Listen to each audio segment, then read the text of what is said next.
sleep in cryo's grip, but he crawls through every neural flick. Dreams that breach the veil is thin. Freddy waits beneath your skin. This is your celestial slumber, where shadows feast and time pulls under. He's not a ghost, he's your breath, your scream. He's the glitch inside your dream. You can't escape when you can't wake.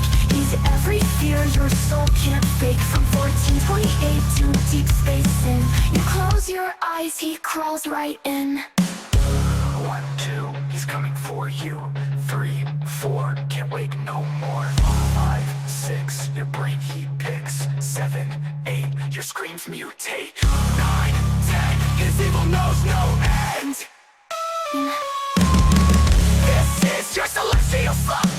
Cryo chambers echo with thunder. Stars smell like just claws and breath. In orbit silence he deals out death. You thought the dark was empty, friend, but Freddy's back, and this won't end.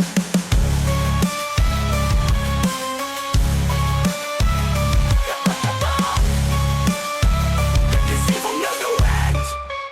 See you in space, bitch. I really hope you enjoy tonight's narration. Celestial Slumber, a Nightmare on Elm Street novel by Joshua LaRue. Forward, Slashers in Space by William Pattison, a.k.a. Eric Morris. Between the years 1996 through 2001, there was a short-lived trend in the horror genre. That was the limited trend known as slashers in space. There were 3 films that represent this trend: Hellraiser Bloodline, Leprechaun in Space, and, of course, Jason X. The first film in this trend was Hellraiser Bloodline, which was actually an anthology which told the tale of the creator of the puzzle box, Philippe Lemachant, and his 2 descendants, John Merchant and Paul Merchant, and how they are all involved in a multi-generational project to close the gates of hell and take away the power of the Cenobites. Why is this anthology included in this list, you ask? Because the final third of the story takes place on a space station in the far future. In the end, Pinhead is defeated and hell is closed off in a blaze of light. The second film in this trend was the hilariously laughable film Leprechaun in Space. The story goes that on a distant planet, a power-hungry leprechaun kidnaps a Dominion princess, Princess Tsarina, and plans to make himself king, but not if a bumbling brigade of space marines have anything to say about it. Their commander is a mad scientist by the name of Dr. Mittenhand, who's half machine thanks to one of his experiments. Once on the planet, the leprechaun is blown up, but quickly is reborn through one of the Marines, a la Alien, and wreaks havoc on board the ship. Meanwhile, Dr. Mittenhand plans to use the princess for his experiments to make himself whole again. But now, after many of the Marines are killed, Leprechaun turns Dr. Mittenhand into a grotesque monster and plans to blow up the ship. The remaining Marines have to stop his evil plans and blow him up. This film was literally the worst film of the 3, even with the fact that through the tampering of Harvey Weinstein, Hellraiser Bloodline was a butchered fragment of the epic horror film it was planned to be. Leprechaun in Space was a complete and utter mess. The sets looked like cheap Flash Gordon ripoffs, the effects were amateurish, and the acting was comical. This even featured the worst performance by Warwick Davis. Unfortunately, it is the next film in this trend that got the most hate, though, and honestly, it didn't deserve it. Amusingly, Jason X was actually made so that New Line Cinema could retain the rights to Friday the 13th. New Line gave director carte blanche as to what type of sequel director James Isaac wanted to do. Isaac decided, to hell with it, he wanted a Friday the 13th story set in a sci-fi setting, thus it was decided to do Jason in Space. In the year 2008, Jason Voorhees is cryogenically frozen in a government facility in Camp Crystal Lake, along with scientist Rowan. Many centuries later, in the year 2455, Earth is uninhabitable, and the humans have moved to another planet known as Earth 2. However, a team of students find the cryogenically frozen bodies of Rowan and Jason and take them aboard their ship, the Grendel. The students awaken Rowan, who warns them about Jason. Unfortunately, Jason is defrosted, and he begins killing the students and crew of the ship. Along the way, he is upgraded to Uber Jason. It's now up to Rowan and the surviving students to stop Jason before the ship reaches Earth 2 and a new hunting ground. Unlike Leprechaun in Space, Jason X was actually a well-made film. The sets, FX, characters, plot, and acting were all good for a slasher in space. The major issue is it didn't feel like a Friday the 13th story. Even the one scene they had in the movie with a holographic Camp Crystal Lake felt more like a parody rather than a homage. In fact, the actual homage in this film is more one for the works of Gene Roddenberry, the creator of Star Trek. What the hell, you say? Believe it or not, several of the castings have Roddenberry connections. The head professor and Grendel chief engineer are exact lookalikes of two characters in the classic Star Trek Robert Bloch written episode Wolf in the Fold. Also, actresses Lexa Deong, Rowan, and Lisa Ryder, KM, were former cast members of Gene Roddenberry's Andromeda. Amusingly, in Jason X, Deong plays a human, where in Andromeda, she played the android Rami, aka Andromeda. Ryder in Jason X plays the android KM, while in Andromeda she played a human. I doubt this is a coincidence. Unfortunately, after its release, Jason X was met with criticism from a lot of F-13 fans. Yes, we had gatekeepers then too. Of course, in more recent years, this film has thankfully garnered a bit of cult classic status. For my part, I enjoyed this film and actually expanded upon the story and the connection to the series timeline in my epic Friday the 13th novel, Mask of Jason Voorhees. But now let us talk about the reason you are here. I just thought you needed a bit of a background to this story idea. Yes, I was being naughty and wordy. Give me a break. I'm a boomer. Okay, Celestial Slumber. Early in 2024, I had the pleasure of listening to 80s slasher librarian, aka Joshua LaRue's first attempt at original slasher franchise fan fiction. That being Friday the 13th Quarantine. In that story, he places Jason into the zombie apocalypse. In that story, he had a cameo of Freddy Krueger's head, which was very much alive. Well, after finishing listening to Josh's audiobook, I contacted him on Messenger and complimented him on a good job. In his reply, Joshua gave me a cryptic answer. If you enjoyed that story, you'll really love the next one. That was all he would tell me. Soon after, Joshua released the prologue of Celestial Slumber. Then soon after, Chapter 1, Chapter 2, and Chapter 3. It was after that that Joshua sent me the next chapter as a doc file and asked me to go over that chapter and the earlier ones and correct them. I had no issue doing this. Over the years, I've helped edit other authors' books as well as helped screenwriters with their scripts. One of my first projects was working on a treatment for a notable producer and screenwriter. For me, helping that producer changed the path of my life. I initially wanted to become a filmmaker, but because of something beyond my control, So by helping other artists, I'm paying the great gifts I've garnered over the years forward. So yeah, bitches, I get to read the chapters and find out what happens before you. Sorry, too much. Anyways, what I can tell you about Celestial Slumber is that it outdoes Jason X in so many ways. Most importantly, in that it captures the feeling of A Nightmare on Elm Street and amazingly puts it in this future setting without compromising it. Celestial Slumber is a true Freddy Krueger tale with all the trimmings a fan can expect. In fact, this story has sequences that are some of the best in the series. I don't say this lightly. Be prepared for a slasher in space experience that trumps the others. Freddy awaits you. Gore and scares keep America strong. Watch and read horror. William Pattison, a.k.a. Eric Morris. San Mateo, California.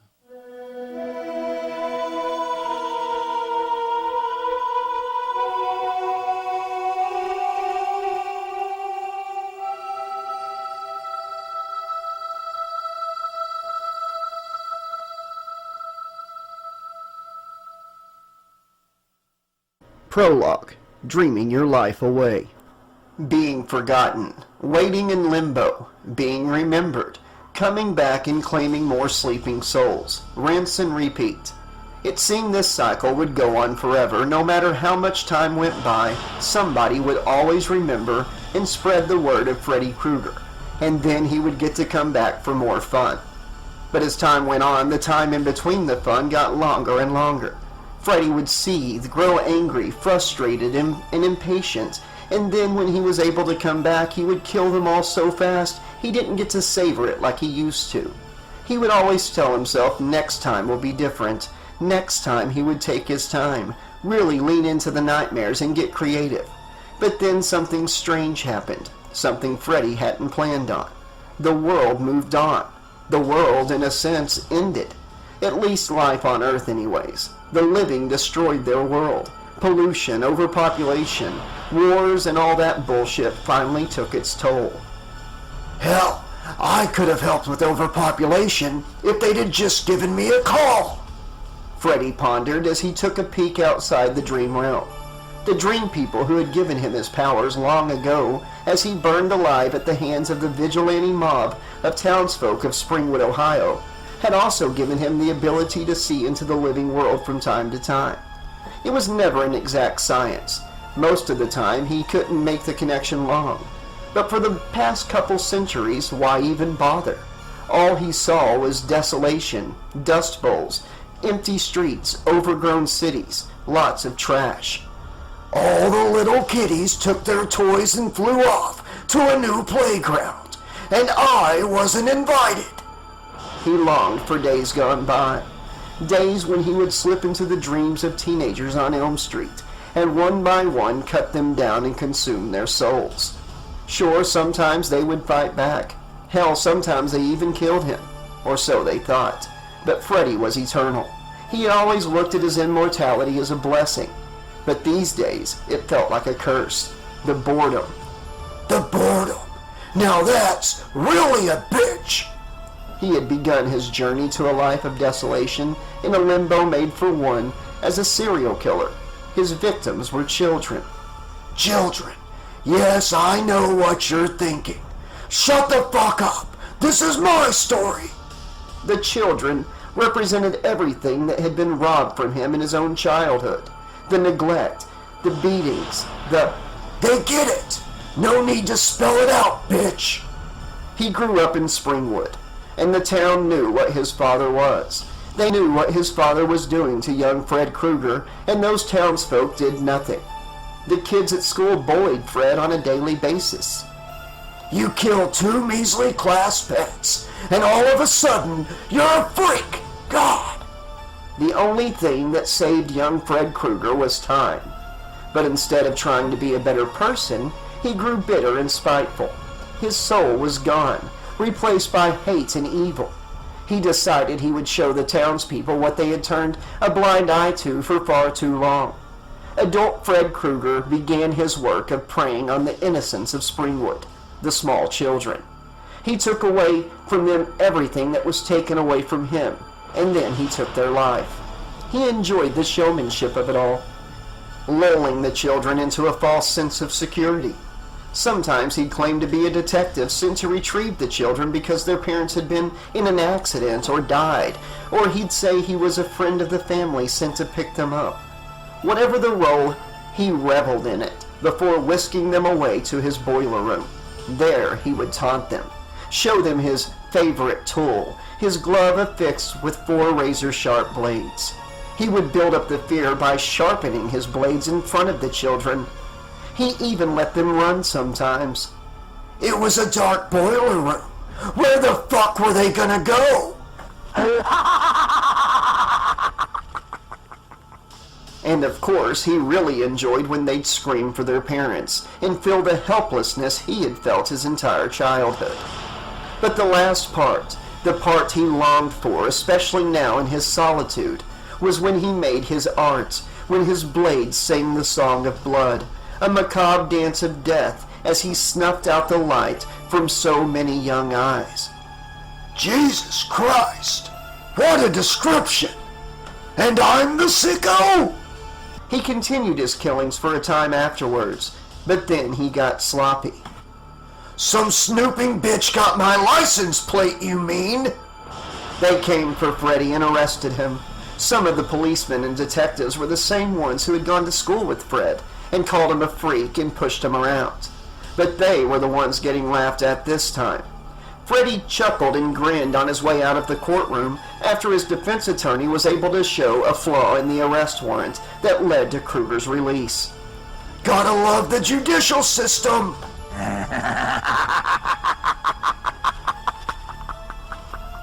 He was going to pack up and leave town.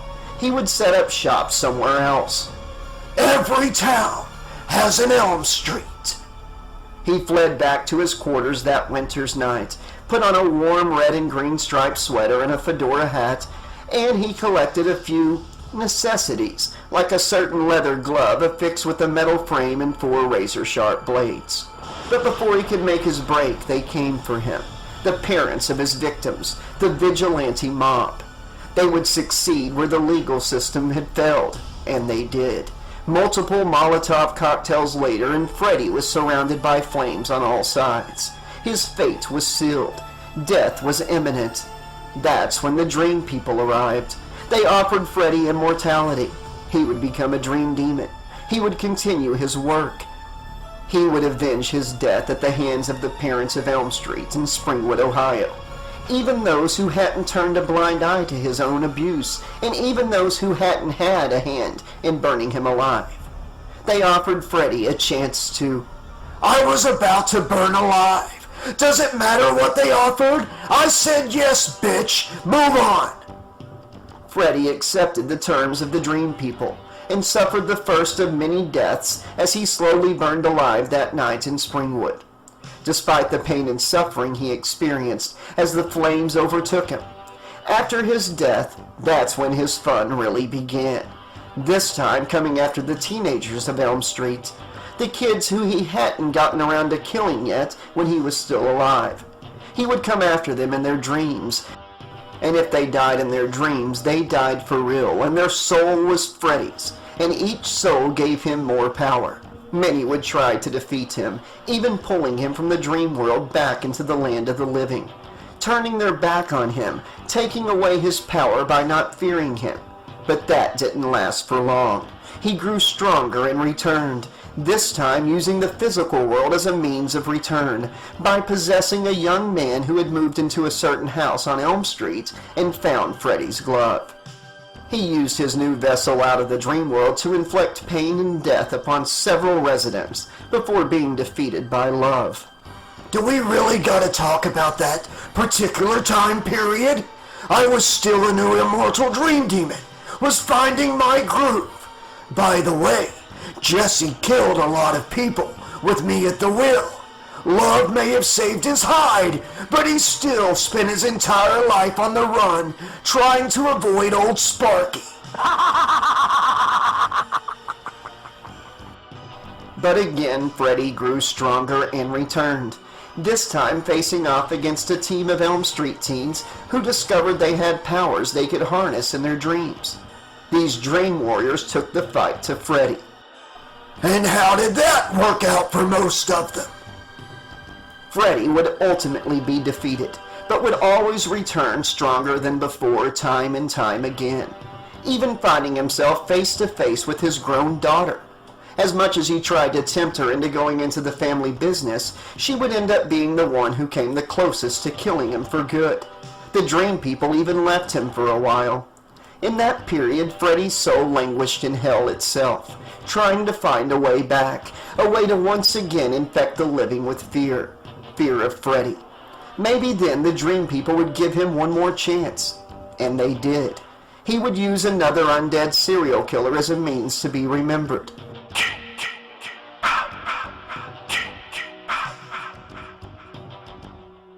Yes, yes, the mama's boy. They all know this. Move on, bitch! For decades and decades, the legend of Freddy Krueger would disappear completely, and then somehow somebody would accidentally uncover the history and share their newfound knowledge with others in Springwood, and Freddy would be loose to wreak havoc in the dreams of his victims again and again. But as the decades passed, the Earth was becoming more and more uninhabitable. The people of Earth had to find a new home, as their current planet was dying. And they did. In a neighboring galaxy, they discovered what would be known as Earth 2. Humanity would survive light years away, and Freddy would be left behind in his limbo, waiting for a return he would never see. There was no one left to remember him.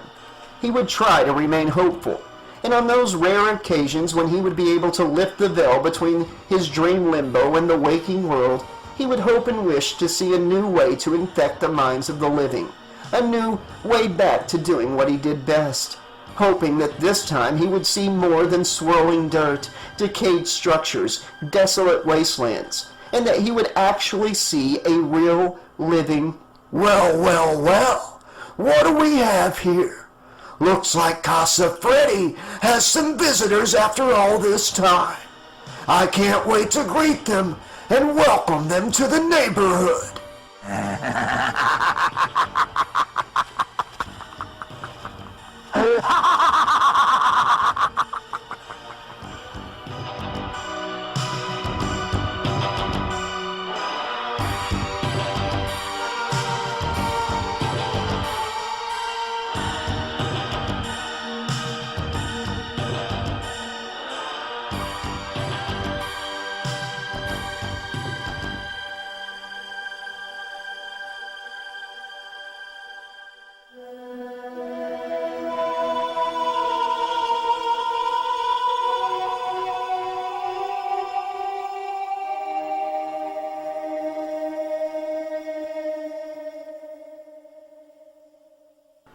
Chapter 1. The Serpent and the Hole.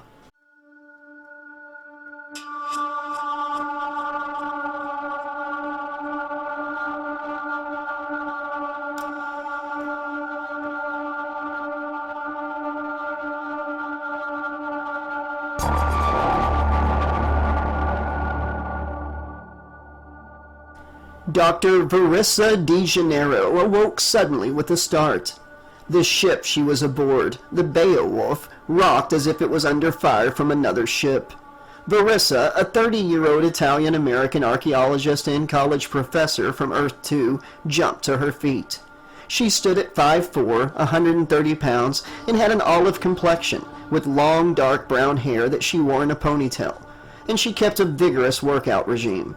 She made her way out of her sleeping quarters, placing her hand on the panel next to her door. The normal scan that would lead to the door opening did not activate. Her room was dark, with a flashing dim red light letting her know the ship was on auxiliary power. Verissa used her hands and raw strength to push open the sliding door of her room and entered the dark corridor of the sleeping quarters section of the Beowulf. Every door was open, but as she ran down the corridor looking into each room and calling out for her shipmates, she found them all empty. The red light flashed throughout the entire ship. However, it was now flashing red in a pattern of 3 flashes, and then a green flash, and then back to red. She didn't know what that meant. Verissa found herself at the end of the corridor again, faced with another automatic sliding door that would not open with a palm scan. Once again, she forced the door open and made her way into the also empty mess hall and kitchen, and then the empty medbay and lab. She began to panic as the ship rocked again, the floor slanting to the left, almost knocking her off her feet. She held on to a counter and made her way out of the lab and into the cryo chamber. Again, she found herself alone. where the hell was the rest of the crew? She then ran into the warehouse where the Beowulf kept all of their scavenged finds from Earth-1 and other lost planets which once held civilization. She had taken the job with Hawkins Salvage and Recovery to not only make easy good money, but also for a chance to visit Earth-1 and other formerly inhabited planets across the known galaxies. She had always been a very curious individual. She had just finished her second year teaching Earth-1 history at Lucent University, and to help pay off her student loans and other debts, she had joined up with Hawkins Salvage and Recovery the year before during the summer break. She had visited several planets that first summer, but unfortunately not Earth-1. The year before that, a tragedy had happened when a group of students on a field trip to Earth-1 aboard a ship named the Grendel had collided with the interstellar city of Solaris. Over 15,000 people lost their lives that day, and new stringent restrictions and red tape were added to permits on visits to Earth-1 by the New World Senate.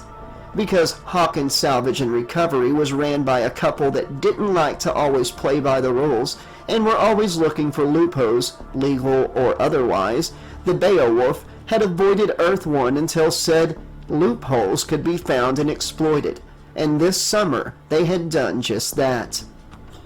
Verissa was excited that she was finally going to get to visit Earth-1 again. She had been there herself on a field trip in 10th grade and had dreamed of returning ever since. In fact, that visit is what gave her the passion for learning about and eventually teaching the history of Earth-1. She had thoroughly enjoyed her first summer with Hawkins and visiting so many different galaxies and dead planets, even when that meant 1 or 2 weeks in cryo sleep when passing through vast distances at warp speed. It was the only way to avoid certain medical anomalies that had been caused by such distances being traveled at such speeds, when not in the protective casings of the neurocryo chambers. You literally had to get a small hard drive chip implanted in your brain for the cryobed to jack into during these deep space travels, to keep a constant appraisal of each shipmate's neural activity and vital signs. Before this medical technology had been implemented, these types of travels had been hypothesized and later downright proven to cause what experts called space madness. In one extreme case, a pilot stricken with space madness from a recent warp speed journey deviated from course and locked himself in the cockpit of a large commercial passenger vessel traveling to a vacation planet in the Zion galaxy. Instead of taking the 2,000 plus passengers on board to their destination, he instead flew the ship into the gravitational pull of a dying star. No one survived. So Verissa did not mind the stretches in cryosleep compared to the possibility of going insane and slaughtering her shipmates. It seemed like a fair trade-off in the end. But now she found herself without any shipmates to travel with or slaughter regardless. The warehouse was also without life. Rows of large boxes and shipping containers lined the warehouse floor. She ran through each row calling out for anyone. No one answered. The ship rocked again, this time so hard it knocked Verissa to the floor, and containers fell around her. She barely rolled out of the way of a large wooden crate that was out of place. It didn't belong with all the metallic containers she was used to. It was a crate from a different time. As it hit the floor, the wood exploded, and then the contents spread across the floor not far from where she lay. She gasped audibly as she saw over a dozen glowing red and green snakes begin to writhe and slither in all directions, the largest of which stared directly at her and began moving towards her at a supernatural pace. She screamed, jumped to her feet, and ran out of the warehouse, glancing over her shoulder constantly and seeing the large serpent following her. She decided to make a run for the cockpit and hoped that their pilot, Warlock Rollins, a grizzled, scarred, black retired Universal Coalition Marine in his 60s, would be waiting there with answers for her. Verissa's heart pounded as her footfalls echoed throughout the empty ship, and the glowing red and green serpent remained steadfast behind her, somehow keeping pace with her athletic gait. The cockpit door was within sight. It was already slightly ajar. She reached it and began forcing the two sides apart and squeezed through and began using all of her strength to push the sliding door shut. The snake was getting closer and closer. The auxiliary power lights began flashing red and green at almost a strobe light speed, as if keeping rhythm with each beat of her pounding heart. As the snake arrived at the door and reared back to strike, she finally got the door to shut and felt the serpent pound against it. Verissa, out of breath, her back against the door, slid to the ground, sitting in disbelief as her eyes fell upon the empty cockpit. But that was not what caused hopelessness to fall over her. It was what she saw out of the cockpit window.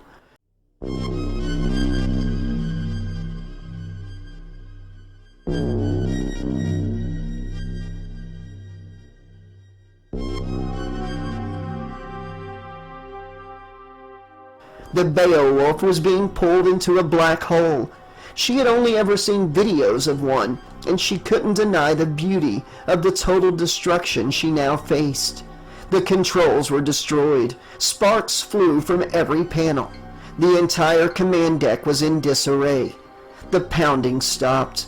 Verissa rose to her feet in a trance and slowly walked to the glass of the command deck. She placed her hands on the glass as the ship rocked again and again. The ship had entered the event horizon of the black hole. There would be no escape now. Verissa's fear of isolation, fear of that glowing serpent, fear of death, all began to fade. A peace fell over her as the glass around her fingers began to crack and spiderweb. The hull of the ship began to weaken and break apart.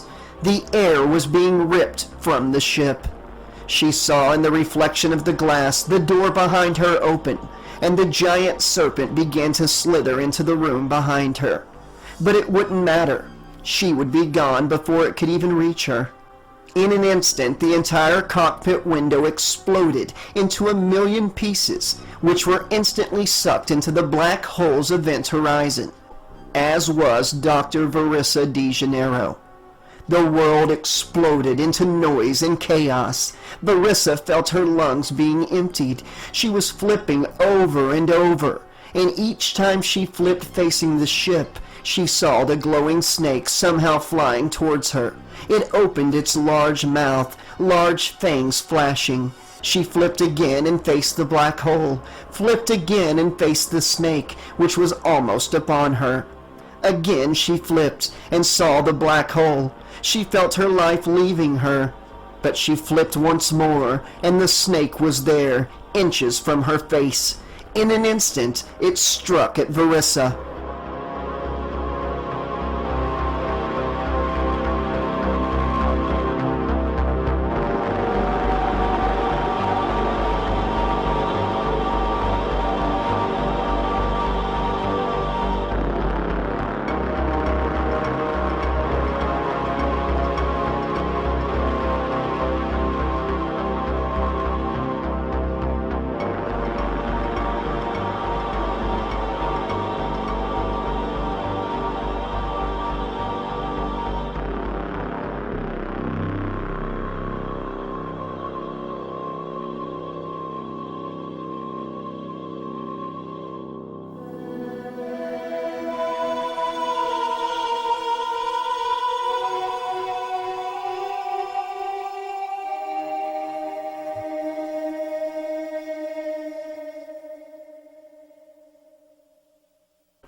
Verissa exploded out of bed screaming.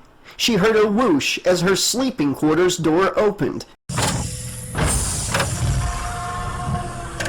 and a very handsome man who appeared to be in his late 20s or early 30s, with the physique of a model, 6'3", blue eyes and neat blonde hair, stared at her from her doorway with a blank expression. Of course, he only appeared to be in said age range. In reality, he was only 11 months old. He was a fully functioning android with an evolving AI interface created by Lubden Gallagher, Hawkins' resident scientist and engineer, a young Irish ginger genius who graduated high school at 7 years old and college at 15. Now 22, he was tall, lanky, and weird as hell. Some of the employees aboard the Beowulf assumed Lubden had designed and created Talos 16 to be his boyfriend and or lover, and teased the gay young man mercilessly. "Are you distressed, Dr. De Janeiro?" Talos 16 asked in his monotone yet soothing voice. "Just a bad dream, T," Verissa replied. "Would you like a hot oil massage? Lubden finds that a hot oil massage calms him after distressing events," Talos said. "I'm sure he does, T, but no, I'm okay," Verissa said with a smirk. "Very well. I am to inform you we have arrived at our destination. We are orbiting Earth 1 and will begin a scan for artifacts shortly. Would you like to join the crew in the lab?" Talos 16 asked. Verissa turned and faced a panel on the wall of her quarters. "Open window panel," she ordered. The gray panel began to rise, revealing a window. Verissa could see they were indeed orbiting Earth 1. She looked down in wonder at the desolate planet that once housed and introduced the human race to the vastness of space. The pictures of Earth 1 from space, in the times before it became uninhabitable, were beautiful, so much blue and green. But now the oceans had mostly dried up, and the majority of the rock was awash in a constant dust storm. Lightning streaked across the brown cloud-covered atmosphere of the once vibrant planet. Verissa felt a slight sadness at how such a beautiful planet could die, simply because some humans let politics, hyperbole, and propaganda convince them that climate change was fiction and pollution was not a danger to their future. Too many men and women with their own agendas viewed the future as an afterthought, something to be left to future generations to deal with. They would put it out of sight and out of mind, and concentrate on that all-powerful dollar. Wealth and greed killed Earth 1, a lesson the United Earth government on Earth 2 had learned from, and would not let happen again, she hoped. "It's still beautiful in its own way, don't you think, Talos?" Verissa asked. "Lubden says beauty is in the eye of the beholder. It is what is on the inside that matters. Earth 1 is filled with dust storms and devastation. Therefore, it is as unappealing as it appears from space," Talos answered. "That did not answer my question, however." "Yes, T, I'll be there shortly, thank you," Verissa replied. "You are most welcome, Dr. De Janeiro," Talos said, and excused himself and made his way to the lab. Verissa stared down at Earth 1 below, the fragments of her nightmares already fleeting. But one thing still stood out to her and sent a twinge of dread throughout her body. The glowing red and green snake that had stalked her. What did it mean? Verissa scanned her eyes over the planet below one more time, sighed, and turned to leave her quarters. "Close window panel." The panel slowly closed, and Verissa left her quarters. Her door whooshed shut behind her.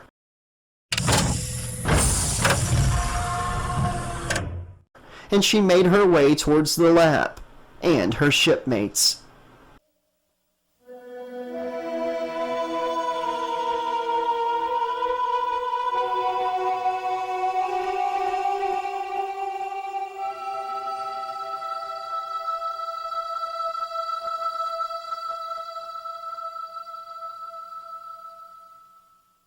Chapter 2, The Impossible Artifact. As Verissa made her way into the lab/med bay, an argument was ensuing between Warlock Rollins, the pilot, Donella Hawkins, owner of Hawkins Salvage and Recovery, and Naquilio, the ship's navigator. Donella Hawkins, or Dawn as she preferred to be called by her crew, though Sir was acceptable as well, was in her late 40s, had a very dominating presence. She stood at 5'11", weighed 230. Had short dark hair and was very bossy and dominant. Nobody messed with Dawn. Warlock was in his 60s, was retired military. He was bald, grizzled, didn't talk much, and was very intimidating with nasty scars adorning his face. At 6'3" and 250 pounds of solid muscle, he could be a bit scary. But truth be told, he had a heart of gold and had made a paternal friendship with Verissa since she had joined the crew, but had sworn Verissa to secrecy, so others didn't know Warlock was capable of being a big teddy bear. Naquilio was the only and first ever non-human employee of Hawkins Salvage and Recovery. He was around 27 in Earth years, stood 6'7", and was skinny. He appeared humanoid, other than having blue ridged skin, an extra eye slightly above and in between his other two eyes, which were exactly where humans had their eyes, and instead of a nose he had two nostril holes slightly below his eyes and above his mouth, about an inch higher than where humans' nostrils would be. He had long silvery hair that sometimes covered his elven-looking ears. Naquilio came from the planet Somnium 5, in the Somnium Galaxy. His race was the Noctralians. His planet only had 1 hour of daylight in every Somnian cycle, a day. Since Somnium 5 had joined the Universal Coalition, more and more Noctralians had been finding careers amongst the stars with humans and other alien races. "You're just not doing it right. What do I pay you for anyways, you blue buffoon?" Dawn was yelling.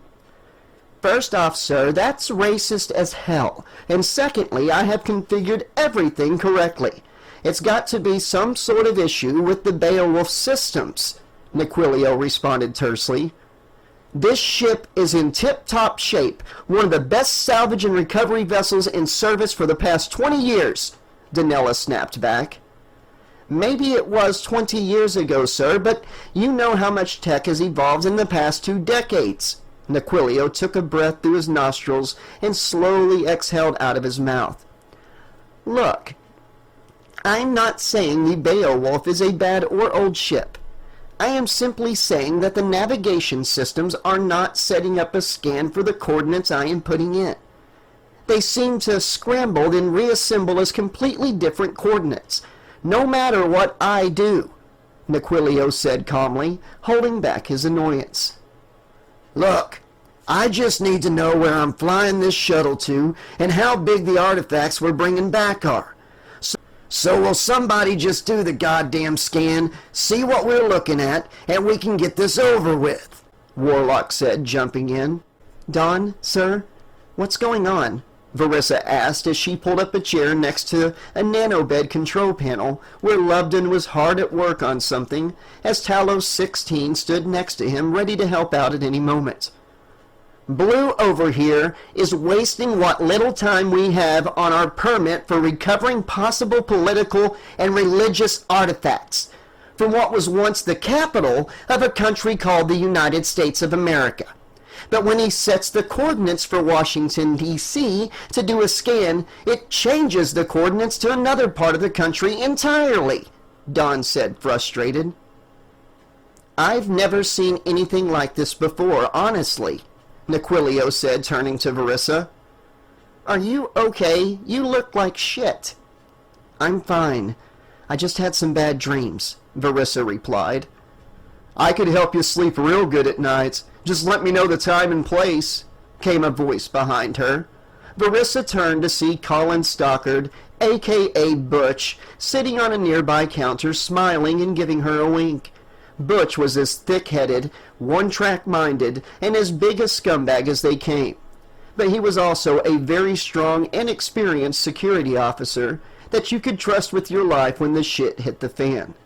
Butch was a white, lean but sturdy 6'1", 215-pound, muscular soldier of fortune, with a buzz cut, and he had been with Hawkins Salvage and Recovery for 5 years. "Oh, thank you, Butch, but I don't want to add nausea and vomiting to my insomnia," Verissa said with a smile. "You know, Butchie, I've had some problems sleeping myself lately," came a soft female voice from the doorway of the lab. It was 19-year-old Candlin Aquino, a petite 5'1", 110-pound Asian freshman student of Dr. Verissa de Janeiro, who had won a classroom contest by having the highest marks in Earth-1 history.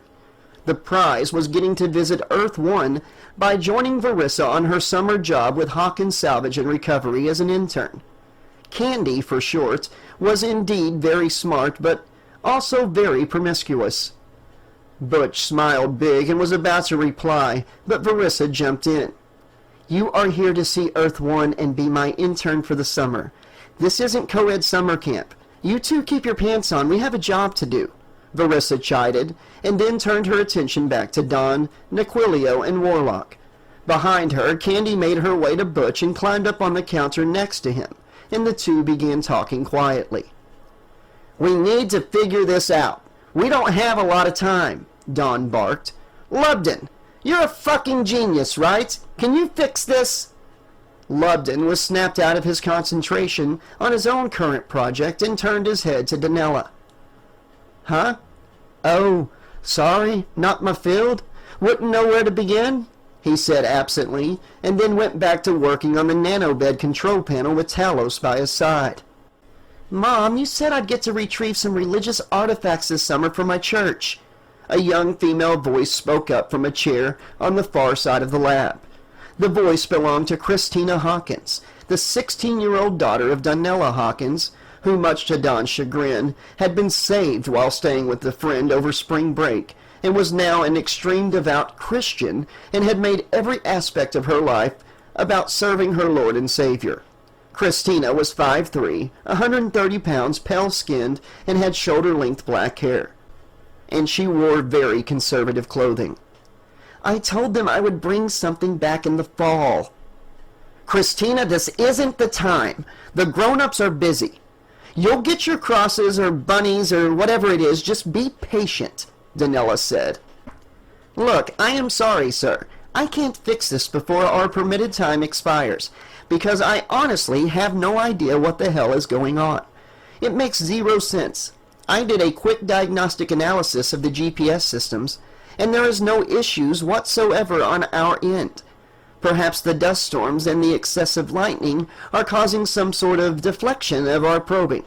I cannot be sure. The only thing I know is, I can't fix it if I don't know what's wrong. I know it's not what you want to hear, but I will never BS you, sir, Naquilio said, defeated. Fine, god damn it, Danella began to say, and then glanced at her daughter, who was staring a hole through her mother in that moment. I mean, fine, damn it. What can you tell me about the coordinates that keep showing up? Let's see. It appears the coordinates are for a small town in what was once Ohio of the United States of America. Nothing of supreme historical significance is coming up when I run Ohio through the historical databases, Naquilio added. Great, so just another hole in the ground. Okay. Initiate a scan for artifacts. Maybe we'll get lucky and end up with some level 2s or 3s, and at least make some profit from this waste of time, Danella snorted. Talos, you're up. Talos 16 stood from his position leaning over the panel where Lubden was hard at work on something, and Talos then turned and made his way to Danella, Warlock, and Naquilio. Yes, ma'am, right away. What perimeters would you like me to set? Talos asked. All levels. This is a damn Hail Mary, Talos, and there ain't no damn ma'am on this ship, T, Danella replied. Ah, yes, sir. My bad, sir.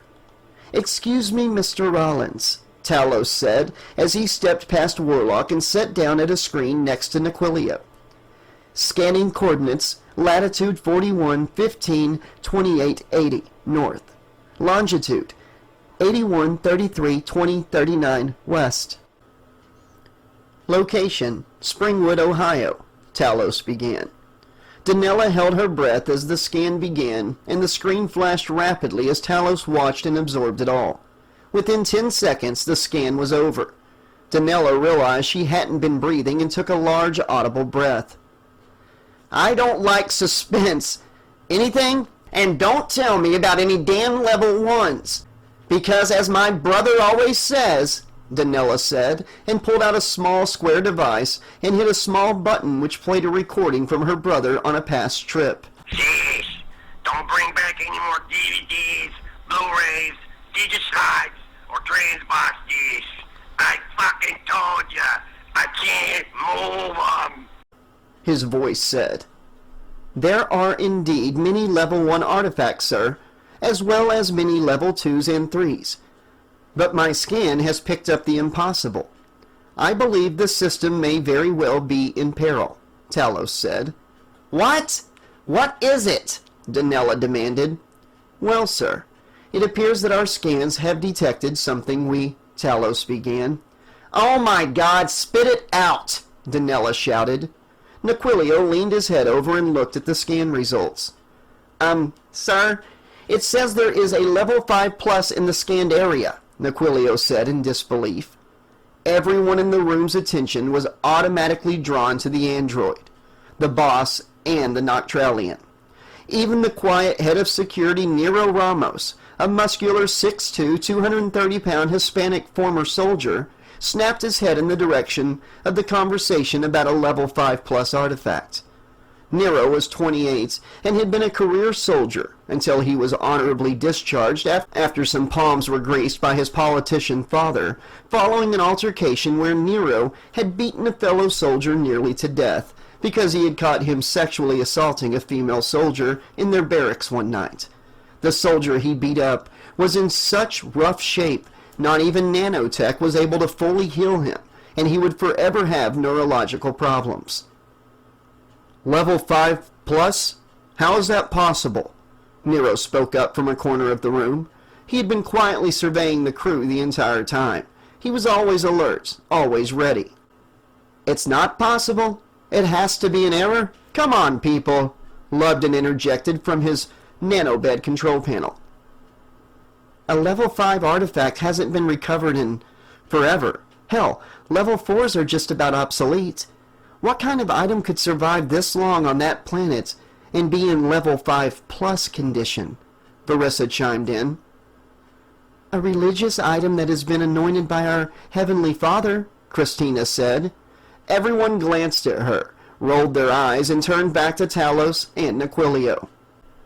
Could it be something that was left behind on another trip by another crew? Butch asked. That would be highly unlikely. This scan is very specific on its parameters, for age and origin, Talos answered. Look, impossible or not, it is showing up on a scan and we are running out of time. If we can actually obtain a level 5 plus artifact, not only would it be historical at this point, but we would all be very rich. You all have percentage clauses in your contracts.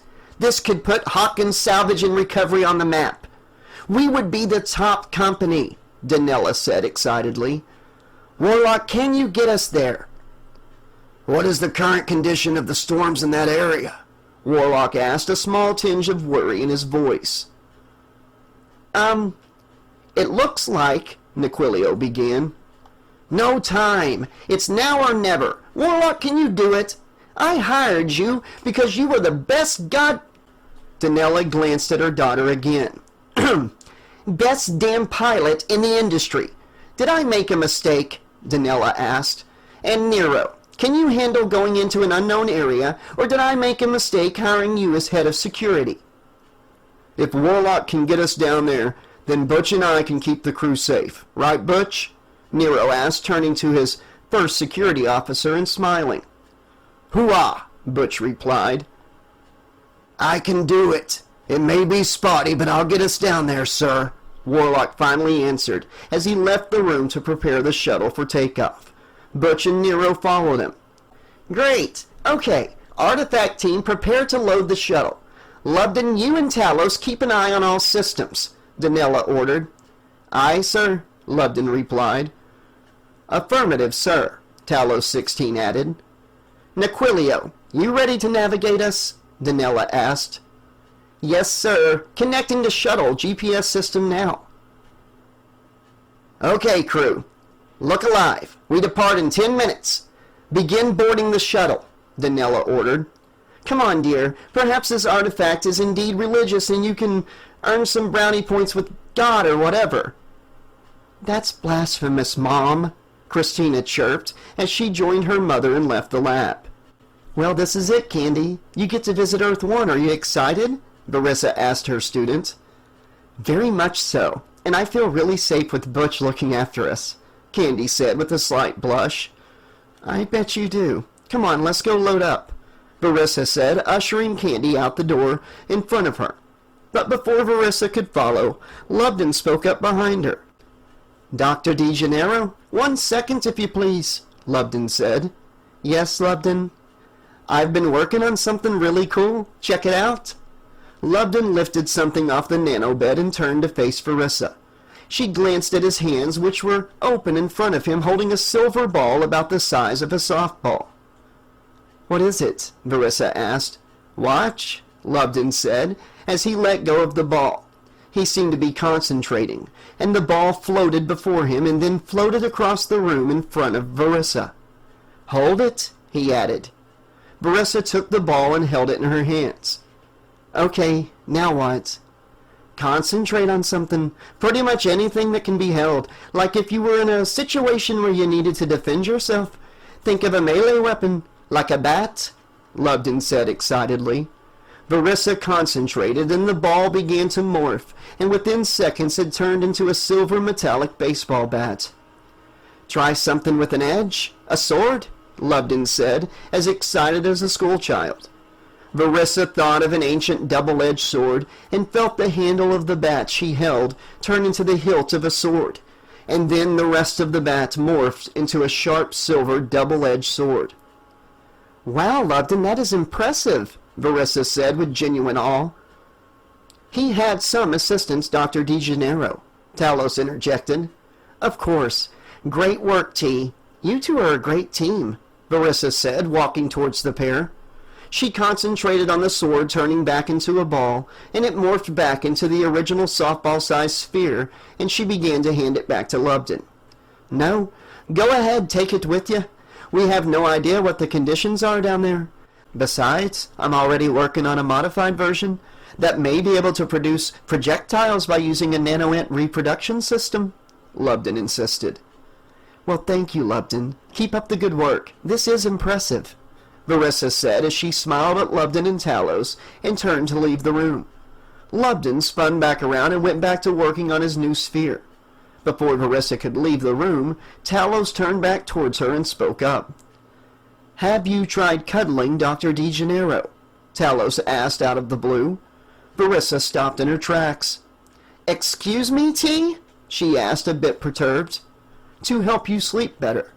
I have witnessed a much healthier sleep cycle in Lubden when I cradle him in my arms at night," Talos began. "And also—" "Whoa, T, that'll do. Let's let Dr. Verissa get to the shuttle. We don't want to upset Don," Lubden said, spinning back around facing Verissa with a bright red flush adorning his face. Have a safe trip, Doc," he said. Verissa chuckled and held the ball up. "Will do, Lubden, and thank you for this, really."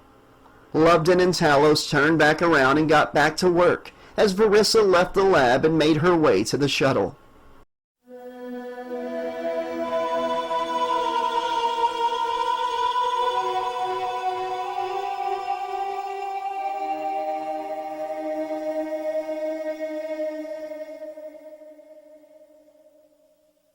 Chapter 3. Welcome to Elm Street. Warlock brought the shuttle in for a slightly turbulent landing.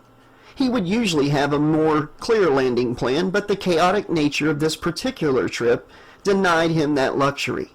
Still, he was one of the best and made what should have been a much more tumultuous landing into only a slightly turbulent one. The crew aboard the shuttle was a mixed bag of reactions. Some, like Candy and Christina, had their eyes closed tight. Candy had never been aboard a shuttle landing on a dead planet, whereas Christina had been on several with her mother, but had never gotten used to it, and probably never would. Some had huge smiles on their faces as they lived for the thrill, such as Butch and Nero. The rest, Verissa, Dawn, and Naquilio, had done this so many times in their lives that they sat in neutrality, simply awaiting the all-clear to unbuckle. Warlock shut off thrusters, brought down the power without completely shutting it down. He learned a long time ago not to completely turn off the power on a dust-storm planet's surface, or you may never lift off again due to the dirt and debris clogging any air intake and/or thrusters. "Here we are, first floor menswear," Warlock shouted from the shuttle's cockpit. "Ha! Think they'll have anything in a blue and tall? Nequilio asked with a smirk as he and the crew in the shuttle all unbuckled. I still feel like this may just be a fluke, another error in our systems, Butch said. We don't pay you to think or feel, Butch, just to look good and cover our asses. Stick to that, Danella added. Yes, sir, Butch saluted with a grin. Okay, if this item is indeed real, then we need to be very careful with it. This is as big as it gets when it comes to value and quality. Earth 1 has only ever had around 24 level 5 plus items retrieved. And because of the conditions on this rock, there should not even be anything above a level 3 or 4 on the surface, Verissa explained. Nero then stood to attention, taking a plasma rifle off the wall of the shuttle and put the strap over his shoulder, letting it hang on his back. Butch followed suit. Look alive, crew. We are right under a click east of the site of the artifact. A small town like this should not have many, if any, structures still standing, so I expect we will have to rummage a bit. If anything, and I mean anything, looks like it would be a hazard, do not touch, do not investigate. I repeat, do not touch or try to investigate. You bring it to my attention, and stay the fuck back. Got it? Nero barked. Yes, sir, the crew of the shuttle said in unison, most with their eyes rolled and smiles on their faces. Ah, Nero, such a good soldier, always looking out for his platoon, Danella replied with a hint of sarcasm. This is indeed a very important moment in Hawkins' salvage and recovery's history. We may have came here for some political artifacts and a decent payday, but now may end up leaving with one of the greatest finds in many decades. Set your scanners to level 2 or higher. We are here for the big money. We can leave the level 1s for the wannabes, the lower class of salvage crews. Listen to me and Nero at all times. Now, Verissa, you haven't been here since your school days, and Candy, you haven't been here at all. It is rough out there. Stay with the group at all times. If you have any problems whatsoever, hit the panic button on your scanner. It'll buzz the rest of us all and let us know you are distressed. And one more thing, folks. Don't fuck this up, and we will all be very rich very soon, Danella concluded. Hooah! Nero and Butch shouted in unison. The crew smiled. I have our coordinates ready, sir. Warlock, we are good to go, Nequilio said. Okay, boys and girls, this bird will be guarding the nest, patiently awaiting you worms to return, Warlock yelled with a laugh as he flipped a couple switches above him in the cockpit of the shuttle. There was a loud hissing noise as the back of the shuttle began to open and lower to the ground of Earth 1, giving the crew a ramp to walk down. The wind howled and dust blew with the purpose as the crew of the Beowulf put on small clear masks to protect their eyes, nose, and mouth from the thick dust that blew around them. With a sense of purpose, the group of 7 made their way east to claim their level 5 plus artifact.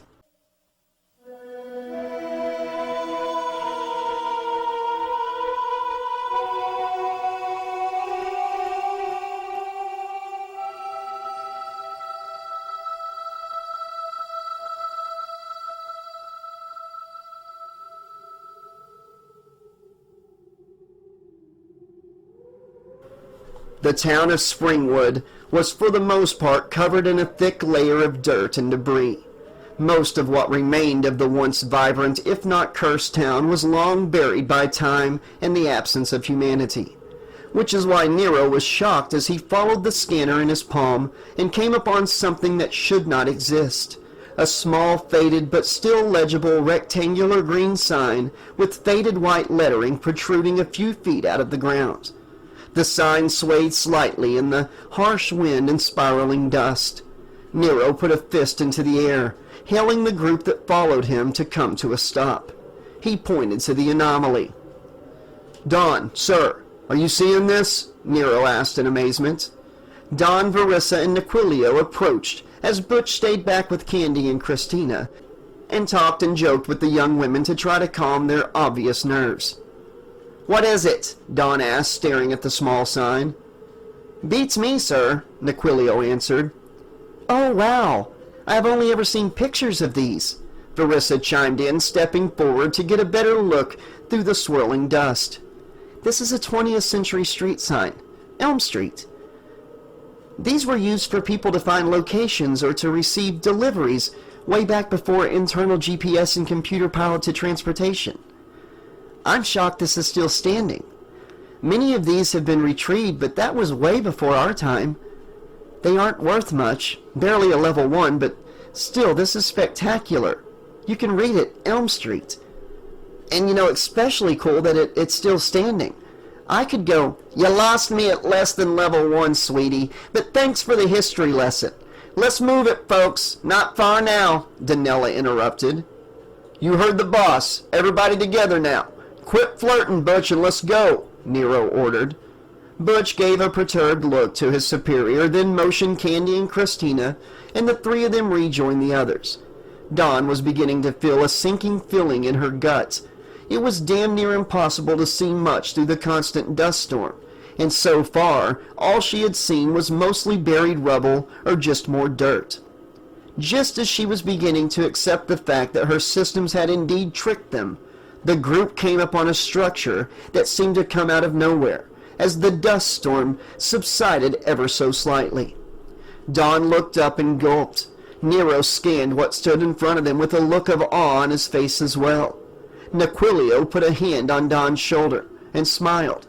Verissa had to remind herself to breathe. She could not believe what she was seeing. This was truly impossible.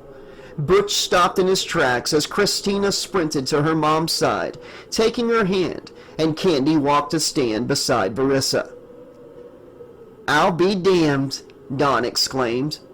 "Is everyone seeing this?" Nero asked, sure he was seeing a mirage of some kind. "Whoa!" Butch said. "Mom, I don't like this. It's wrong," Christina whined, putting her head on her mother's shoulder so she didn't have to look.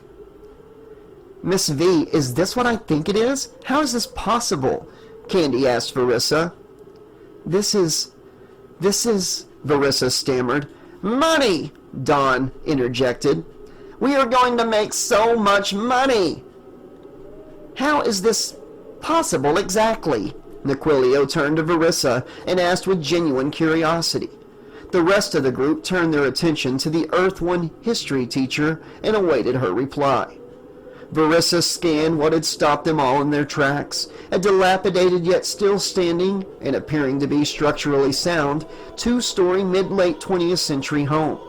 It was covered in a thin layer of dust, and its windows were boarded over, and still had peeling paint on most of the house, and a faded red door as if the building had been mostly untouched by time and dust storms. It seemed more like the dilapidation of the residents came from the lack of upkeep than the passing of over 500 years, and dust storms that should have turned it into dust itself long ago. Her scanner told her what she had mostly just ascertained. The structure was sound, if not a bit dilapidated. She had no explanation for how it was still here.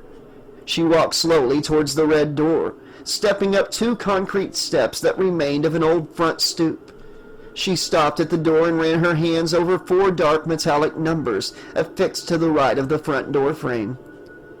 1428, Verissa said.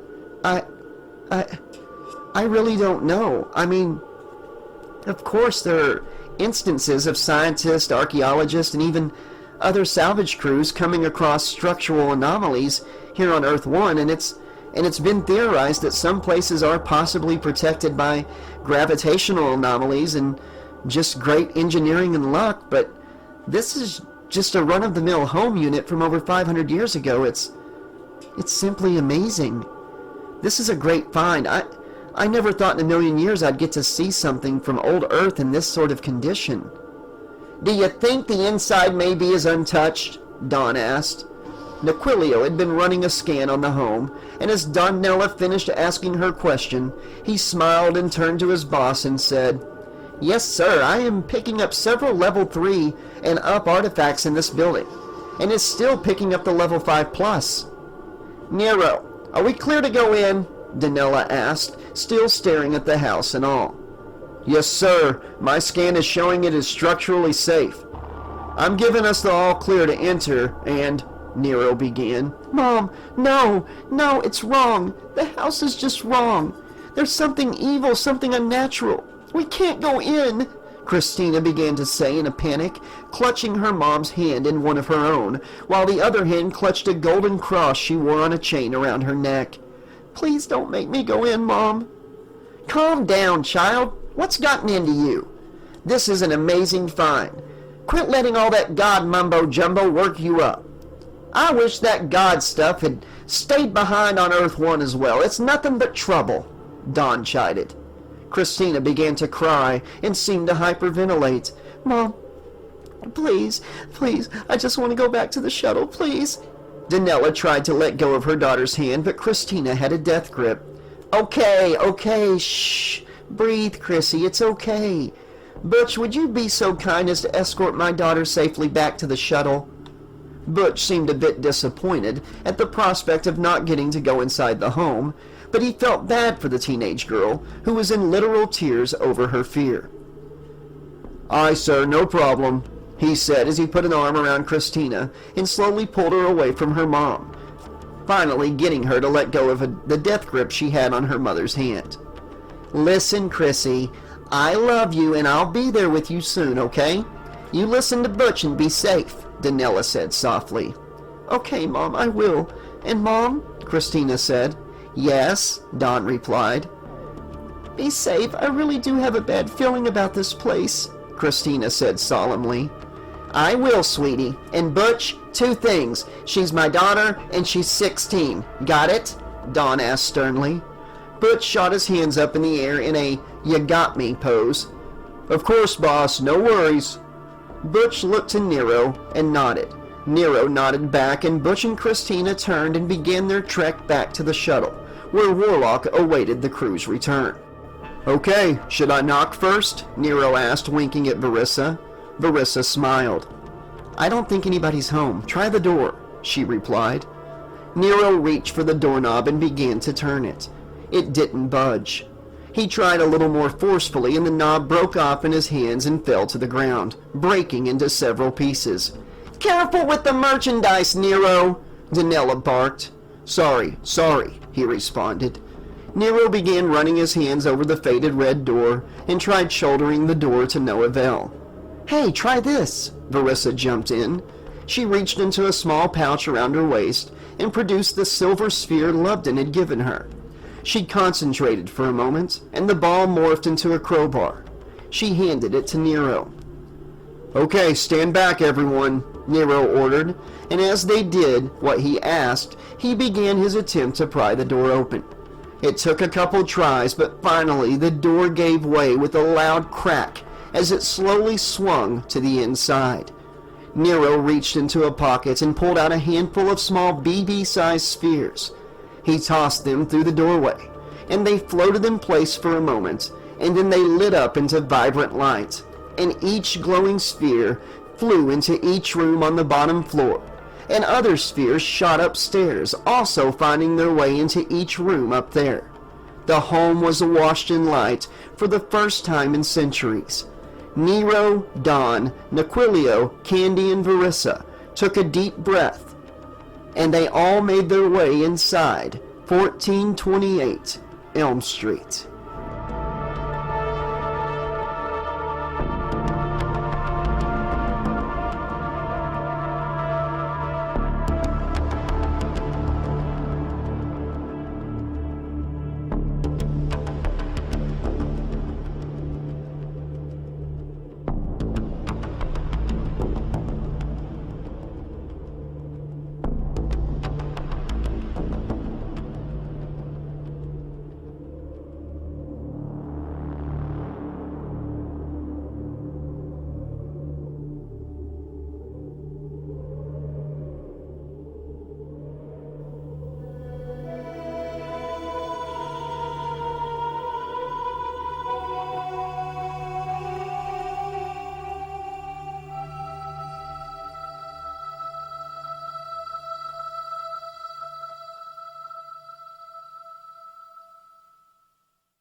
Chapter 4, 1, 2. Nero entered the house first, his weapon at the ready, pointed in front of him as he looked up the stairs, then to his right, and then to his left.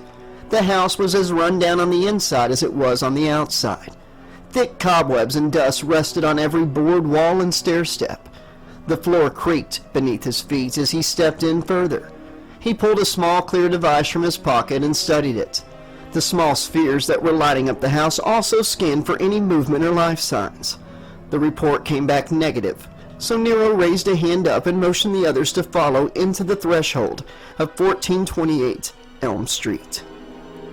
"All clear, sir," Nero called out as the rest of the group came up behind him. After everyone was inside, Nero closed the front door behind them, and the building became much quieter as they were cut off from the ferocious howling winds from outside. "So are we just going to ignore the fact we are standing in a structure that has no business existing, that also just so happens to be the location of an artifact that has no business existing, and that we are here because our GPS system just so happened to only pull up these coordinates?" Naquilio asked, with a bit of concern in his voice. "Look, I don't care if our GPS system gave us the coordinates for a leprechaun's magical rainbow. If there is a pot of gold at the end of it, we are acquiring it and cashing in," Donella retorted back. "Come on, Big Blue, you worry too much. What was the old Earth saying, Dr. V? Don't look a horse somebody gives you in the ass?" "You almost had it.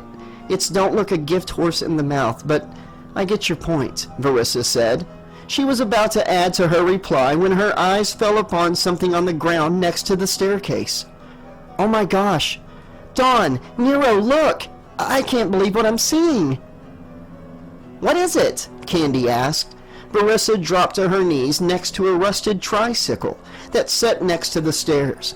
Her eyes were wide as she wiped away thick cobwebs from the seat, handlebars, and wheels. "It's a 20th century tricycle. It was a means of playtime transportation for toddlers. I wonder if..." Verissa trailed off as she stood back up and leaned over, placing her hands on each handlebar as she gently pushed it forward. The wheels squeaked and rolled as age-old rust broke loose and the pedals slowly turned. "My scan shows that as a level 3, sir," Naquilio said to Donella while holding a small handheld device in front of the tricycle. Good. Dr. V, please stop. Be careful with the merchandise," Donella ordered. Verissa let go and stood staring in amazement. "Sorry, I just got excited. It really is amazing that it still rolls," Verissa added. "Okay, team, let's split up and find this level 5 plus and whatever else we can salvage from here. This is a once-in-a-lifetime opportunity. Let's not squander it," Donella said. Nero turned to the group and said, "Okay, you heard the boss. Donella and Doc, you're with me, and we'll check the lower section of the house. Big Blue, you and the honor student have the upstairs." "Are you excited, Candy? You're gonna go on an Earth 1 scavenger hunt?" Verissa asked her student with wonder in her eyes. "Very much so. Thank you for bringing me," Candy replied. Naquilio looked up the stairs and then to Candy. "Stay to the side of the stairs as we climb. Everything seems to be sturdy, but our luck may run out." Candy nodded, and the two carefully began climbing the stairs, hugging the left side of the stairwell. Other than boards creaking beneath their feet, their luck seemed to hold out. Dawn, Nero, and Verissa watched the pair disappear upstairs as they turned to the left and down a hallway on the second floor. "Okay, Nero, let's find our meal ticket," Donella said with a smile. "Aye, sir," Nero replied, and he pulled out his scanner and held it up in front of him and began walking around the first floor of the home. The group found a few broken picture frames hanging on the deteriorating walls of the foyer. They entered the first open room, which by the looks of the old broken furniture, Verissa guessed had been a family room. A deeply rusted small birdcage hung by one chain from the sagging ceiling in a corner. Verissa moved towards it to examine it. "Yeah, that's not creepy at all," Nero said, watching Verissa move to examine it. "Fascinating. I can't believe it is still hanging here. Then again, I can't believe this entire place is still here," Verissa mused. Danella motioned for Nero to scan the birdcage. He did so. Less than level 1, sir. Then definitely not worth our time. Moving on, Danella said. The group continued into what appeared to be a dining area and kitchen. Scan showed several level 2 artifacts, but Danella insisted they find the 5+ and come back to any lesser artifacts afterwards. After walking almost the entirety of the first floor, they came upon a rotted door hanging on one rusted hinge, affixed to the side of the stairwell. Nero held up his scanner. It began beeping. "Boss, I think what we're looking for is in here," he said. "Then what are we waiting for?" Danella replied. Nero reached out and pulled the door open. It immediately broke off its one remaining hinge and fell to the floor in pieces. Whatever lay before them was dark. Nero reached into his pocket and pulled out another tiny sphere and tossed it into the doorway. It floated and then shot seemingly down at an angle and then lit up. The three peered into the lit doorway and saw a set of stairs leading down into a basement. "It's clear," Nero said. Danella smiled big. "Lead the way, handsome." Nero, Danella, and Verissa began walking down the stairs into the basement of 1428 Elm Street.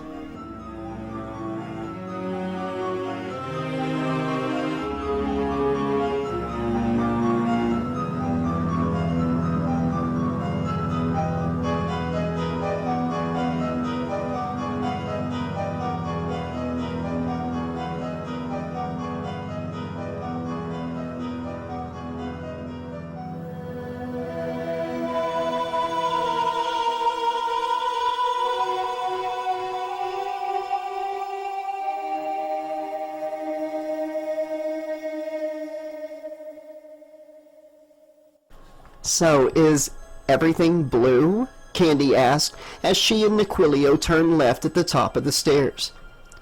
"What do you mean, is everything blue?" "Oh, yes?" Nequilio said, a bit flushed. "Is it, like humans?" Candy asked, curious, biting the corner of her mouth. "If you mean compatible, yes it is, though it may not be as enjoyable to human females due to having a much larger size than human males. Is this appropriate conversation?" Nequilio replied, regretting his answer immediately and growing increasingly uncomfortable. How much bigger exactly? Like this?" Candy held out her hands palm facing palm and was about to begin spreading them apart to represent length when Nequilio thankfully found a way to change the subject. "Hey, look here, my scan is picking up a level 4. "How disappointing. I was guessing at least a level 12, Candy said under her breath. "What was that?" Nequilio asked. "I said lead the way," Candy lied, now very curious about her blue alien partner's physiology. Nequilio followed the scanner into a bedroom. Long tendrils of dust and cobwebs covered the interior of the room. The scanner took the two across the room to a rusted metal table on the far side. On top of the table sat a large wooden object covered in centuries of dust and cobwebs. Nequilio pulled out a small pin-sized tool from his waistband and pointed it at the object.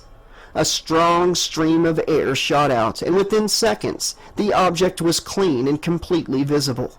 Nequilio checked his scanner. This was indeed the level 4 artifact, and with good reason. "Wow, this is strange, but very close to the real deal indeed," he chirped. "It's a model," Miss V said. "On old Earth, this was a hobby lots of people took part in."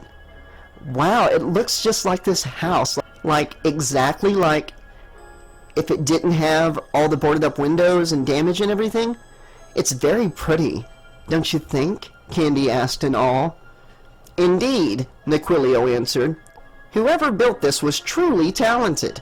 Let's look around for anything else in this room of value and then safely get this downstairs by that toddler cycle thing Dr. DeGennaro spoke of." Candy laughed. "Tricycle. It's called a tricycle. You're so cute, you know that?" she said, putting a hand softly on his forearm. Nequilio looked down and pulled away nervously. "I thank you. You are moderately attractive as well, but we have a job to do. Here, use this." he replied, handing Candy another small scanner. Dang, Blue, you sure know how to sweep a girl off her feet, Candy said, a bit disappointed, but taking the scanner. The two began scanning areas of the bedroom. Candy found herself in what appeared to be a small room affixed to the bedroom. Upon closer inspection, she ascertained it to be a closet. Her scanner wasn't registering anything above a level 1, but her eyes fell upon a small rectangular object on a shelf at the top of the closet. She reached up and took it in her hands, shaking off ages of dust. It was a small book with a withered leather cover. Candy opened it and smiled. It's a diary, a window into the past. Naquilio, look! 1984, Candy said excitedly. Diaries are less than level 1. So many have been found. Apparently people from the 20th century were really vain and felt the need to fill countless notebooks with every aspect of their mundane lives. Naquilio responded, uninterested. You might as well leave it. Danella will have no interest in it. Anyways, there's really nothing else in this room. Let's get this model downstairs and come back up and check some other rooms. Sure thing, Big Blue, Candy said, while sneakily stashing the diary in her waistband under her shirt. She then turned and helped Naquilio gently lift the model house off the table, and the two of them took it carefully downstairs.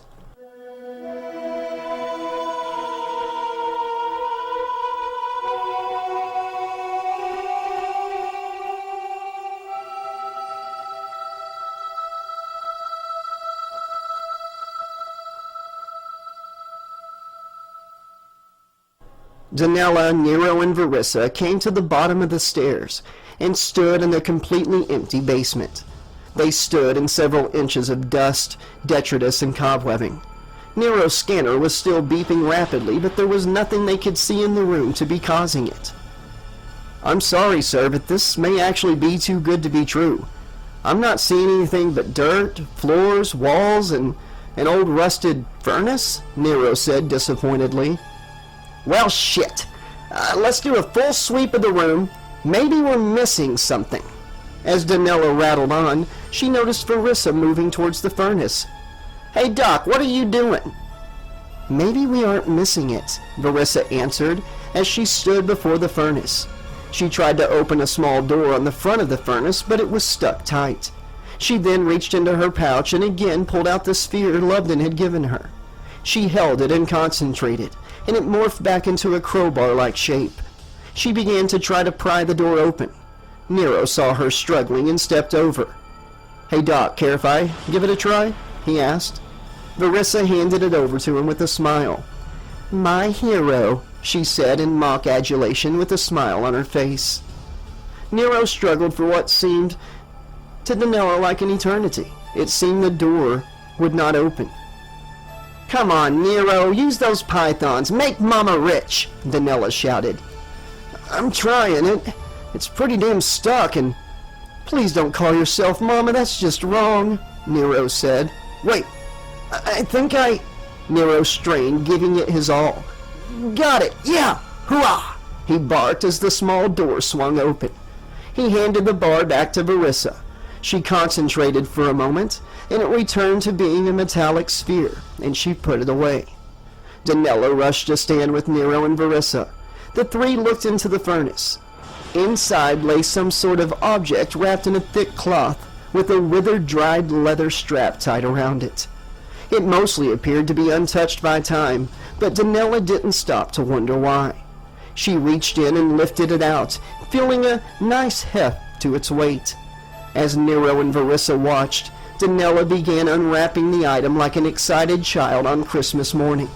Because she was so excited and not being as careful as she should have been, her finger ran across something sharp under the cloth, and she winced in pain and instinctively let go of the item as blood poured from her finger. The item fell from her hands and hit the dust-covered floor with a soft metallic clink. Shit! Oh no! Danella yelled. Here, let me look. How bad are you cut? Verissa asked. Don't fucking worry about me, the artifact, is it okay? Danella snapped. Nero leaned down and pulled the cloth away, and lifted the item up careful not to cut himself as well. Danella stopped holding her bleeding finger and stared at what he held, as did Verissa. No one spoke for what seemed like forever. Nero held what appeared to be a leather glove, affixed with a steel frame and 4 razor-sharp blades attached to 4 of the fingers. The thumb did not house a blade. The leather was still in excellent shape, and the steel was still shiny and new. The blades glistened and were sharp as if it was forged that very day. Blood dripped from Danella's finger to the floor, but she didn't notice. "What is it, Doc?" Danella asked. "I actually don't know.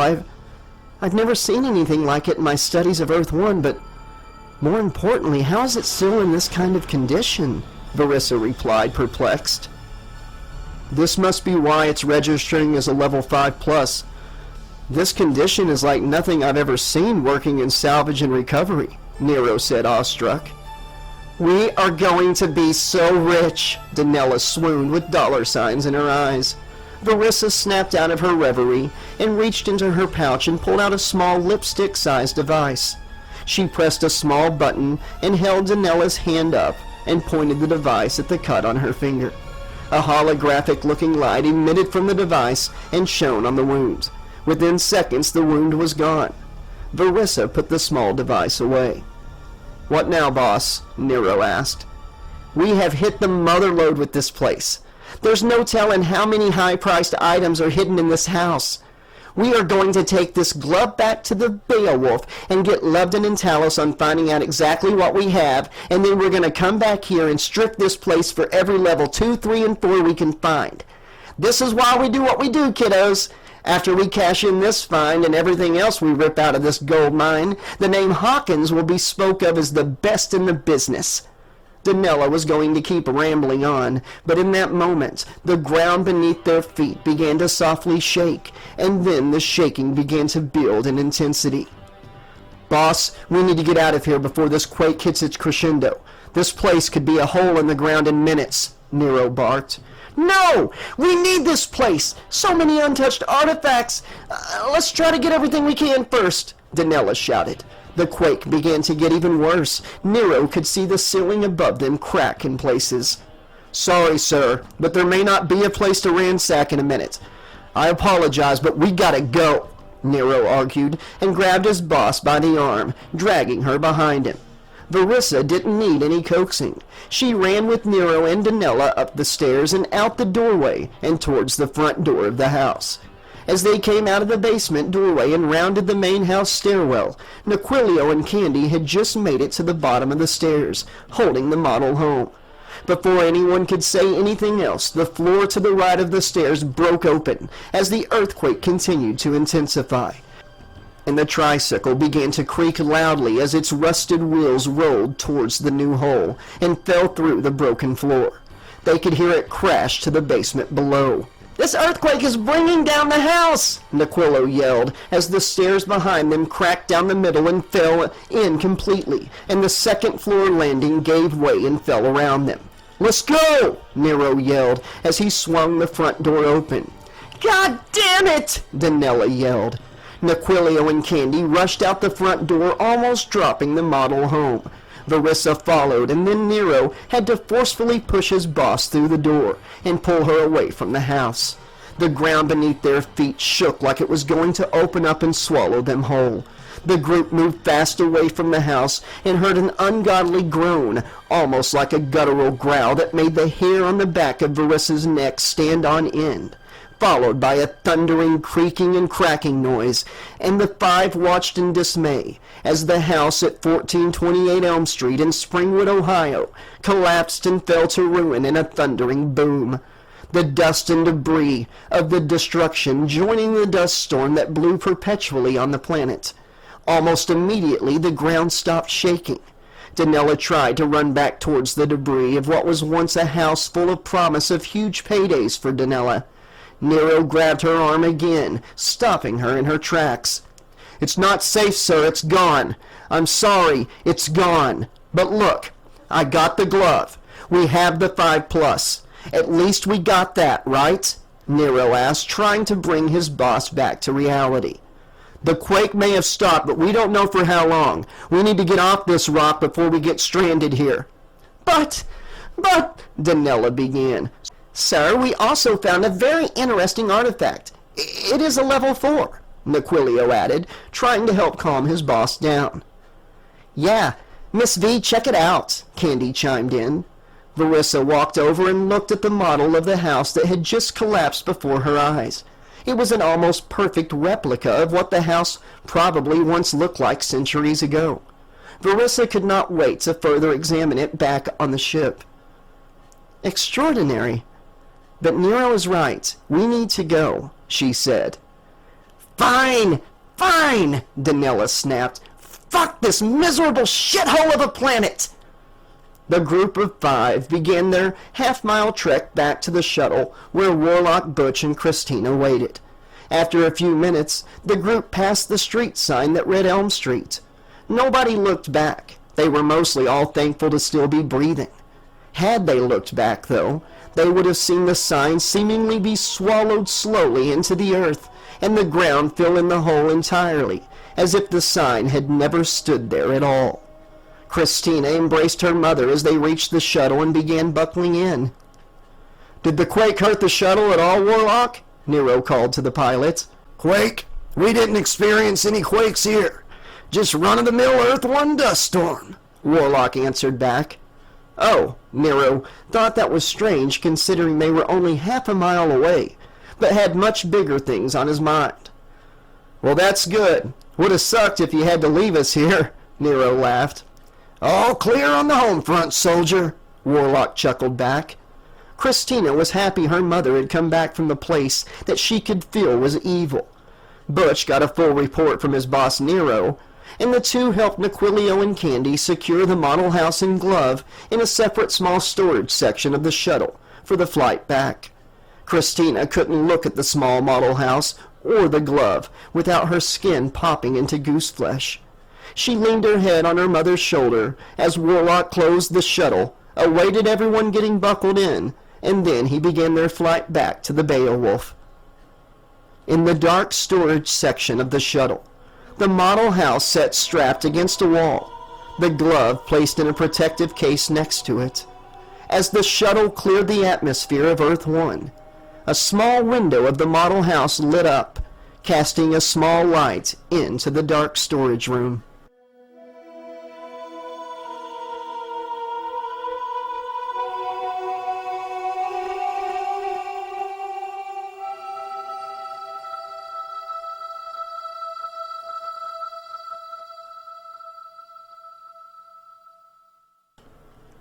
Chapter 5, 3, 4. All right, folks, preparing to dock with Beowulf. Welcome home, Warlock called from the front of the shuttle. Danella nodded and lifted her left hand in front of her face and pressed a small button on a band around her wrist. Immediately, a holographic image arose in front of her, beeping, and after a couple of seconds, she saw the face of Loveton, apparently in bed in a robe lying on his stomach, holding up his own hand and seeing Danella as their conference connected.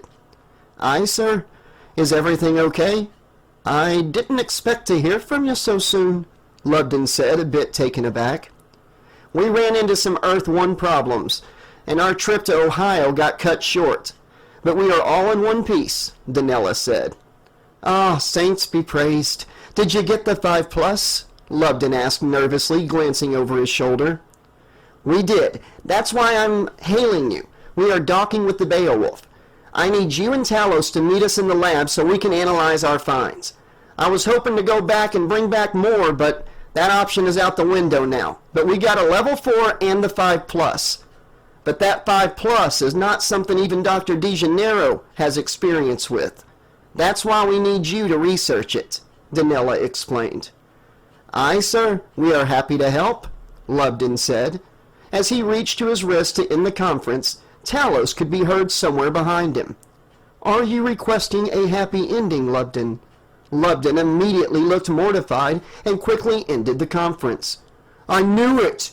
You owe me 60 cred, Nero. Come on, a bet is a bet, Butch called from the seat across from Nero in the shuttle.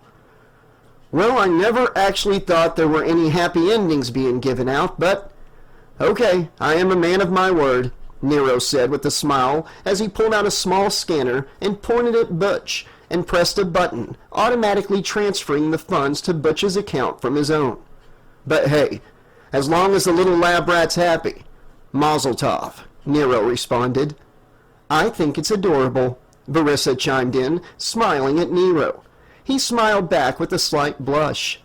The shuttle shook slightly, and an array of lights came on throughout the shuttle.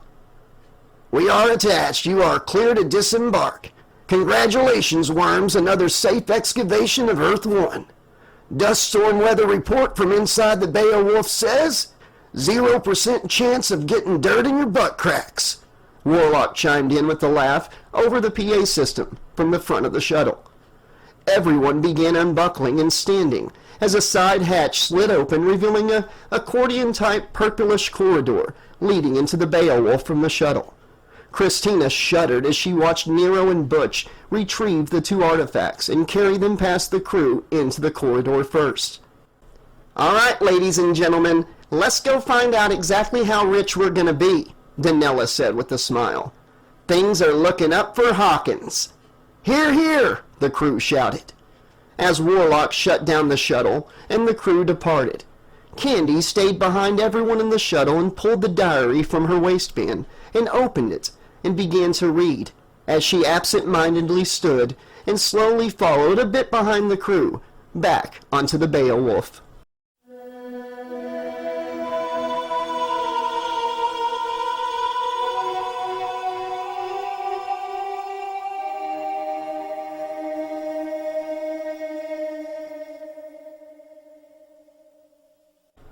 "20 minutes later, the crew of the Beowulf sat around the lab patiently awaiting an update from Talos and Lubden, who were both hard at work scanning every inch of the model house and glove into the Beowulf system. Nero and Butch were leaning in the corner chatting with Naquilio, asking him about Somnium 5 and what there was to do there. The Beowulf was scheduled to take a 4-day warp-speed trip to Somnium 5 the next day, so Naquilio could check in with his people there before the Beowulf moved on to their next excavation on a formerly inhabited planet in the Somnium Galaxy, Somnium 2. The Noctralians had abandoned that planet over 700 years prior due to the chaotic volcanic activity that made life a constant battle of survival. Verissa and Danella stood looking over the shoulders of Talos and Lubden as they painstakingly finished their task. Danella was anxious to find out exactly what they had found. Christina sat against the wall near her mother, nervously biting her nails and gripping her crucifix often. Warlock was in the cockpit of the Beowulf, preparing the auto system for their upcoming 4-day warp-speed trip, as he and the rest of the crew, minus Talos 16, would be in mandatory cryo-sleep for the trip. Candy sat at a small table on the far side of the lab, her back to the others. She yawned as she took a sip of coffee and turned the page again. So far, it was just the boring diary of a teenage girl named Nancy. But Candy felt there was a reason she had found the diary, and though it was quite hard to continue reading, she powered through. "Why does this part take so long?" Danella whined. "I'm sorry, sir. We could do a quick scan, but it could end up with missing data for our search," Talos responded. "It's almost finished, boss, and then you can cash in these here lottery tickets," Lubden added. "That model, it is quite fascinating," Verissa chimed in, startling Danella, who hadn't even noticed the doctor standing there. "The detail compared to the actual house is really quite good. Whoever made it must have studied every inch of that house. Even the inside is precise. It's disappointing that the actual house stood the test of time for almost 500 years, only to fall now." "Don't remind me, Doc. Yeah, the model is nice and all, but this glove, this is our meal ticket," Danella reminded Verissa. "All right. That'll do, Talos. That'll do," Lubden said happily as the scan completed on both items. "Okay, then run the scan through the historical databases. What do we have?" Danella said, almost salivating. Talos waved his hand over a control panel with a holographic screen, and images began appearing and changing faster than any human could keep up with. The rest of the crew overheard the conversation and had made their way to where the search was being processed. Candy had not noticed and was still reading from the diary, a look of fear and disbelief now showing on her young face. After around 30 seconds, the screen Talos viewed went blank. Talos waved his hand again, and the screen vanished.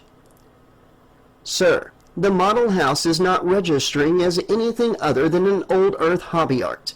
But in its condition, it is still a level 4, and will fetch you quite a high price, Talos began. I figured. The glove! Tell me about the glove! Danella demanded. It is indeed a 5+, but a price cannot be ascertained at this time, because it is a one-of-a-kind item. It needs some historical relevance to fetch a price margin like you show hope for. However, my scan of the historical databases only brought up the possibility of it being an old Earth handcrafted gardening tool. Without a more historical context, the price range is up to the market for such tools, though the condition shows great promise for a higher than average price. Shall I put it on the auction market for you? Talos asked. All the air seemed to leave the room in that very moment. The crew was saddened to see the disappointment bloom in their boss's face. Damn it! No! I refuse to believe a 5+ item like this is nothing more than a run-of-the-mill hedge clipper. Dr. DeGeneiro, are you sure you don't know what this is? Nothing from your studies. This is exactly what I fucking hired you for, Danella barked. Sir, I am sorry, but Verissa began. Wait. No. This glove was kept in a safe place and was wrapped and tied. It was more than just a tool someone used. Not to mention the fact it is still in pristine condition for almost 500 years old. Verissa scrunched her nose in deep thought. Lovedon, Talos, run a search for Springwood, Ohio finger blade glove. Maybe under the right perimeters we can find more information on it. Aye, Doc, Lovedon said, as he and Talos went to work doing just that. The crew watched on with bated breath. Danella caught herself not breathing again. Images flew on the screen in front of Lovedon and Talos and then stopped on an image of an old newspaper called the Springwood Gazette from Springwood, Ohio, with a headline that read, Kruger Walks Free. The paper is dated May 11th, 1968. Fred Kruger walks free, it reads. It says a man named Frederick Charles Kruger was a janitor in the boiler room of a power plant in Springwood. Lovedon began. A what? Janitor? That sounds heinous, Butch blurted. No, Butch. A janitor is an old Earth occupation, where instead of robotic clean tech, the humans of that time would actually do all the sweeping, scrubbing, and cleaning and get paid for it, Verissa answered. Wow, one person to do all of what clean tech does? That's amazing. That's real talent. Bet they made the big bucks, Butch pondered. You would think that, but no. Actually, the exact opposite. They were looked down on in most social circles and made far less than most others. In fact, we had a whole lesson on old Earth blue-collar versus white-collar workforce. Candlin, she earned the highest marks on the final exam. Candy, want to explain the workforces to Butch? Verissa said, looking over her shoulder, looking for Candy, but could not spot her. Candy, where'd you go? Verissa spotted Candy on the other side of the room, her back to the group, and was about to hail her to join them when Lovedon broke back in. Oh, saints preserve us, Lovedon said with shock.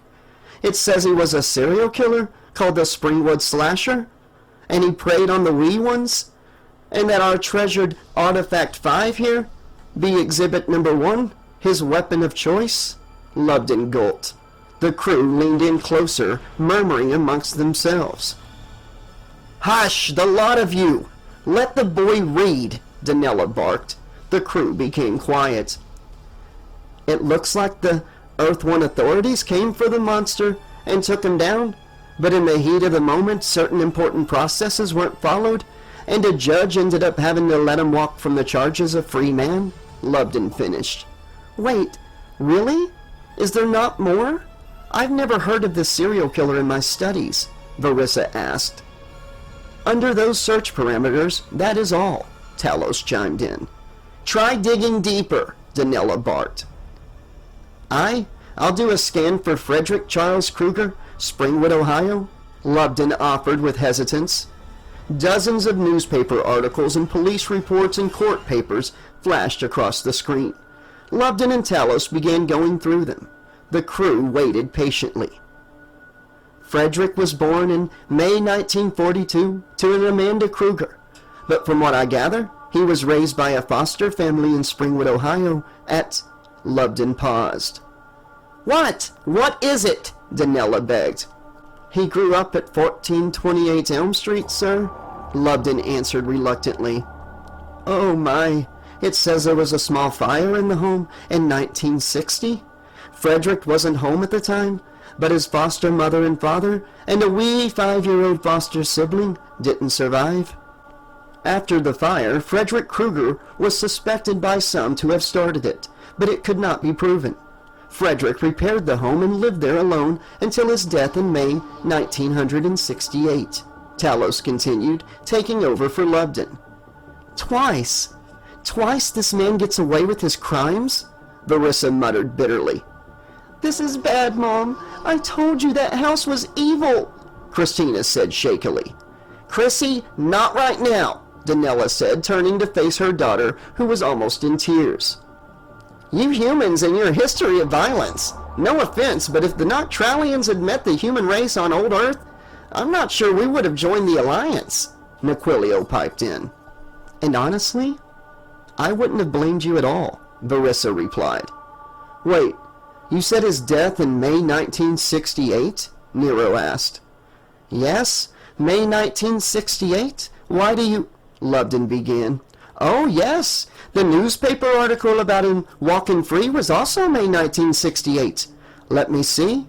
Lubden excitedly began scanning through more files. He looked annoyed as he waved his hand over his control panel, moving page after page off of his screen, until finally settling on one that seemed to calm his annoyance. Okay, sorry there was a lot of redacted information, but I found an in-house police memo that speaks of a group of Springwood citizens that sought Frederick out after he skated on the killings, and Lubden's eyes widened in surprise. They took justice into their own hands? They found him at his workplace boiler room and burned him alive as he was preparing to flee town. He died in that fire, Lubden finished. Good. After what he did to those children and burning his family alive serves him right, Verissa spoke up. Mom, we have to get rid of the glove and model house. No good can come from it. It's cursed. It's evil. Please, Christina whined. You don't understand, Chrissy. This type of serial killer memorabilia from old Earth is priceless to collectors, Danella explained to her daughter. Mom, it isn't worth the money. It's blood money. It's dirty. Please, I'm begging you, Christina continued. I understand, but we have to sell it, Danella caught herself shouting.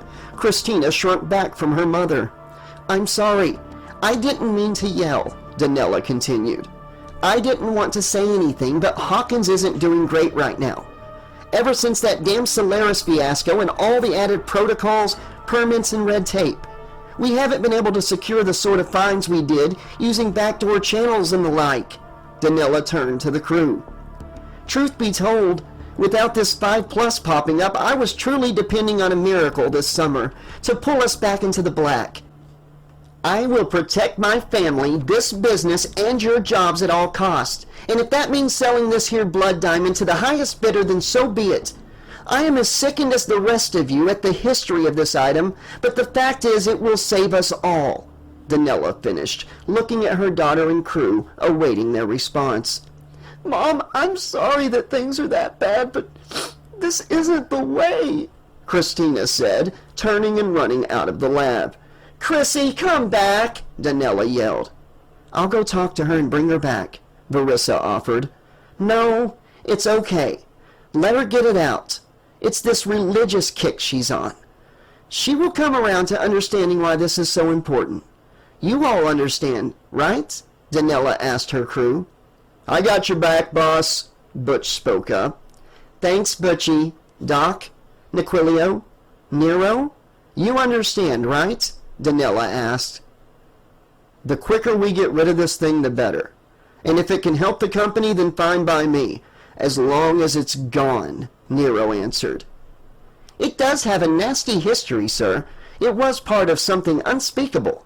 But you're the boss, and I enjoy getting to explore lost worlds, so yeah, if this is what you think is best, Nequilio added. I don't like it, but you're the boss, sir, Verissa said in a small voice. Thank you for understanding, all of you. What about you, Lubden? What do you and T think? Danella asked, turning back towards the two. It's strange, sir. The police reports, newspaper articles, website pages, everything. It doesn't stop the night he died in 1968, Lubden gulped. What? What do you mean? The bastard died, didn't he? Danella asked. Yes, but it's strange. In the mid-'80s, a string of teenager deaths started up in Springwood, and friends of the victims, and even some who ended up being victims later, all would say it was Freddy Krueger. This is going to sound really strange, but they say he came after them in their dreams. Even stranger, they all described him exactly the same, as a man in a red and green sweater, covered in burns, wearing a black hat, and get this, wielding a glove affixed with 4 razor-sharp blades, Lubden said. Verissa felt a shiver down her spine at the words red and green, but before she could think on it any more, Danella was cutting in. Dreams? Come on, Lubden. It's an old Earth superstition, a town boogeyman, mass hysteria, she said. That is the most likely scenario, Talos 16 chimed in, agreeing with Danella. I agree, sir. But these police reports go on and on for countless years, and the weird part, 80% of this stuff is redacted, blacked out. There's even a ton of medical records for patients at a place called Weston Hills. Again, mostly redacted. But I dove into Weston Hills, and it was a psychiatric hospital that specialized in sleep disorders. I wish I could tell you more, sir, but everything important has been seemingly scrubbed from history. Redacted almost in full, Lubden said, astonished. Maybe I can fill in the blanks for you. The group turned with a start at the voice of Candy, who had been silent the entire time. She walked towards them, standing next to Lubden and Talos, facing the group, holding an old book. Candy, what is that? Where did you get it? Verissa snapped. It's a diary of a girl named Nancy Thompson, who lived in that house on Old Earth. I took it when Nequilio and I found the model, Candy answered. Danella and Verissa snapped their heads to Nequilio. He put his hands in the air. I had no idea. I would have never let her take that out of there without tagging it and reporting it to you, boss, Nequilio said pleadingly. Dr. DeGeneiro, I thought you explained to your student the laws of what we do.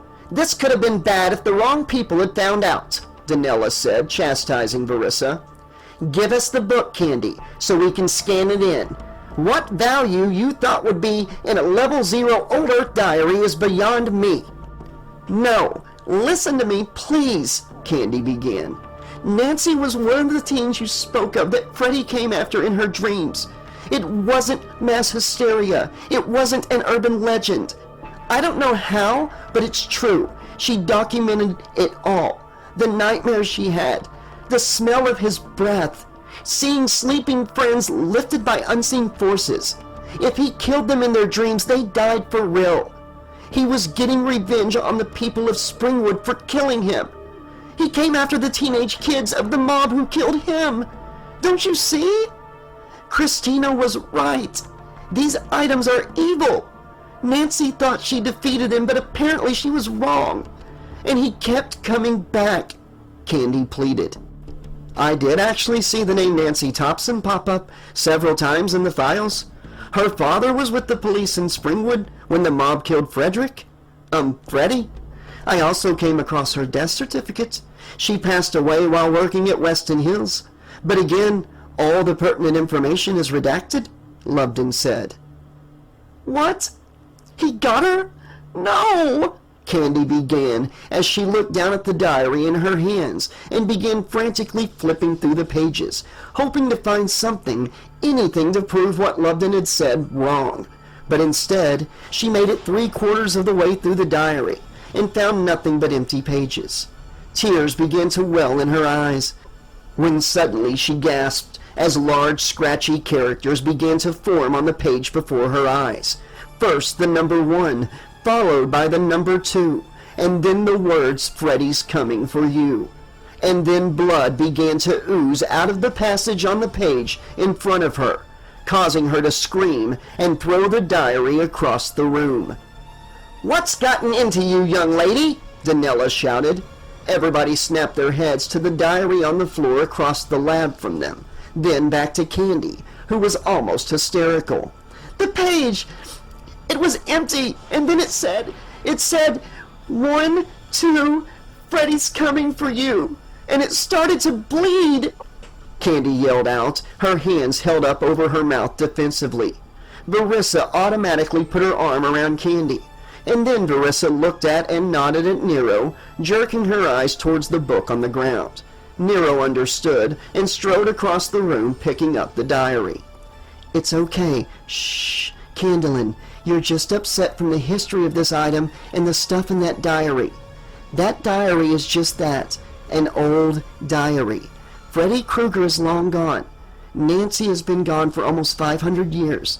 You're safe, we're safe, no one is coming for you," Verissa said, trying to soothe her student's anxiety. "Yeah, look," Nero said, holding up the diary. "Nothing here but a diary, see?" Nero stood next to Verissa and Candy and flipped through the empty pages. Candy watched and saw the bleeding passage was nowhere to be seen. Nothing but empty pages after Teenage Nancy's final diary entry. But Candy knew what she had seen. She knew she wasn't crazy. "No, it was there! You've got to believe me! Don't you see? We didn't find that house by accident. Those coordinates weren't a system error. He used us. Somehow he lured us there to find that glove and bring it with us. To bring him with us. He wants to start all over again wherever we take him," she screamed, turning and grabbing the glove off of the scanner surface. Talos and Lubden jumped out of their seats to avoid being knocked over. "Candy, that is very expensive. You need to put it down. You're tired. You're stressed.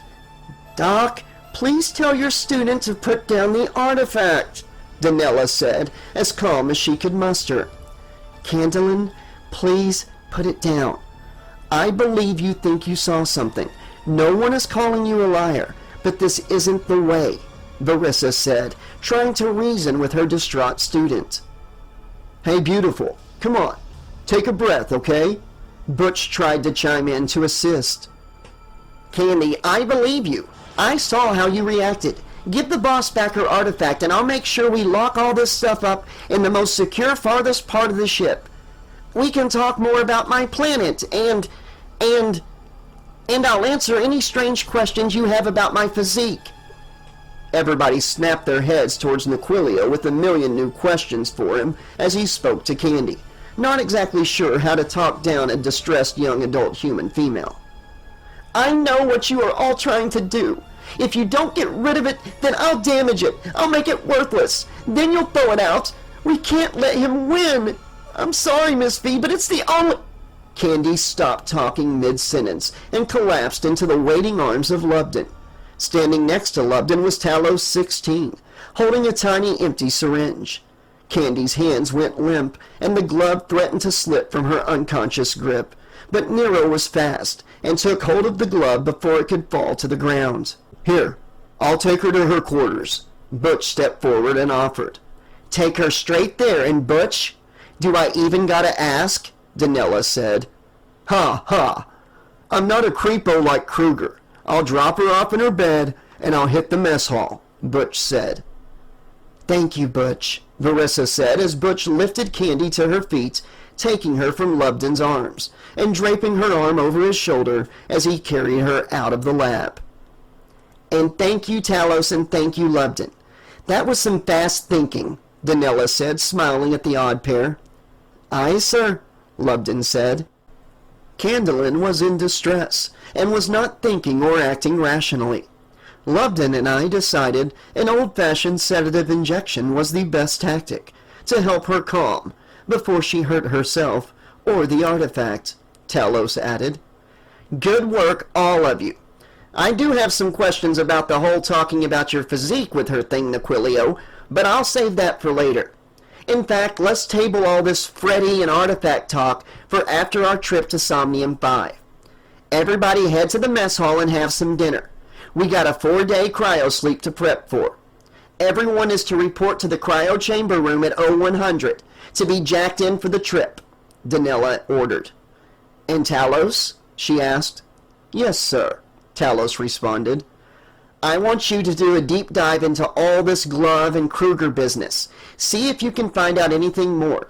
Maybe dig for some unredacted information or see if you can unmask any of it and give me a full report when we come out of cryosleep. We need all the information we can gather to present to collectors, Danella continued. Yes, sir. I will do my best, Talos responded. Good save, Nero. I knew I hired you for more than your good looks, Danella said with a wink. No problem, sir, Nero said, smiling. Verissa smiled. She was concerned for her student, but knew the 4 days in cryosleep would be good for Candy. And when they got to Somnium 5, all the boogeyman stuff would be replaced by the wonder of visiting a new planet for the first time. Though a small twinge of fear still dwelled deep in Verissa's gut. The red and green sweater.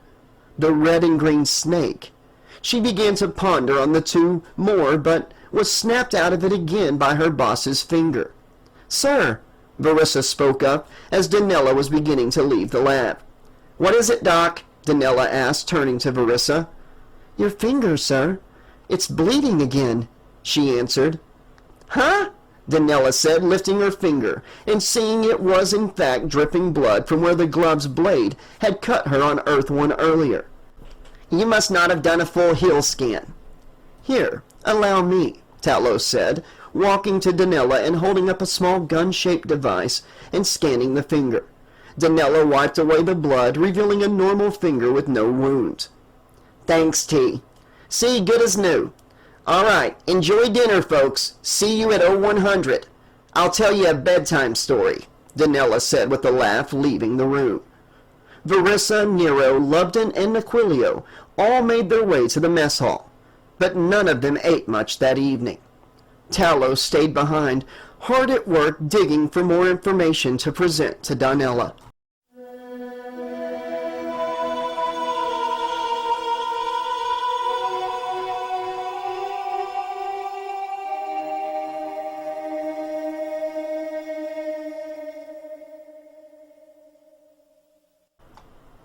The crew of the Beowulf were all standing in their large glass cryo chambers. It looked like 10 clear glass coffins lined the solid white sterile room, with a large control panel erected in the middle of the room surrounded by the 10 chambers.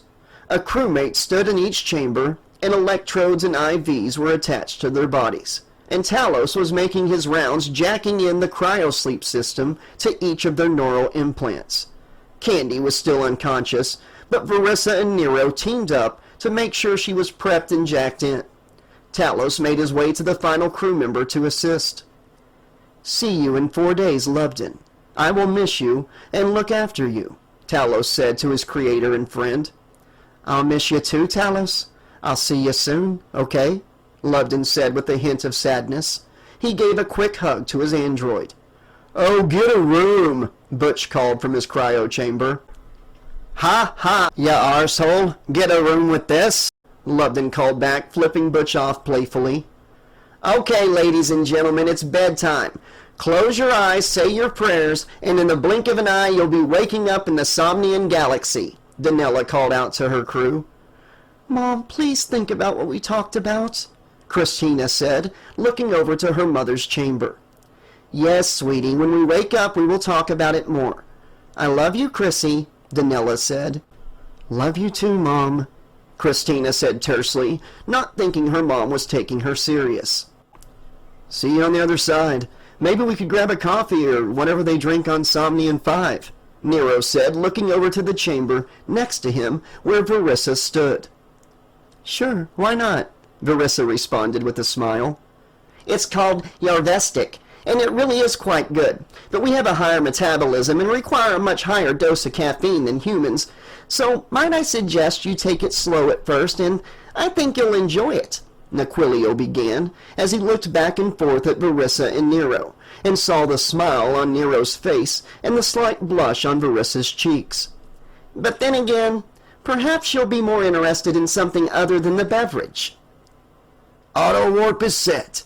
It'll kick in 2 minutes after we're all safely in cryosleep, boss, Warlock called from his chamber. "Alrighty then. Talos, we're ready. See you soon," Danella said. "Yes, sir," the android responded as he waved his hand over the control panel before him, and all 10 chambers hissed as a clear glass encasement slid over each chamber, sealing the crewmates inside. Talos waved his hand again, and a clear fluid began flowing through each crew member's IV. Verissa could feel her body slowly falling into cryo hibernation. The room began to be distorted around her as her eyes slowly closed and then opened and closed. Her breathing slowed. Her eyes opened, and she noticed there were no other cryo chambers, just hers in the middle of the white sterile room. Her eyes closed, and she heard a strange noise, like something slapping the ground in a rhythmic pattern. Her eyes opened, and she was no longer in the white sterile room. She was outside that house on old Earth, except there was no dust storm, no desolation.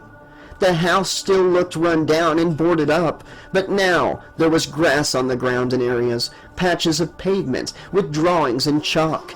The sky was dusky, almost dark, and from her cryo chamber she could see 3 small girls in bright white dresses, with their hair tied up in pigtails with big white bows. They were on a patch of pavement near the house, and they were playing. 2 of the girls each held one end of a rope, and they swung it over and under, as the 3rd little girl would jump over it, and they began singing. The lyrics sent a chill and a spike of fear through her slowly fading body, as they sang out the same thing Candy had said she read in the diary.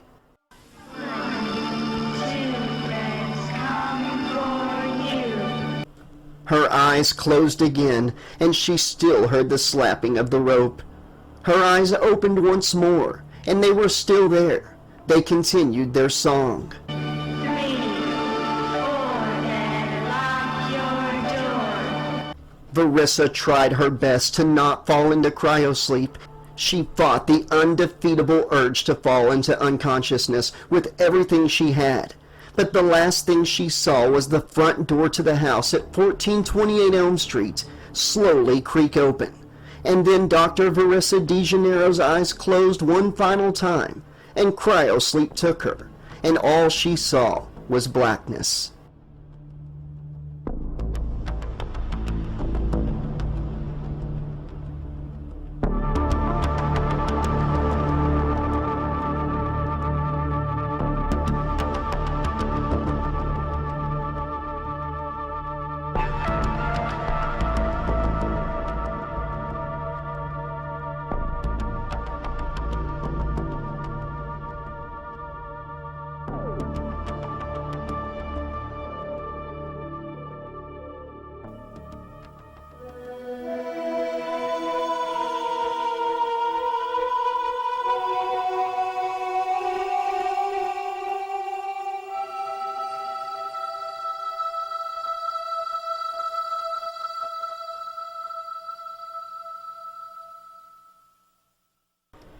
Chapter 6, Space Junk. Candy slowly opened her eyes, feeling the sluggish hangover of awakening from cryosleep. She flooded her eyes. Was 4 days already over, she wondered? At first her sight was blurry and distorted. She pulled a hand to her face and rubbed at her eyes, and she could see clearly. She was still sealed in her cryo chamber, and could see Naquilio at the control panel in the middle of the sterile white room. He smiled at her and held up one finger to gesture, "Give me a second." as he then waved his hands over the control panel before him and then pressed his finger against it, and Candy's cryo chamber hissed and slowly opened. Naquilio rushed over to her and gently removed her IV, and then the electrodes that were attached, and very gingerly disconnected a small cable from her neural implant. "What's going on?" Candy asked hoarsely. "Before we went into cryosleep, I got into the system and pulled some strings, so the IV didn't feed to me. We are still in warp speed, but if we do what we need to do in less than an hour and get back into cryosleep, then we'll be okay. Are you up for it?" Naquilio asked. "Up for what? What do we need to do? Are you sure this is safe?" Candy asked, disoriented and confused. "I told you in the lab. I believe you, remember? About the artifacts? When you threw the book, I saw blood come out of it. I was afraid to say anything. I didn't want to look crazy. I'm sorry I left you hanging to dry, but we need to get rid of those artifacts. He wanted us to find them. You were right. I could do it by myself, but I knew you would want to see it done. For us and for Nancy," he answered. Candy was beginning to feel clear-headed again. "How did I get here? I don't remember," she began. "Yeah, Talos and Lubden ambushed you with a sedative, and the crew worked together to put you in cryosleep with the rest of us. Very much a dick move by the lab rat and his robot," Naquilio explained.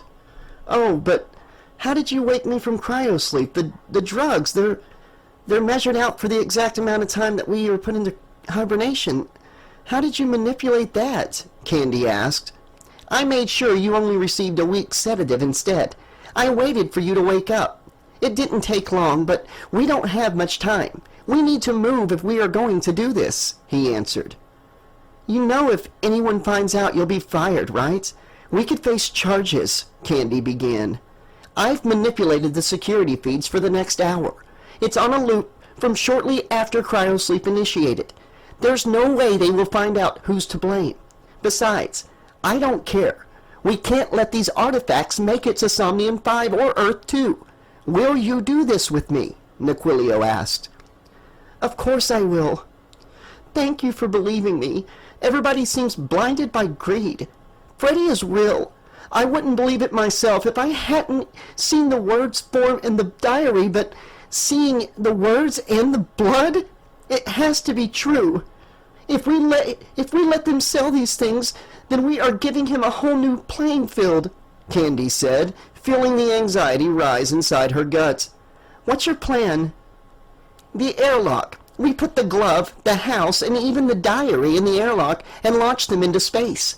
I know you feel a connection to that diary, but if we found it, it means he wanted us to. We will loose them into open space. No one is ever going to find them. I thought about trying to burn them or even fire a plasma gun at them, but I have a feeling it wouldn't do anything. They are in pristine shape after almost 500 years, so I don't think we are going to be able to do damage. But if we launch them into space at warp speed, then even if they aren't destroyed, they will at least be lost to the void of space." "That Freddy Krueger is a real son of a bitch," Naquilio answered. "Yes, great idea. Wait, what about Talos?" Candy asked, climbing out of the cryo chamber as Naquilio took her hand to assist. "He might try to stop us." "Don't worry about him. Before cryosleep, I uploaded a small virus to the system he connects to. It will shut him down for 3 hours. I checked. He's out. By the time he wakes up, we will already have the artifacts launched and be back in our cryo chambers," Naquilio answered. "So, do you trust me?"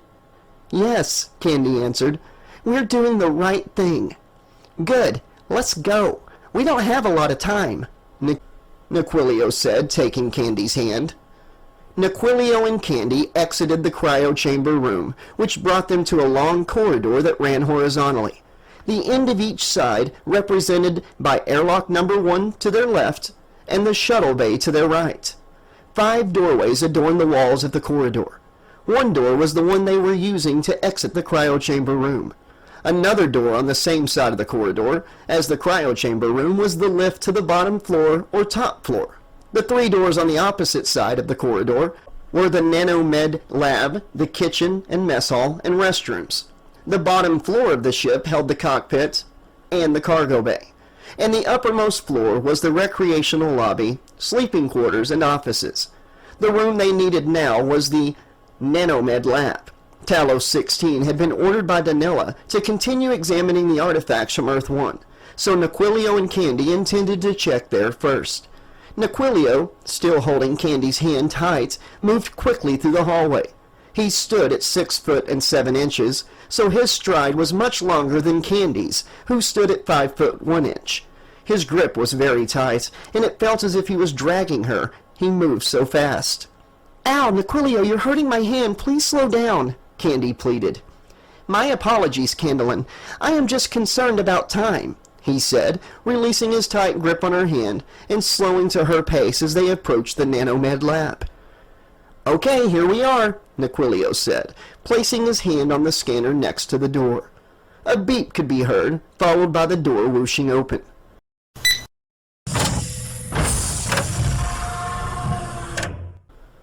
The two would-be saviors of the Beowulf stepped into the lab.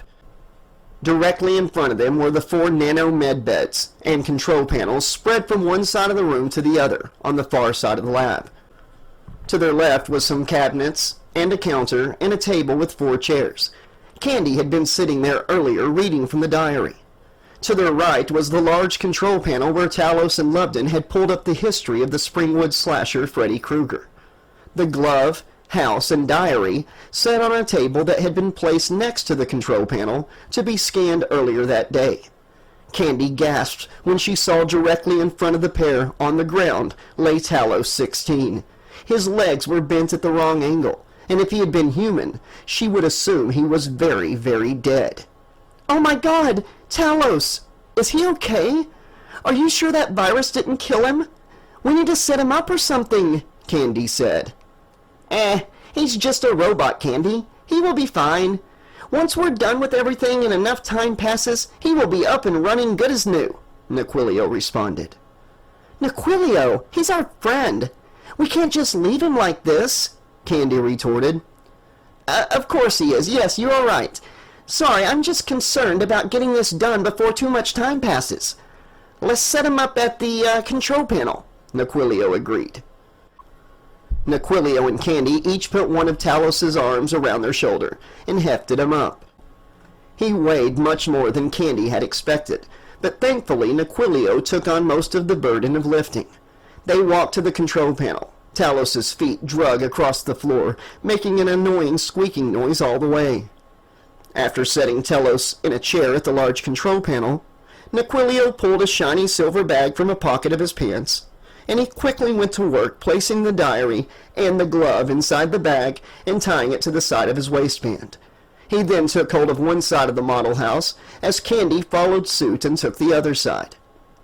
"All right, let's get this over with," Naquilio said. "Out of sight and definitely out of mind," Candy added. The pair lifted the model home from the table, much like they had when they had initially found it on Earth-1. Candy wished like hell that she had never brought the damn thing to the ship to begin with. Wished that they had just made a trip to their original planned location and brought back boring political and religious artifacts. But you can't go back in time, and the damage was done. All she could do was try to right the wrong that she had committed and make sure the legend of Freddy died that night on the Beowulf. Candy and Naquilio awkwardly walked out of the Nanomed lab into the corridor on the middle section of the Beowulf. They made their way down the corridor to the very end and stopped at the door that read Airlock Inner Door. Naquilio readjusted his grip on the house so he could hold his side with one hand as he used his other hand to place against the scanner, and the inner airlock door whooshed open.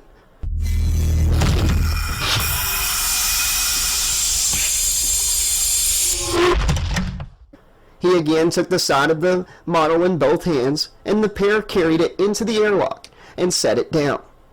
"Okay, almost done. I'll prep for opening the outer airlock door. Can you drag the model closer to it?" "Sure," Candy said, as she bent down and took hold of the model and began walking backwards, dragging the model across the room until her butt bumped into the outer airlock door. She released her grip and stood up, but was mortified to hear the inner airlock door whooshing closed.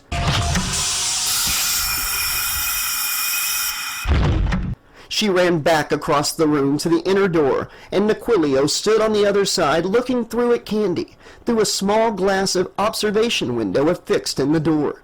Naquilio asked her, "What's wrong?" "Naquilio, quit fucking around! Open the door! We don't have time for this!" "Actually, I've got more time than I've had in a long time."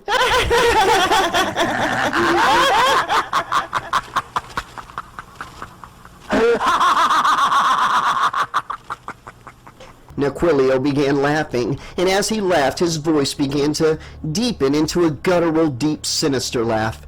Candy beat against the door, pleading with him to open it. She tried putting her hand against the scanner on the inside, but since she wasn't a crew member, it did not open for her. She looked back up at Naquilio, and her blood ran cold as she saw his face morphing from the blue-skinned, three-eyed Noctralian she knew into a hideous human face covered in wet-looking burns. She could make out the shape of his face, his hooked nose, his sadistic smile. She had seen that face before, but it hadn't been covered in burns. It was Frederick Charles Kruger, from the screen of the control panel earlier that day. When she had stood to tell the crew about the diary's contents, she had glanced at the screen that Lubden and Talos had pulled up with a picture of Freddy. As her heart rate began to rise, she watched as he lifted his hand, holding a black fedora hat, and placing it on his bald, burned head. "Freddy!" Candy yelled. "The one and only," he replied. "Oh my God, I'm still asleep," Candy realized in horror. "I really do want to thank you, Candlin. You did me such a solid," Freddy began. "What the hell are you talking about? Let me out of here," Candy demanded. "All in good time, Candy. I wouldn't even be here without you. I was sitting around in my limbo, bored, lonely, and then you and your crew visited Casa de Freddy, or as you call it, Old Earth," Freddy said with a smile. "Others have visited before, but they were out of my range. I only had so much ability to affect the living world. But when you have nothing but centuries to practice, you learn to master your craft. I cast my line into that ocean in the sky, and you all took the bait." "Go to hell, you son of a bitch! I'd never help you!" Candy hissed. "Oh, but you did, Candy. You, that nerdy leprechaun, and his pile of nuts and bolts all helped me so much. It's funny, your boss didn't even question how she couldn't pull up any other location, or how in a town, completely buried in the ground, there was still a street sign and a house standing. All because the only thing your boss saw was dollar signs," Freddy chuckled.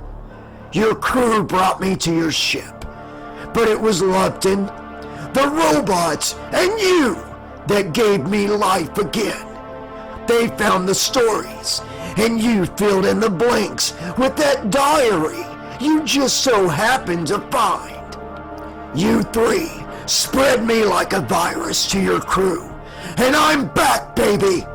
Guess we won't be needing this anymore," Freddy continued, as he held up the withered leather diary in front of the window for Candy to see, as it burst into flames and ashes in Freddy's hand. "No!" Candy yelled. "Oh, yes. But most importantly, you reunited me with an old friend that has been away for far too long," Freddy croaked as he held the glove in his left hand for Candy to see, and then slowly slid it onto his right hand. He wiggled his fingers, causing the blades to tink against each other. He then spread his hand out in a quick motion, flourishing it before the window for Candy to witness. "Would you look at that? Still fits perfectly after all these years. I do thank you, Candy. I couldn't have done it without you. But now we go our separate ways. Parting is such sweet sorrow. I'll give your friends your regards. Looks like you really are destined to be Verissa's star pupil, Freddy said, and then began laughing maniacally.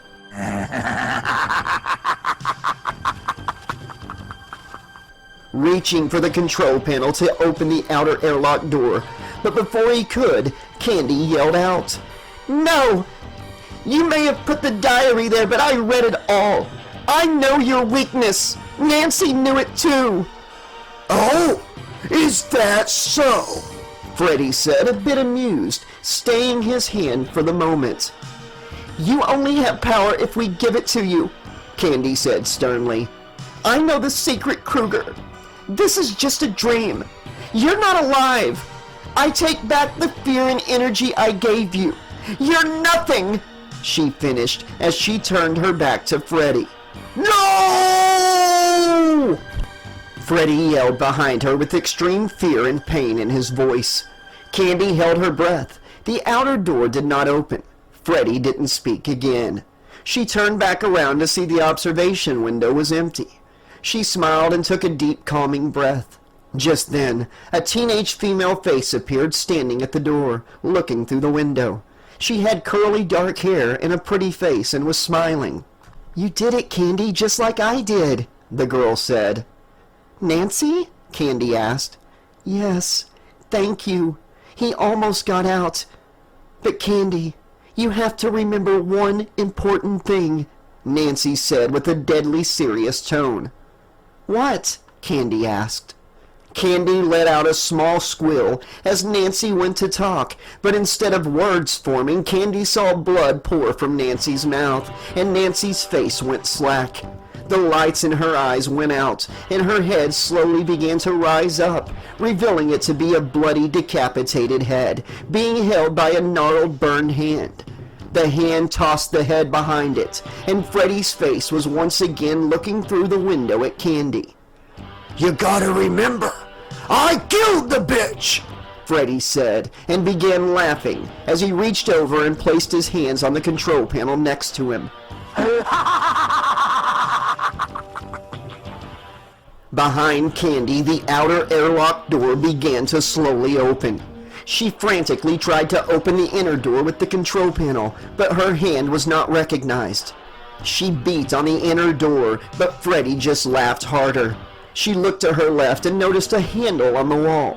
She grabbed hold just as the air began being sucked out of the room, and the airlock door slowly opened completely to empty space. The vacuum of space pulled on Candy. Her body hovered horizontally as she held onto the handle for dear life, but she felt her blood beginning to heat up. She grew weaker, and one finger at a time her grip failed her. Freddy glared at her through the hole. He was no longer laughing. He looked at her with a face of pure hatred and seething. Yet it almost seemed like the bastard was soaking in the moment, savoring every second. She stared deep into his burning eyes and was filled with hatred and sadness. She knew her time was up, and now Freddy would be going after Verissa, Butch, Naquilio, and the entire crew of the Beowulf. And after that, her thoughts were cut off by the worst headache she had ever felt. She was holding onto the handle by one finger, and it too finally slipped free. Candy was sucked out of the Beowulf and into open, empty space. As she floated, watching the Beowulf get further away and Freddy's face get smaller and smaller, she began to feel her blood boil. Her head felt like it would explode, and then she saw no more as her eyes burst like a child popping a bubble. She let out a silent scream as she felt her insides begin to expand and her bones breaking and vessels popping as her expanding body pushed the bones through her skin. And then she felt no more. Drifting on the spaceway by the Beetlejuice Hotel, mapping out constellations of the place I know so well. Sifting through the system for the piece that knows my name. Endlessly I list them in the master game. Welcome to my world. Welcome to my world. Welcome to my only space junk. But your words are coming through. I'm riding on space junk, and it's bringing me to you.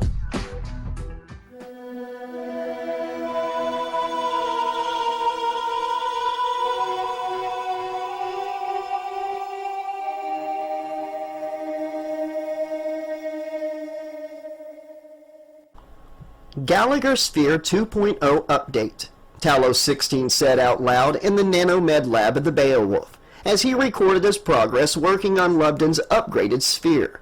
He continued, I have successfully manipulated and evolved the nanoant technology of Nanomed Bed Number 1.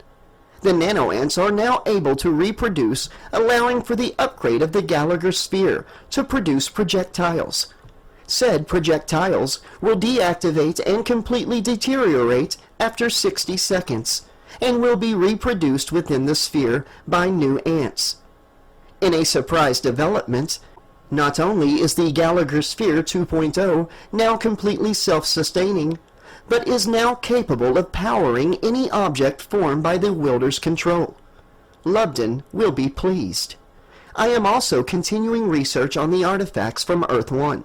I am... Talos stopped speaking as he was caught off guard, as the diary on the table next to the model home and glove suddenly burst into flames and ash faster than he could react to stop it.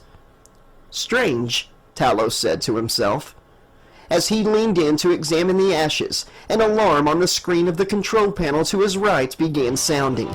He rushed to sit back down and redirected his attention to the screen, and saw it was a vital sign alert from the cryo chamber room. Talos quickly waved his hand over his control panel and pulled up Lubden's vitals. Everything was in normal range. He began checking each of the other crew members, but before he could find out who was in distress, his attention was again distracted, as he witnessed the 5+ artifact, the bladed glove, began to slowly dematerialize in front of him. He sprang back to his feet and tried to grab the glove before it was completely gone. But his hand passed right through it, and within seconds it was completely gone, as if it had never been there to begin with. What is going on? Talos asked no one. The vital sign alarm was joined by another vital sign alarm. Talos leaned back over to the control panel and finally came to Candelin's vitals. Her heart rate was off the charts, and now her blood pressure was rising rapidly. Talos quickly left the lab and made his way to the cryo chamber room. Talos placed his hand on the door's control, and the cryo chamber room opened up before him. He stepped in and did a quick glance around the room. He saw Lubden was sleeping normally in his chamber. He threw his eyes to Candy's chamber and saw she was breathing extremely hard. He rushed to the control panel in the center of the room and pulled up her vitals. They were in unsurvivable levels. He heard a clank and looked up. Candy's hands were pressed against the glass encasement of her cryo chamber. And then suddenly her eyes shot wide open, and she screamed, and within seconds of her scream, Talos watched in startled fascination as her eyes exploded in their sockets, and Candy began heaving. She still appeared to be screaming, but her scream was suddenly cut off. There was no sound coming from her, but she was still screaming. Talos immediately waved his hand over the control panel to begin an SOS to home base, but was distracted again, this time by the sound of breaking bones. He looked up to see what appeared to be Candy's body flattening, spreading. Broken bones began breaking through her skin. Talos waved his hand over the control panel to begin his SOS call, when suddenly Candy's body exploded. Her clear cryo chamber now was bright red, as the inside was awash with blood and gore. In that moment, Candy's body exploded. An electrical energy colored red and green shot out from her cryo chamber, striking the control panel and hitting Talos square in his chest. Talos flew backwards across the room, hitting the wall behind him and landing with a thud on the floor. Talos saw the room go completely dark, and then it was lit back up in a dim red, informing the android the ship was now on auxiliary power. Talos tried to rise to his feet and realized he could not move. He could not lift his hand or move his head. And then everything began to fade to black as the android slowly shut down.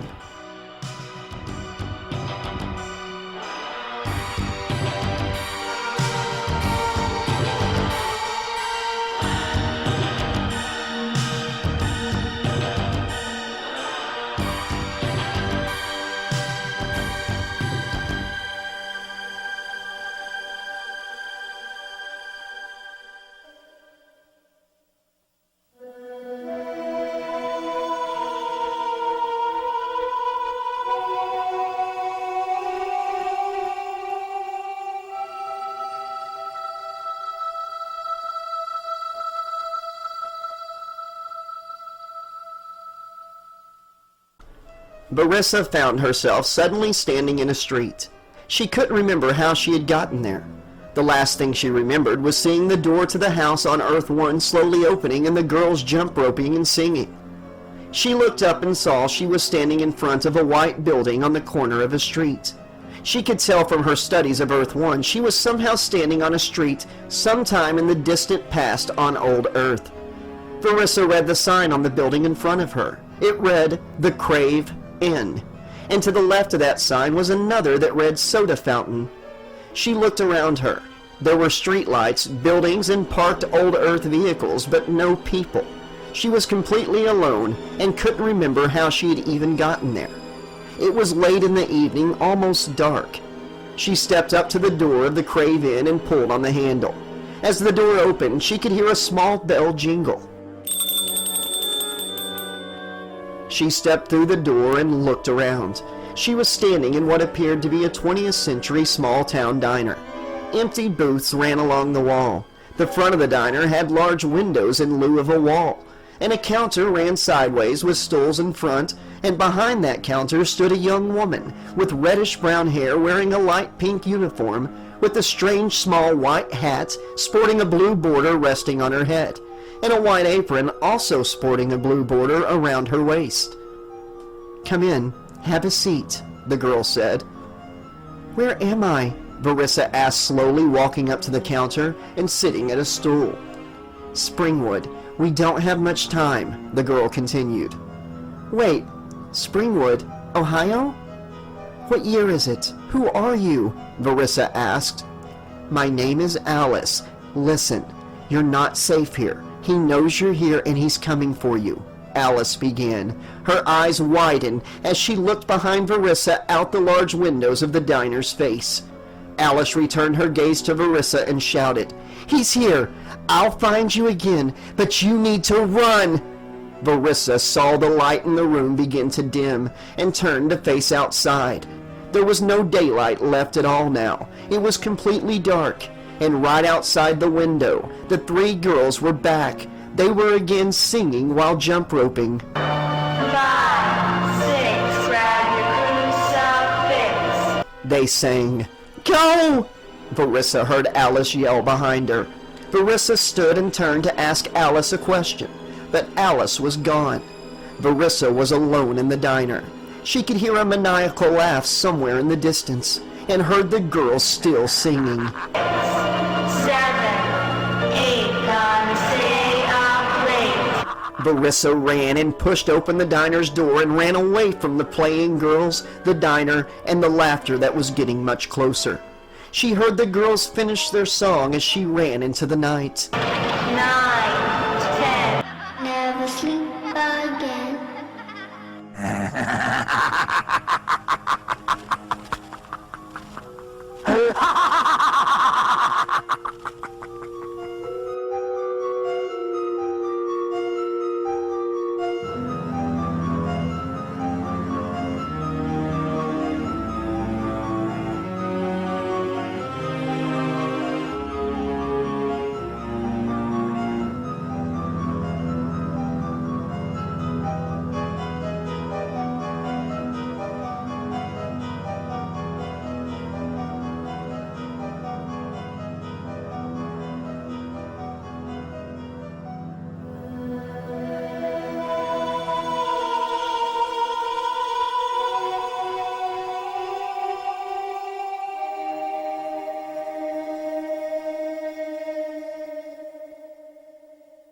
Chapter 7. The Passion of Christina.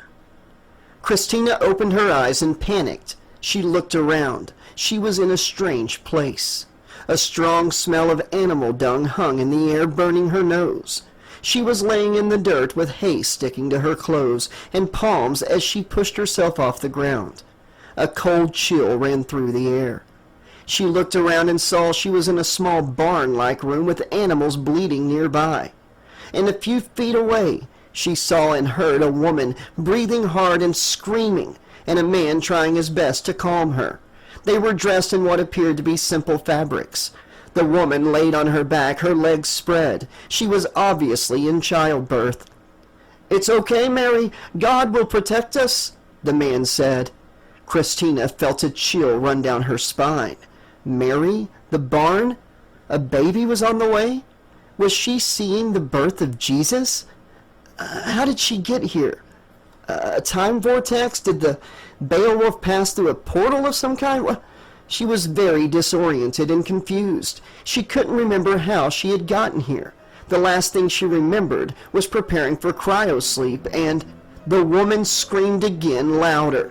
Christina saw the man jump back with a start, letting go of the woman as blood shot out from between her legs, spreading across the dirt and hay of the room. She began screaming in agony. Christina could now see the woman's pregnant belly. It was moving. Something was pushing against it, trying to get out. "Joseph, he's coming!" Mary screamed. Christina almost vomited when she saw the woman's belly split open vertically from belly button to chest. Then two gnarled, bloody hands pushed the split belly apart, and then a bald, bloody, burned head began pushing out of her opening. Christina screamed when she saw one of the hands wasn't a hand. It was a glove with 4 razor-sharp blades, and it was not a baby pushing its way out of Mary's stomach. Mary fell limp to the ground. Joseph backed up, staring in disbelief as the figure fully stood, his feet still inside the dead belly of Mary. The figure was a tall man, whose entire head, neck, and non-gloved hand was covered in severe burns, wearing dark pants and a striped red and green sweater. He reached down into the gore-covered belly of Mary and pulled out a bloody black hat. He shook it in the air, sending blood flying around the small room, some of which struck Christina in the face, and he then placed it on his head. He looked at Christina and pointed at her. "The Messiah is born! It's a Christmas miracle!"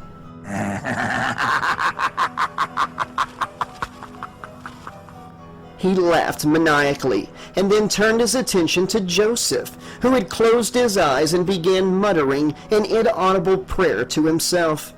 Freddy stepped out of the corpse he had just come from and stood over Joseph.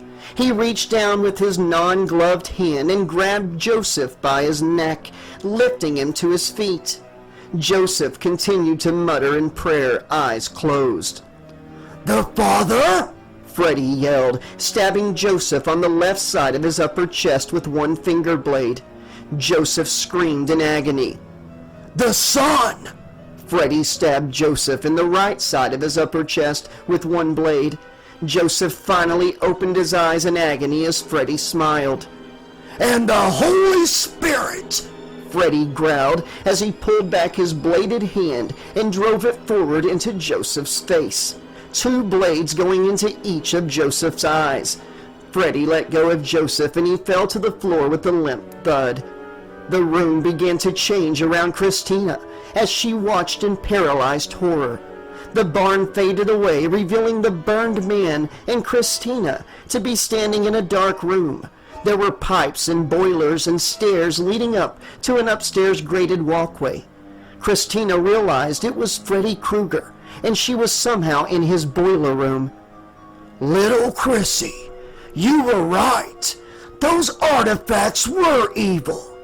Too bad your mom doesn't love you as much as she loves money." Freddy growled, staring a hole through Christina.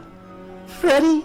Christina asked, trembling, tears streaming down her face at the blasphemy she had just witnessed.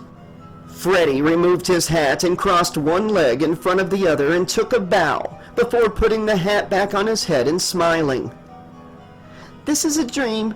It's not real," Christina began saying to herself. Never heard that one before. But don't worry, Chrissy. I'm not gonna kill you. Yet. First, I wanted to take you through a tour of the unholy trinity, Freddy said with a chuckle. On to round 2, he yelled, holding up 2 bladed fingers before laughing, and the world went dark for Christina.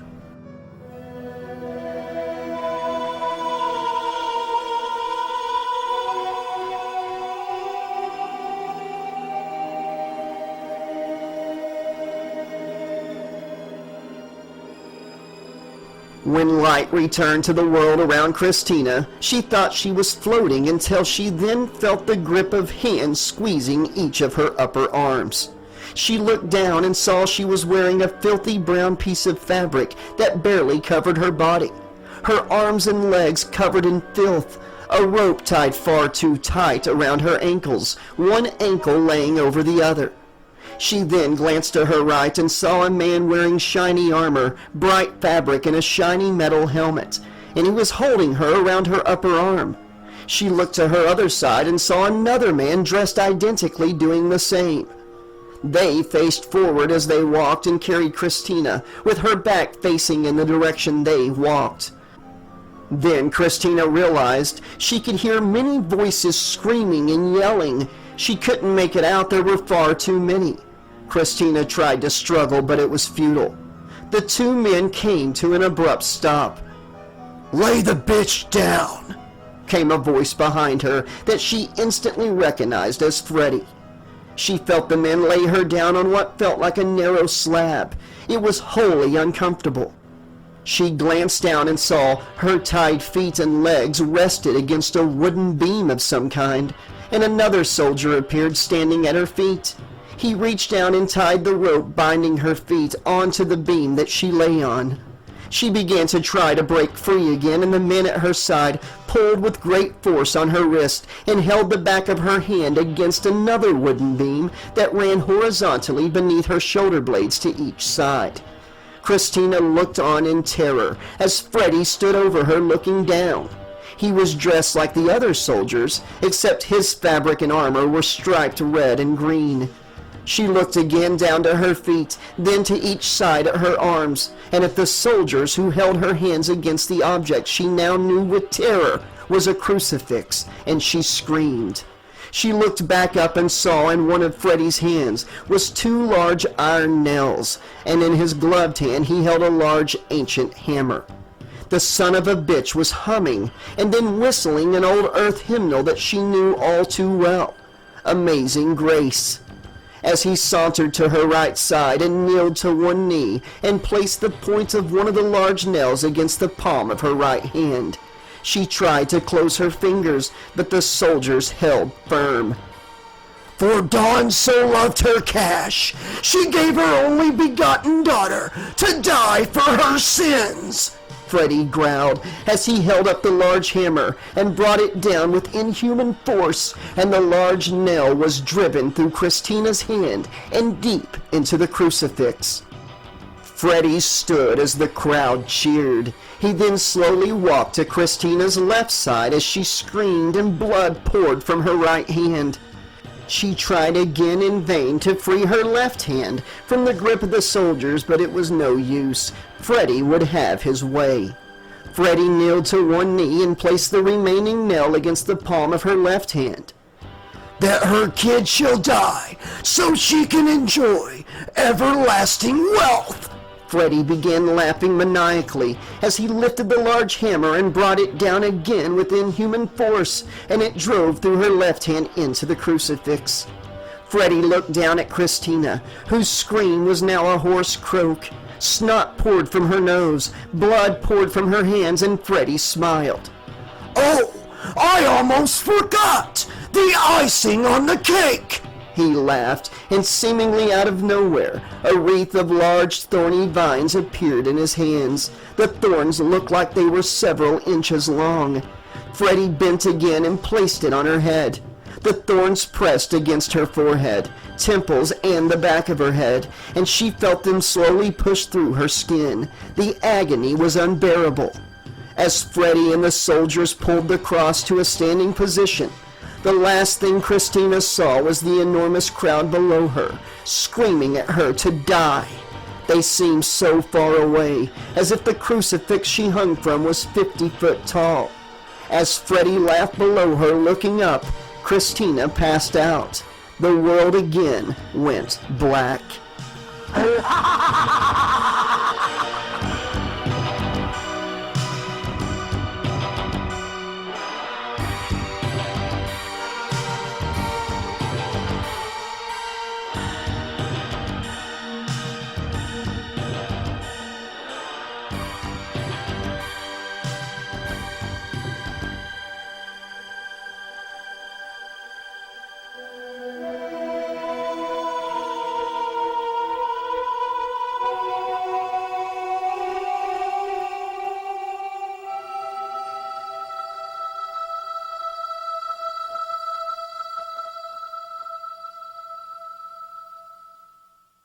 Christina slowly opened her eyes. Her head no longer hurt, but her hands still had large holes through them. Blood dripped slowly, but she was no longer affixed to a crucifix. She was kneeling on both knees, her injured hands held together in front of her as if she had been in prayer. She looked to her left and then to her right. Two women dressed in simple garb also kneeled, hands before them in silent prayer. Christina looked in front of her and saw a large rock wall. The sun was shining directly on it. She then began to stand to her feet, and the ground on beneath her started to shake, and she was unable to stand. The women on both sides of her opened their eyes and in unison yelled, "He rises!" Christina felt the earth shake and then heard a large cracking noise, and she realized the rock face in front of her was the side of a mountain, with a large round rock rolled in front of it. The large rock began to slowly roll, revealing a dark cave. The bright sun began to fill the darkness as the rock rolled, and the sun lit up more of the cave. Once the cave was fully revealed, the rock stopped rolling, and the ground stopped shaking. Christina stood to her feet. The women on her sides ran to the cave opening, their hands held above their heads as if reaching for heaven. In the bright, almost too bright, sunlight, Christina saw a silhouette of a man wearing a robe that covered most of his body. He had what appeared to be long hair and a full beard, but the bright sun hid any specific features. She watched the women fall to the feet of the man. "The resurrection," Christina said to herself, and instantly looked all around her for Freddy to appear. But she saw nothing except a large crowd several hundred feet behind where she stood. They were all silent, watching the resurrection happen. Christina returned her gaze to the cave and heard a moaning, snarling noise coming from inside, and then saw the figure of the man in the sunlight lean down and reach for one of the women, and then heard one of the women scream. Christina could see now the man she thought was her resurrected savior had lunged at the woman and bit her. He was tearing flesh from her neck as he lashed out over and over with his teeth. The other woman stood to run, but he grabbed her and began taking bites out of her as well. To Christina's horror, she then saw the first woman rise from the ground, also snarling and moaning. Then both women and the man began to shamble towards Christina. When the sunlight finally faded enough for her to make out actual features, she could see the long-haired, fully bearded man did appear to resemble what she thought of as Jesus, but his skin was decayed, his face sunk in, almost skeletal. The two women shambled with him, all their hands outstretched. Christina began backing up slowly as they approached. Then she turned and ran towards the crowd. As she approached the crowd, she could hear random people in the crowd calling out to the would-be resurrected Savior and the two women. "He is risen! It's a miracle!" Christina tried to push through the crowd, but it was as if they were trying to stop her from escaping. "You don't understand. He's not alive. He's a monster. You have to run," Christina pleaded, but no one listened. As the zombified Jesus and two women were within a few dozen feet, the crowd began running to them, dropping to their knees in front of them. Within seconds, the three zombies were upon the crowd, biting and tearing at their bodies. People screamed, and then within seconds, they too turned. Christina pushed as hard as she could and was slowly putting distance between her and the growing horde of biblical zombies through the crowd.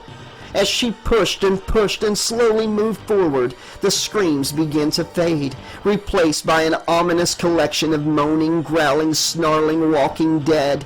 As Christina pushed out from the crowd into an open area, she realized she was in the middle of a desert. She looked behind her, and the horde of hundreds of walking corpses all had their arms outstretched and saw her and were coming for her. The sun was instantly covered by dark, heavy rain clouds. The world around her grew dim. Lightning lit up the sky, and thunder boomed as the clouds let go with torrential rainfall.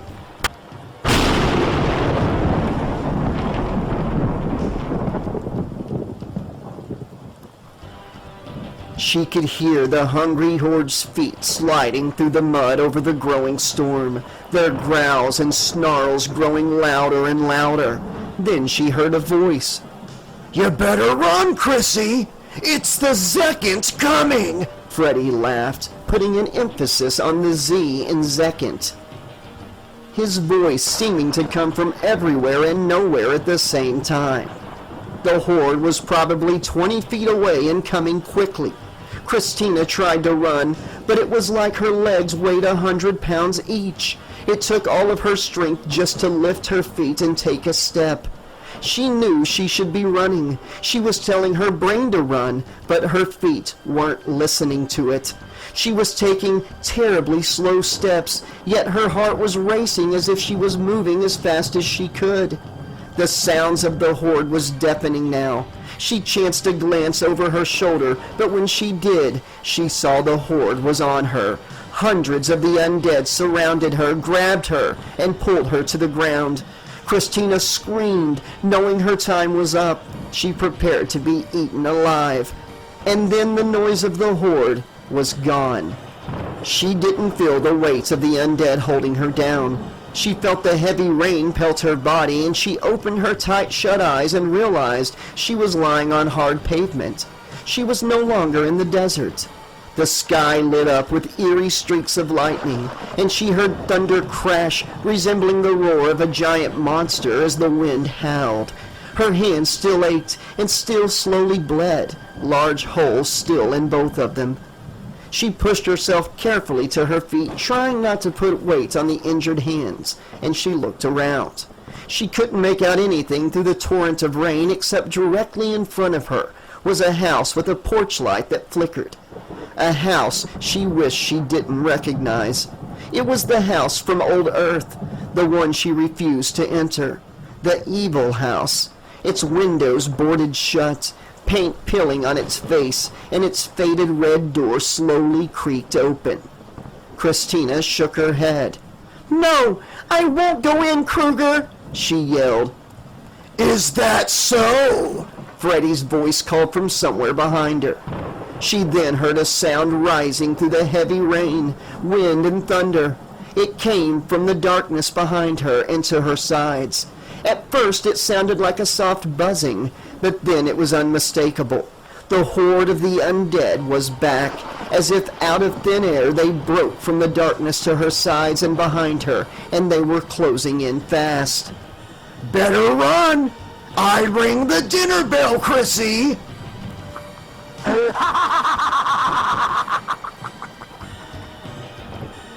Freddy's voice rang out. Christina ran for the door of the evil house.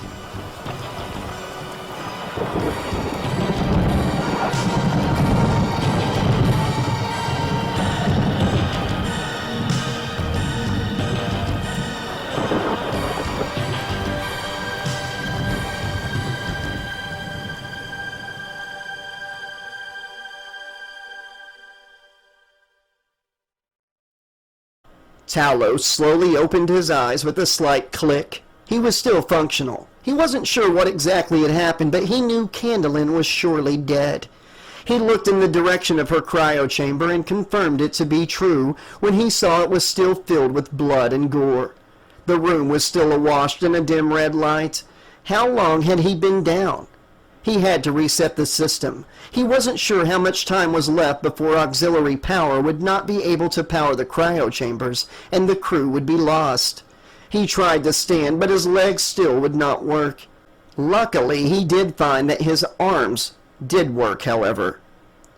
I also need to run a diagnostic on myself immediately, he said to himself. I have to get to the lab. Talos rolled onto his front and began pulling himself forward with his hands and arms. He looked like a man paralyzed from the waist down, pulling himself across the floor. He made his way towards the door and looked up at the scanner and lifted one hand up over it. The door beeped and whooshed open. He started to pull himself out of the room when he heard another vital alarm begin to go off. He turned his head back towards the cryo chambers and saw that Christina, the daughter of the Hawkins Salvage and Recovery Company's boss, was in distress. Her chest was heaving as if fighting for breath. Her arms hung at her sides, and before Talos's astonished eyes, he watched as large holes appeared in both her hands, and blood began to ooze out. He turned his attention back to the hallway, more determined than ever to get back on his feet again and return power to the ship. He pulled himself down the corridor and outside the lab. He reached up to the scanner, and again the door opened for him. Auxiliary power must not be too close to depletion. The doors are still working, Talos thought to himself. He pulled himself into the lab and made his way towards the large control panel and large table that stood beside it, that held the model home. He reached up and took hold of the edge of the table's top and pulled himself up to where his face peered over the edge of the table. He was shocked to see the model home now looked faded, worn, old, and also instead of looking like the model of a home that was lived in, it now instead had the appearance of a run-down house. Its windows were boarded up, paint peeled from the walls, and the front door was open. That's when Talos's eyes fell upon something truly astonishing that he had trouble processing. Before his eyes he saw Christina. She was mere inches tall, and she was looking over her shoulder as if looking straight at Talos, but she had fear in her eyes. She screamed and then turned her head towards the model home and ran inside. The door of the model home slammed shut behind her.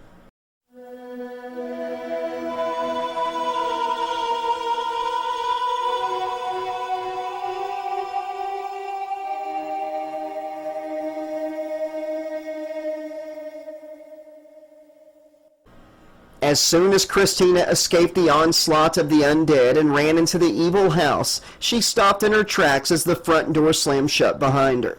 She was inside the house that gave her such pause. She saw rickety wooden flooring, an old stairway going up to another floor. To her right and left she saw entryways into other dark rooms of the home, and to the left of the stairs a small hallway. She then heard Freddy's laughter ring out throughout the house. She heard a squeaking noise and heard something coming from the darkness. She held her breath and then saw a small contraption with 3 wheels roll out from the hallway in front of her. It was rusted and squeaked loudly. It rolled to a stop 2 feet in front of her.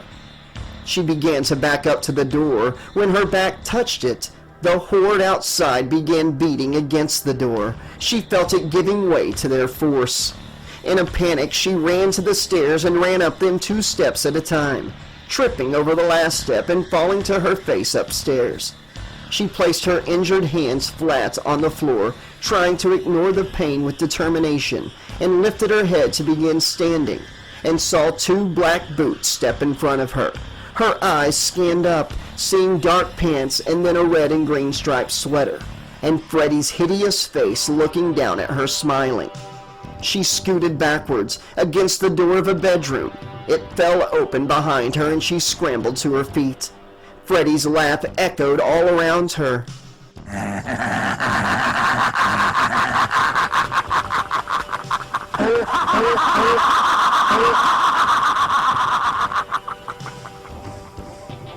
She spun in circles but could not find the slasher. Then the door to the room slammed shut and she heard footsteps coming from behind her. She spun around and there stood Freddy. The arm whose hand wore the glove was slouched slightly at the shoulder.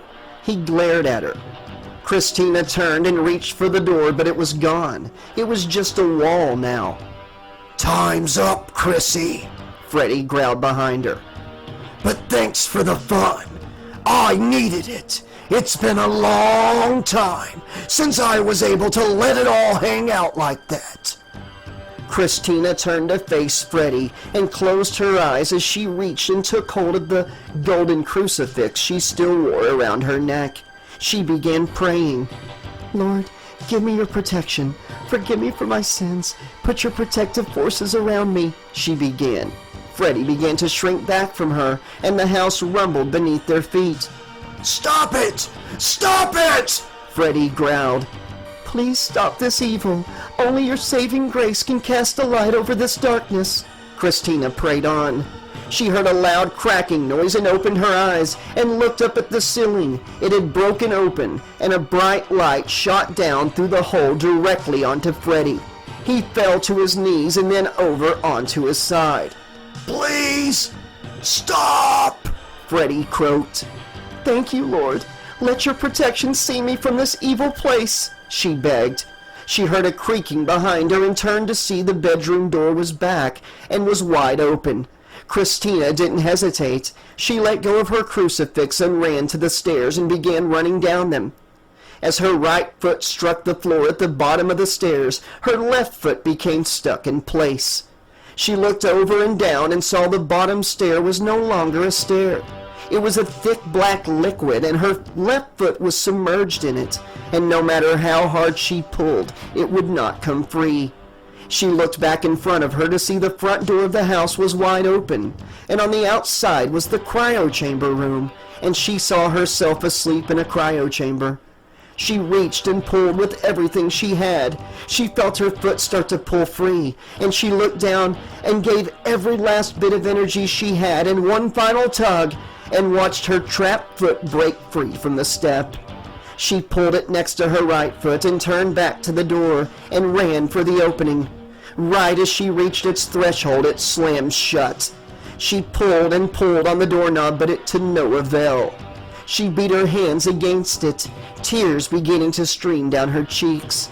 And then she felt hot breath in her ear and a cold, gnarled hand holding the back of her neck. Christina tried to push off the door, but Freddy was too strong. She was held against the door, her left cheek pressed against it. She could see from her right eye Freddy staring down at her.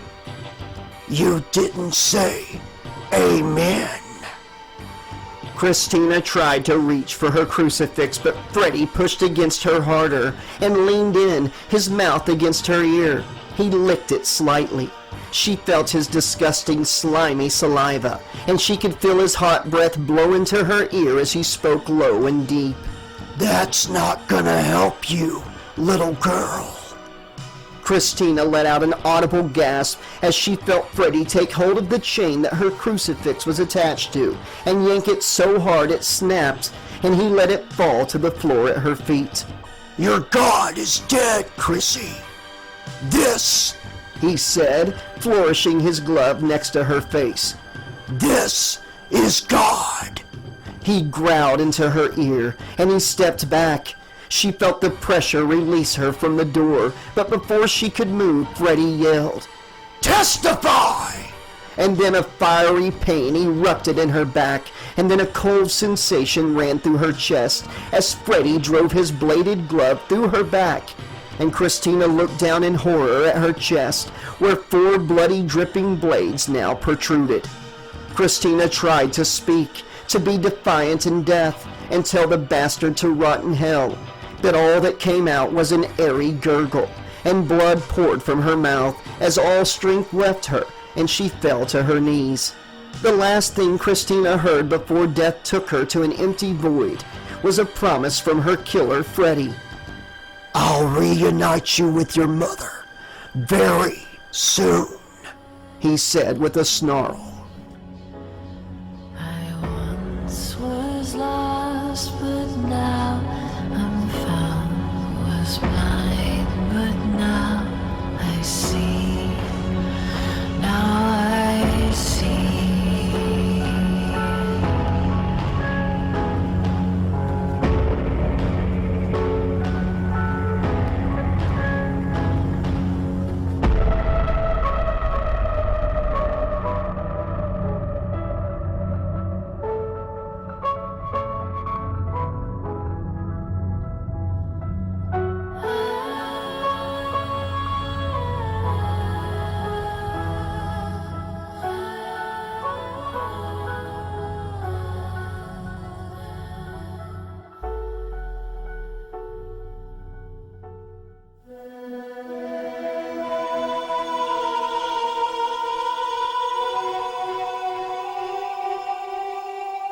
Talos didn't understand what he just saw.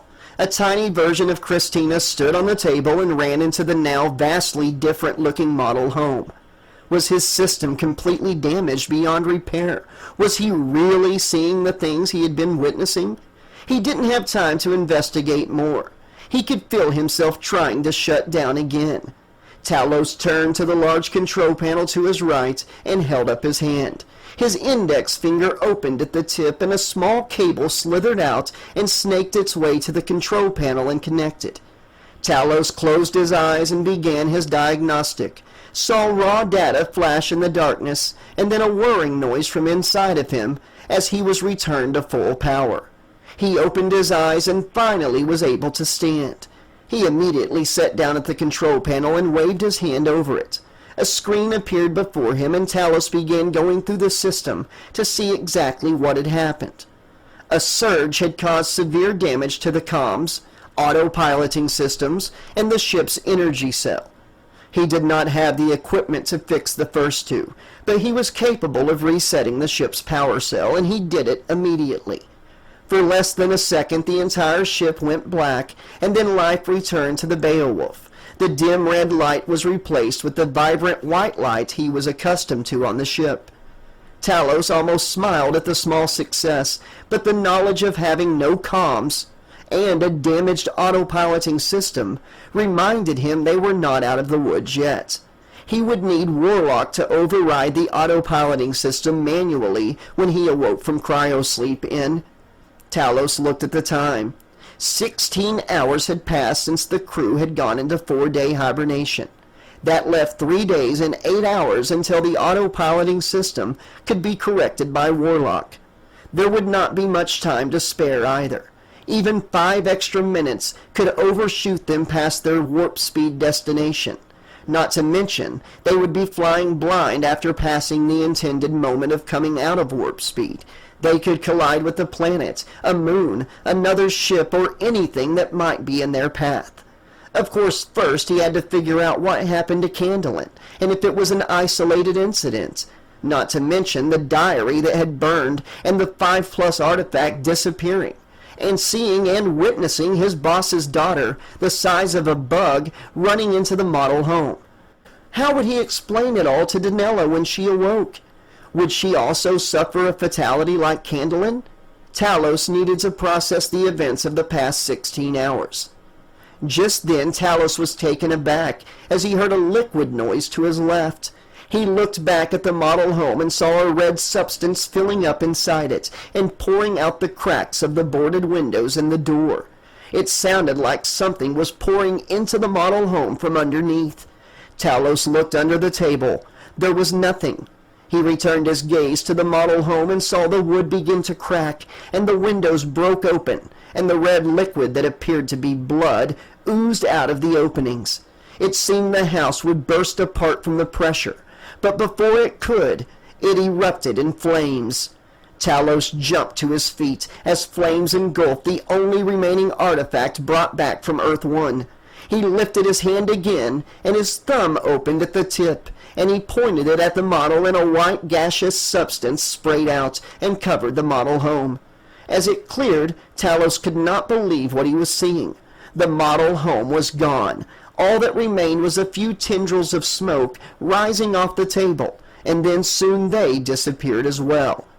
Talos tried to think of rational explanations to explain what he had seen since the crew had gone into cryosleep, but nothing made sense. He thought of the stories they had read on Frederick Charles Kruger, but that was not rational. It was not reality. It was human delusions. It did not compute.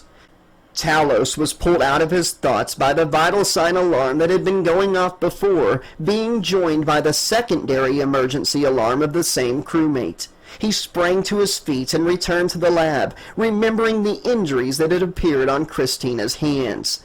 He walked fast through the corridor and stopped as the cryo chamber room door whooshed open. He immediately glanced at the control panel and made his way to it. Christina's heart rate alarm and blood pressure alarms were off the charts. He looked up and watched in fascinated curiosity as Christina began breathing hard, her chest heaving, and suddenly blood sprayed from her chest as 4 red holes appeared. Blood poured from the wounds, and then blood poured from Christina's mouth as her body went limp and her alarm ceased to sound.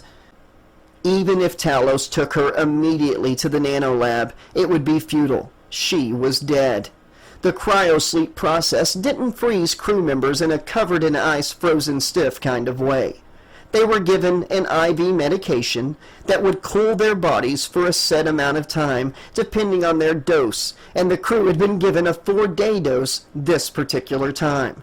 Their chambers would bring their body temperatures back up when the IV medication wore off, but trying to wake them sooner could kill them, because their body temp would not be able to rise enough until the medication wore off. Their chambers held them in a suspended animation and monitored their vitals for any problems. If it was non-lethal or an adverse effect of the medication, the chambers would react accordingly.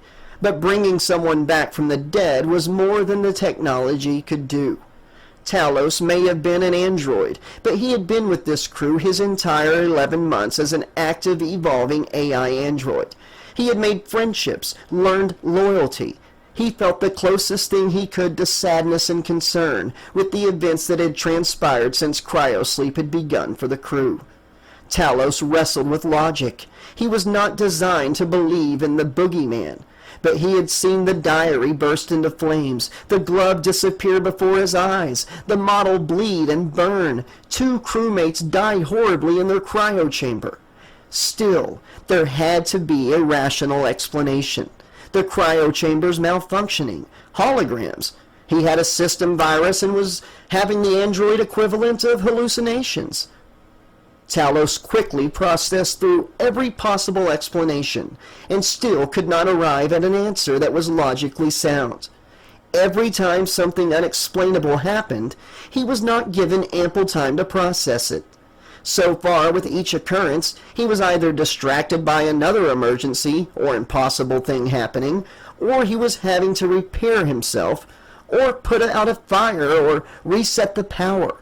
However, he was sure he could figure it out if just given more time. There was no boogeyman after the crew of the Beowulf. He just hadn't come to the proper conclusion yet. 5 seconds later, Talos revisited that thought and decided he would consider the boogeyman was real, and he would find a way to stop it. Because now another crew member's vital alarm began sounding, and Talos's eyes widened as he turned his head to see exactly which crew member was now in danger. He looked to Lubden's cryo chamber and was horrified to see his closest friend and creator's chest heaving as he began breathing hard. Talos felt himself feeling emotions he didn't know he was able to experience. He was feeling worry and hatred. A possible solution struck the android in that very moment, and Talos turned and moved swiftly to the lab with more motivation than he had ever had before.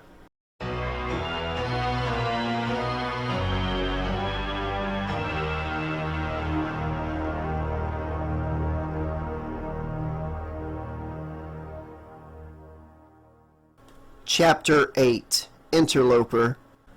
Lubden Gallagher awoke inside his cryo chamber. The chamber finished warming his body temperature, and his encasing hissed as it slid open. The young Irishman stepped out of his chamber and stretched his arms above his head, yawning. "Talos?" he called out. No one responded. Then he began to look around the room and was mortified to see his entire crew still inside their cryo chambers. But something was so wrong.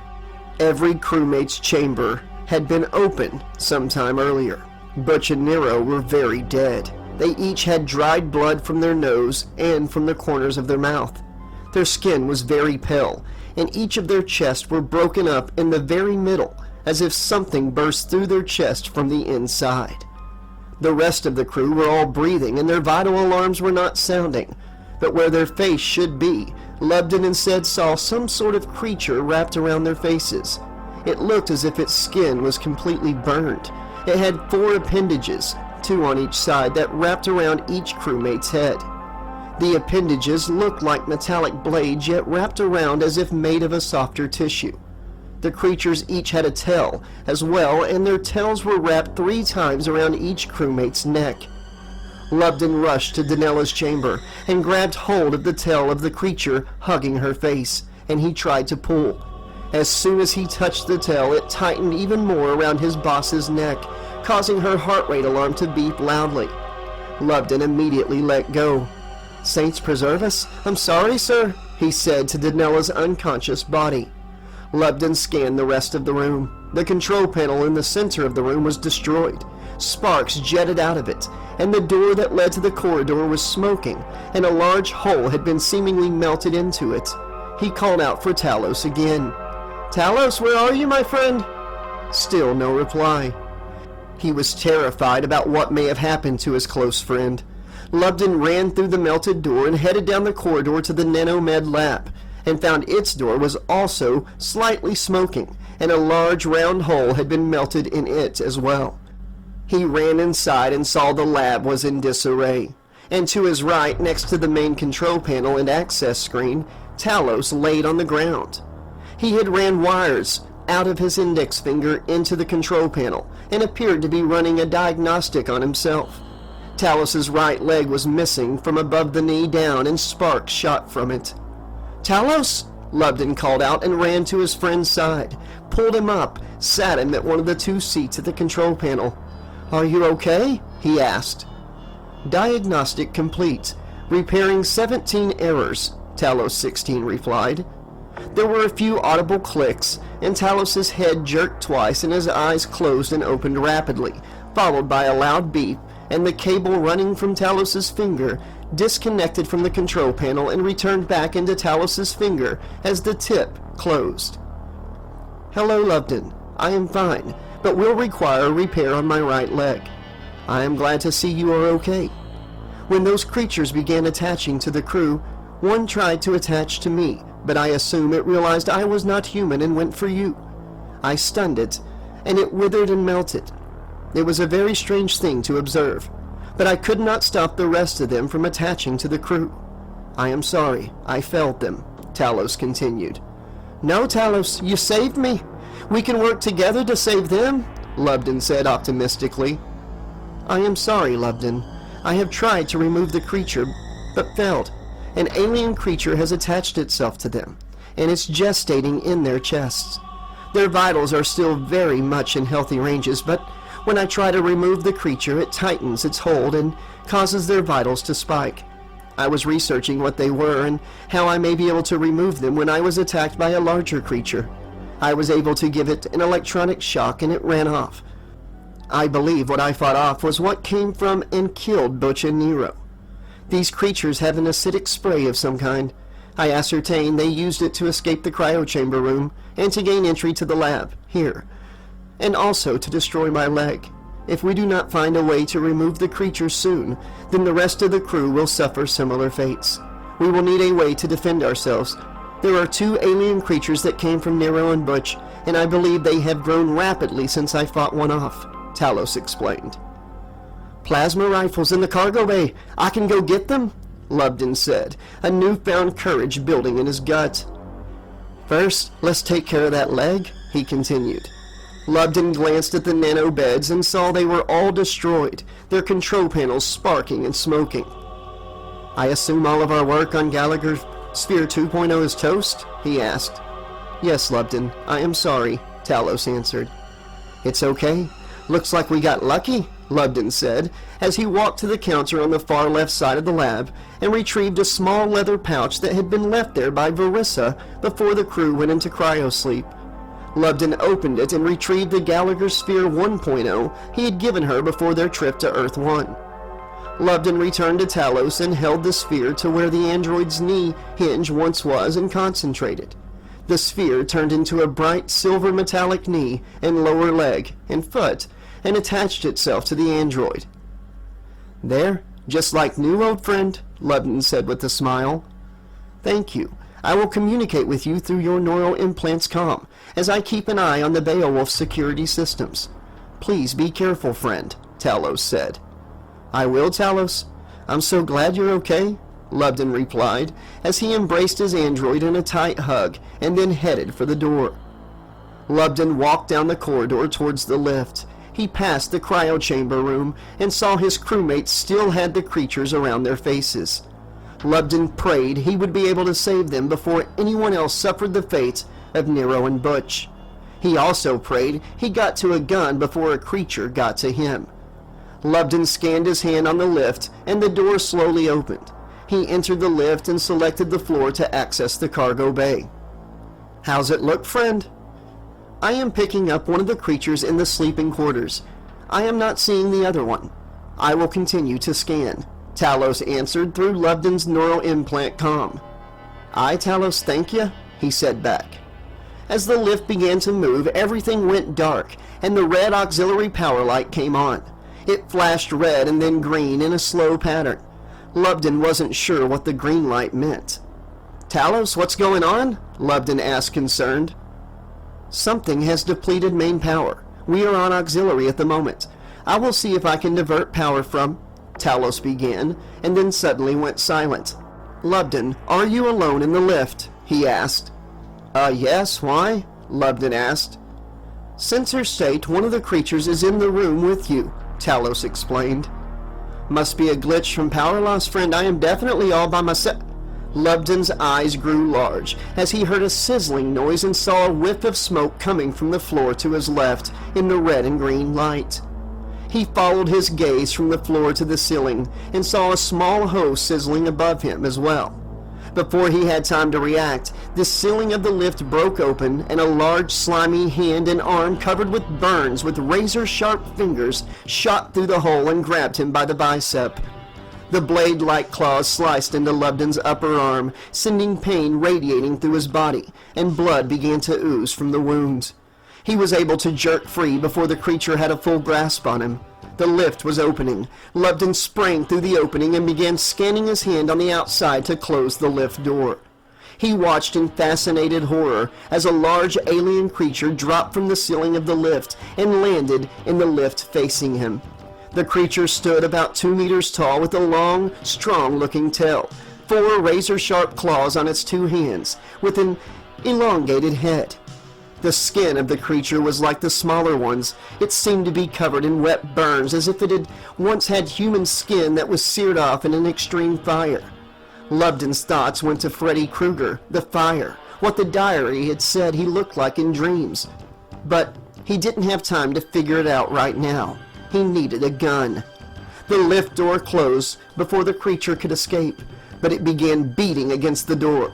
Lubden ran to the cargo bay entrance and was stopped in his tracks when he saw the cargo bay door was also wide open, as it had also had a giant hole seemingly melted into it. The red and green flashing dim lights was disorienting, but Lubden ran into the cargo bay and headed right to where Nero kept a selection of firearms.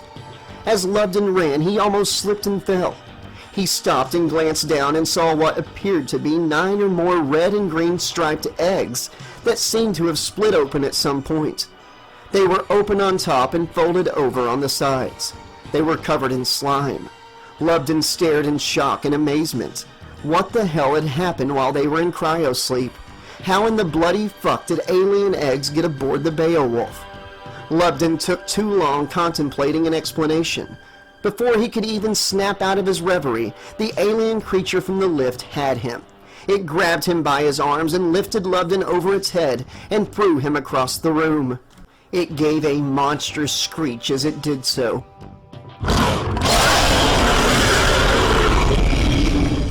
Lubden collided with the wall that held the plasma rifles.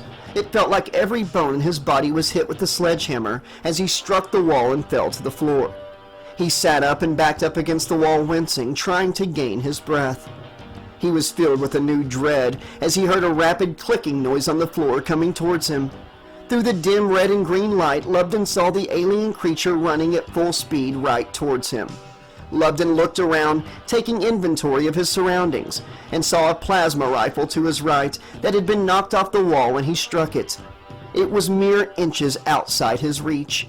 He stretched and let his body move just a bit, and his hand wrapped around the stock of the gun right as the alien creature leapt into the air. It was coming down straight towards Lubden, its razor claws pointed in a death stance. Lubden pulled the gun in front of him, pointed up, and pulled the trigger. The alien was struck before it could land its hit. It flew backwards across the room, unmoving. Lubden saw tendrils of smoke beginning to rise where the alien had landed, and within seconds, an alarm was sounding on the Beowulf. Lubden recognized it. It was an alarm all crewmates hoped to never hear.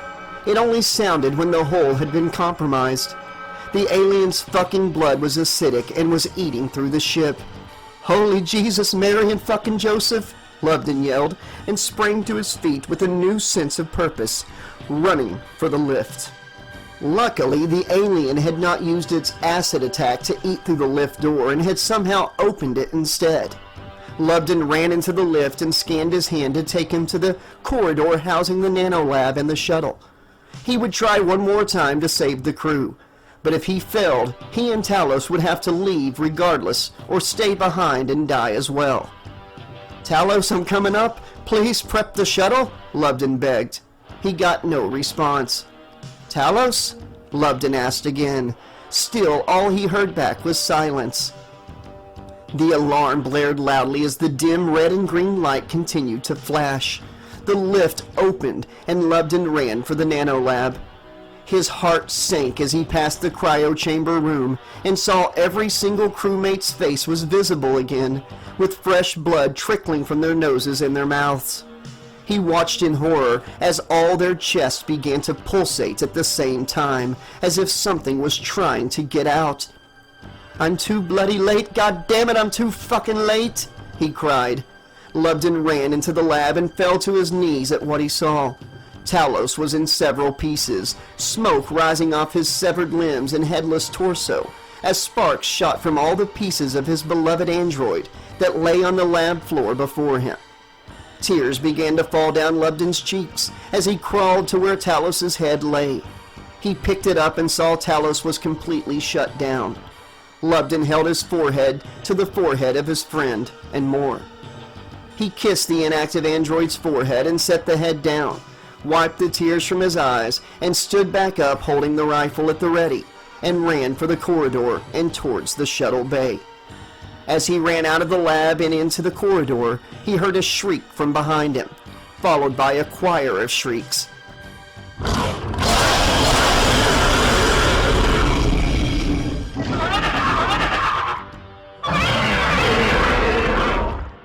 Lubden looked behind him and saw several of the alien creatures. Somehow they had already burst from the crewmates and grown as big as the one he had killed in the cargo bay, and they were running right at him. He turned and fired his plasma rifle. It took one down, but the rest were still coming. He had no time. Lubden ran to the shuttle bay door and scanned his hand. There was an error sound. "Oh, for fuck's sake, auxiliary power shouldn't matter. Open, you pissant fucking system," he yelled. He scanned his hand again, slower this time, and it beeped successfully, and the shuttle bay door opened. He ran inside and the door closed just as the group of creatures were mere feet from it. He could hear them colliding with the door on the other side. He ran through the accordion hallway, opened the shuttle's door, and ran inside and began prepping the shuttle for auto escape pod mode. Without Warlock, it was his only choice. Just as the engines began to fire up, he heard a heavy breathing in his ear and hot breath on the back of his neck. He turned around and was face to face with one of the creatures. It snarled and opened its mouth.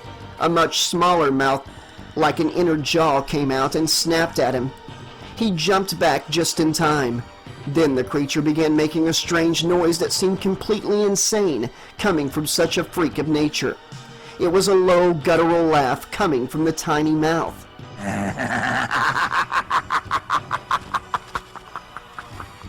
As it laughed, it began to shimmer and morph, and within seconds the alien creature was gone, and in its place stood a man in boots, dark pants, a red and green sweater, and a black hat. And he was covered in burns just like the alien creatures. And on one hand, he wore something Lubden was very familiar with. It was the exact same bladed glove they had analyzed before their cryo sleep. Lubden knew in that moment that he was actually still very much in that cryo sleep. He was dreaming, and Freddy Krueger was here. Everything they read was true, and if he died now, he died for real. But where could he go? Sorrow and defeat spread across Lubden's face, and Freddy smiled. Yes, yes, it's all coming together, isn't it, lover boy? Freddy crooned. I gotta say, you people in the future took sex dolls to a whole new level.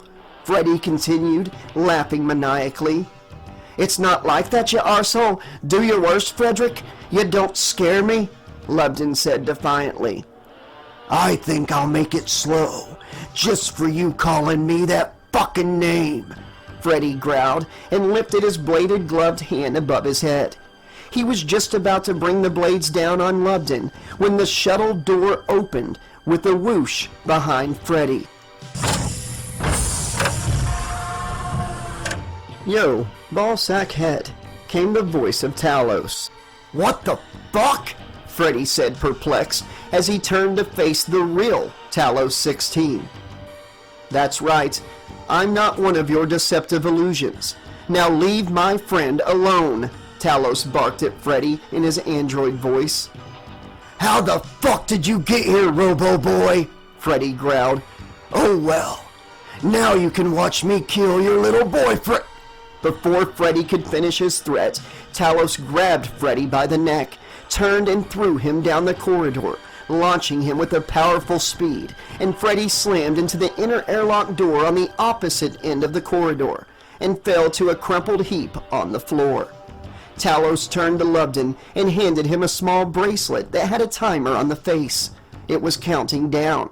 It currently read 52 hours, 24 minutes, and 16 seconds. This is how much time until you come out of cryosleep, friend. You have to keep moving. You have to run. He can change the world around you, and he will come for you again, I'm sure. I may not be able to come back again after I leave, but I will hold him off for you as long as I can. Talos noticed the injury on Lubden's arm. He reached out and touched it gently, then looked into Lubden's eyes with concern. Fly the shuttle away. Once you are far enough away, I suspect the dream landscape will change. At least I hypothesize it will. Do not stop. Keep running. Do not look back. Do not try to fight him. He's already killed Candlin and Christina. Stay safe, my friend, and I shall see you in 2 days, Talos said. Oh, saints preserve us, the poor girls. But I don't understand. Talos, you're alive?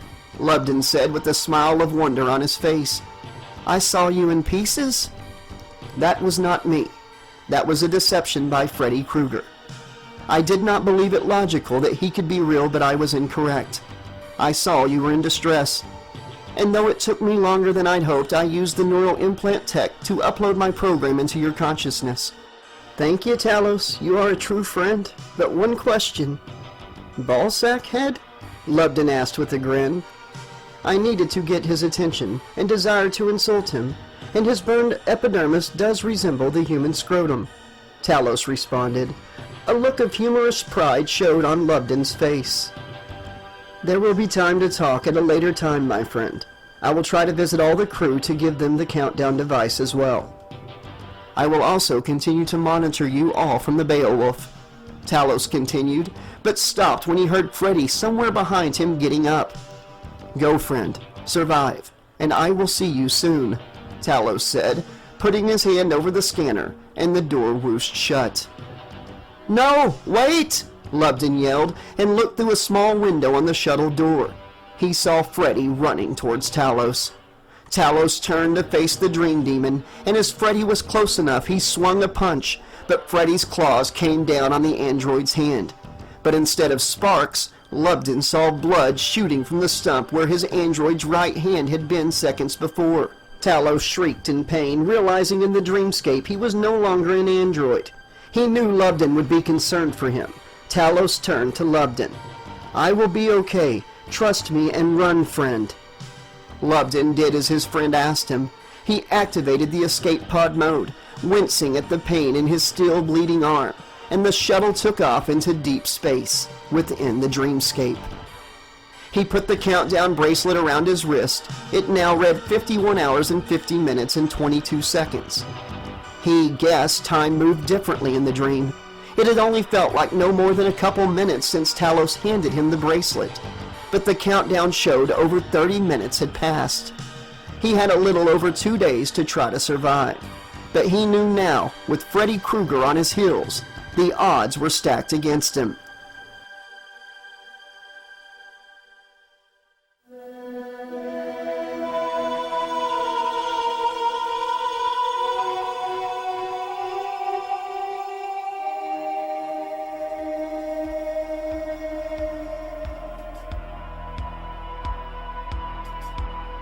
Back on the dreamscape Beowulf, Talos turned back to face Freddy.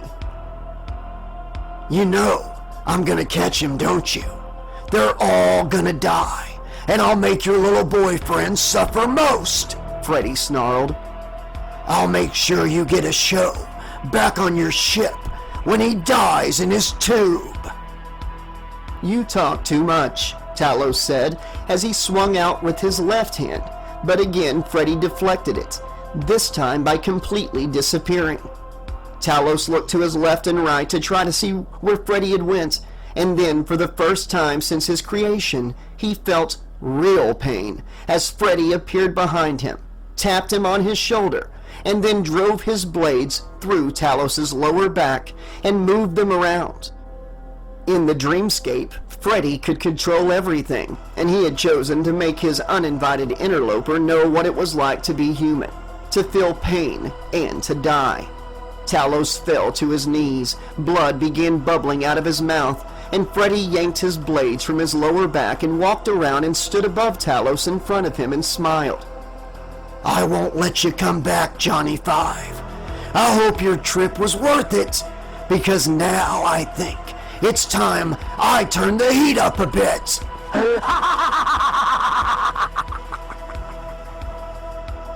Freddy laughed as he grabbed the back of Talos's neck with his ungloved hand and reared back his bladed glove hand and drove it forward through Talos's eyes. Talos screamed out in pain as he felt intense burning, and then cold steel pierced his dreamscape human brain. Then he saw darkness and felt nothing as Freddy pulled his blades free, and Talos fell dead at Freddy's feet.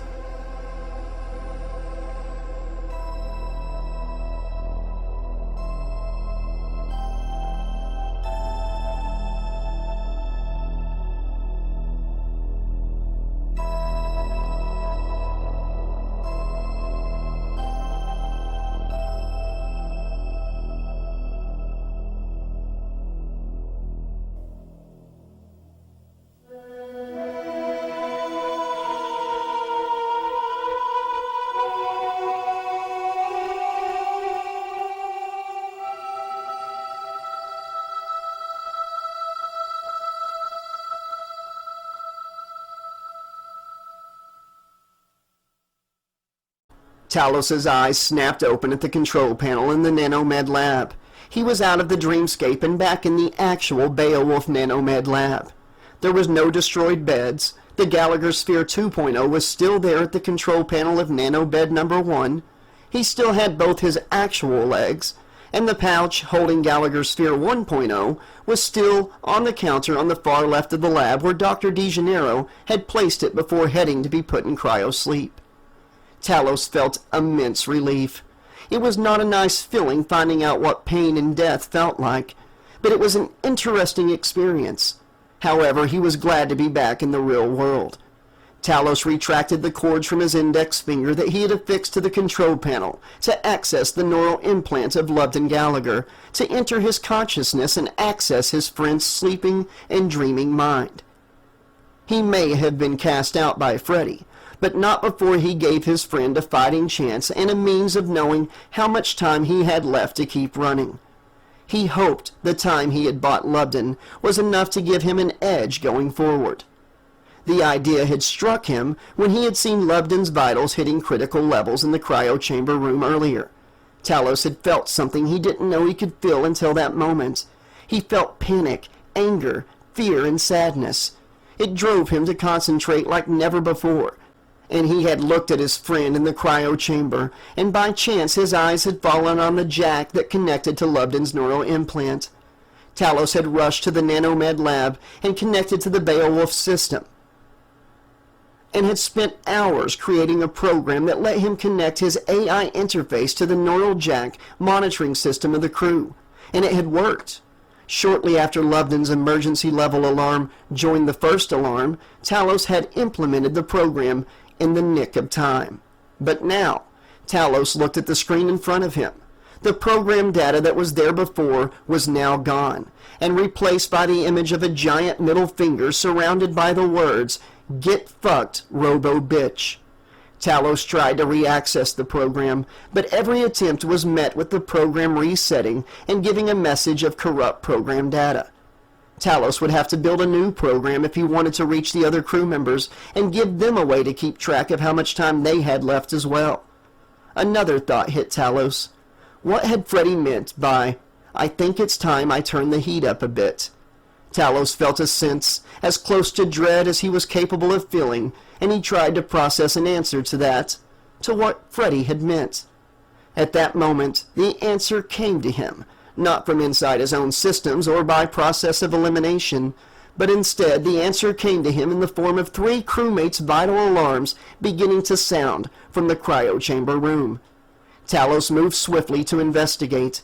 As he entered, he immediately saw that Butch, Naquilio, and the owner of Hawkins Salvage and Recovery herself, Danella Hawkins, were all 3 showing signs of distress. If Talos didn't think of something soon, he knew he would be hearing their vital alarms being joined by their emergency level alarms, and then death would shortly follow.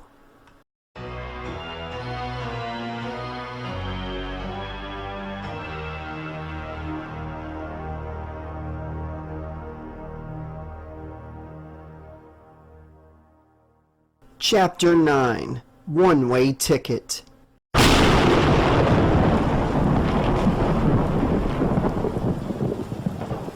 The last thing Verissa remembered was running from the diner. But now she stood on a street facing a house. A storm was hammering her with rain. Lightning struck across the sky and thunder roared. In front of her, an old earth mailbox was inches from where she stood. It had faded numbers hard to read in the rain, followed by the words Elm Street, and the Johnsons was written in black letters underneath. She heard a loud creak over the storm and glanced at the house and saw the door slowly open. She saw Alice standing in the threshold of the door, motioning her forward. Verissa took a deep breath and began walking up a small concrete path that led from the road to the front door of the home. As Verissa entered the home, she stood in a beautiful, fully furnished 20th century living room. To her left, she saw a light come on in a quaint dining room. Alice was nowhere to be seen now. With a bit of hesitance, Verissa walked to the dining room and ran her fingers on top of a solid oak kitchen table. As she walked the length of the table, her fingers slid against a small stack of papers and envelopes. She lifted them. The envelopes were either addressed to Alice Johnson or Dennis Johnson. As she flipped through the stack, she came upon 3 plane tickets. She read them. They were all 3 one-way tickets to Florence, Italy. The first one was for Alice Johnson. The second ticket was for Dennis Johnson. And the third was for Jacob Jordan. The tickets being for Italy made something stir in Verissa's mind. Her attention was then drawn back to the living room when a small lamp on a glass-top end table next to a couch lit up. Verissa laid the envelope and plane tickets back on the table and slowly walked to the end table.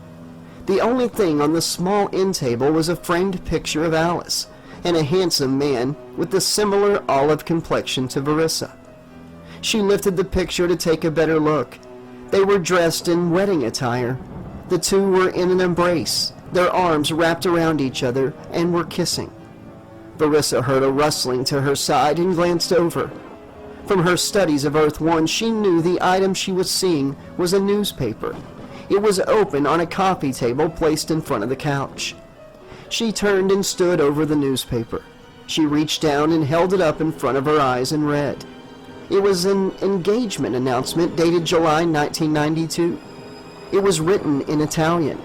Due to her heritage and studies of Old Earth, she was able to speak and read Italian and several other old and still used languages.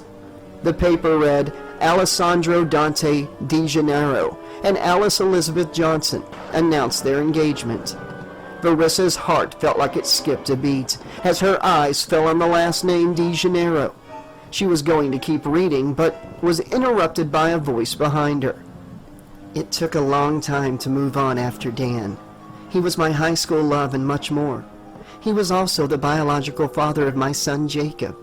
We had a bond most other teenagers didn't have. We had both fought and survived Freddy Krueger. But I lost Dan when Freddy came back to finish the job. When I moved my father and son to Italy with me to escape all the pain and memories of Springwood, the distance helped me heal, and I met a wonderful man a couple years later. He was smart, funny, and treated my son and I so well. Alessandro Di Gennaro was his name. We were married for the rest of our lives. We had one more child, a girl, Lisa. Jacob loved Alessandro, and Alessandro adored Jacob. He officially adopted him, and Jacob took his surname.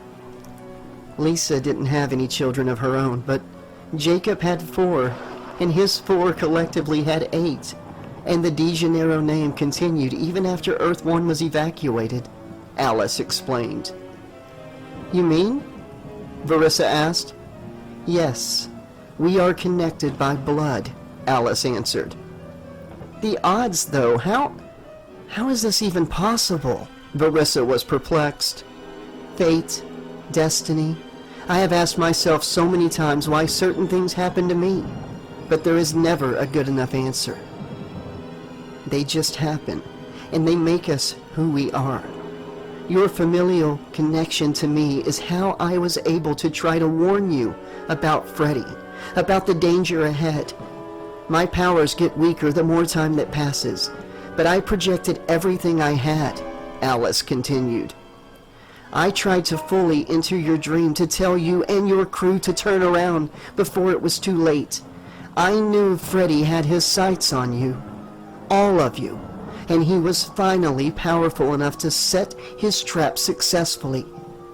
But he somehow intervened, twisted my warning to you, and you ended up in a nightmare, chased by the red and green snakes. I am sorry, Varissa. I'm sorry I wasn't able to warn you before it was too late. Varissa was speechless. It was an overwhelming feeling. Then she found her voice. You tried. That's all that matters. But the fact is, he is back. I don't know how long I have been asleep, but my crewmates and I are supposed to be in our sleep chambers for 4 days.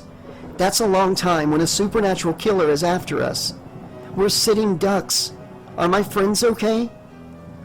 I'm sorry, Varissa. Yes, he is coming after all of you, and even though he hasn't made an actual attack on you yet, sadly he has already claimed 2 of your friends, and another one of your friends barely escaped him, for now. But he won't stop until you are all dead, Alice answered solemnly. Oh God! He killed 2 of my friends? Who? Varissa asked, dreading the answer. I'm sorry. I don't know. I can just feel that 2 of your friends that entered Freddy's dreamscape have been claimed by him. You are my priority. You may be the only chance your world has at defeating him.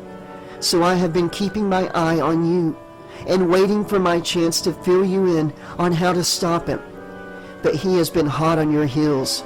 He has been toying with you so far. But you can be sure he plans to strike, Alice warned. I don't understand why this is happening to us. How do I stop him? How can I help my friends? How long have we been here? How long have we been asleep? Varissa asked, trying to sound calmer than she felt. Time flows differently in this dreamscape, Varissa. I can't tell you how long you've been asleep. By now it could have been 3 days or 3 hours. Running will not work in the end, and the best thing you can do for you and your friends is, until you wake up, you are going to have to take the fight to Freddy. You can't wait for him to come to you. By then it could be too late, Alice added. How am I supposed to fight a supernatural dream demon? Verissa questioned. I have existed in the dreamscape for centuries, waiting for the day Freddy returned to power, always staying one step ahead of him. I died a long time ago. My spirit has been a watcher here, a guardian in his dreamscape. I still have some power, and I could have passed it on to anyone if given the chance. But it won't meet its full potential until I pass it on to a living heir, Alice explained. When I was alive, Freddy came for me and my friends twice. The first time I learned of dream powers, what I was capable of here in this reality, and what others had been capable of before me. A girl named Kristen had joined together with the group of her friends and fought Freddy, tapping into individual powers. They were the Dream Warriors, and they defeated Freddy for a time. But he is like a roach, Verissa. Somehow he always survives to kill again. Kristen was a wielder of the Dream Warrior power, and in her dying moments passed on to me the ability to harness that power, and I became a Dream Master. I was able to use the dream powers, but even then Freddy was still able to kill several of my close friends, and even my brother. But I learned to harness the dream powers of my fallen friends. They are powers that you can harness, Verissa. Powers that you will need to harness if you are to save yourself or your friends. If you harness the powers, you will be able to pull your friends into your dream. You and your friends need to remember, Freddy may have unlimited power in this dreamscape, but so do you. You can be whatever you want in your dream. Listen, Freddy is going to pick you and your friends off one by one unless you unite and stand against him. There's so much I need to tell you, and we don't have much time. He knows I've been trying to reach you.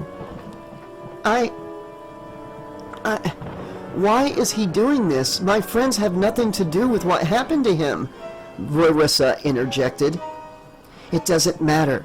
Freddy is eternal and eternally evil. It stopped being about revenge a long time ago for him. I hoped he would just sit on Earth forever in his limbo and pout. He tried many times to trick others like you and your friends into falling for his trap to help him escape isolation, but he was never powerful enough or close enough to pull it off. I fear my presence in this dreamscape and my connection to you, me trying to warn you, may have been the boost he needed to pull off his escape plan. But the why and whats don't matter anymore. It's time to listen, Verissa. I am going to pass on to you something that...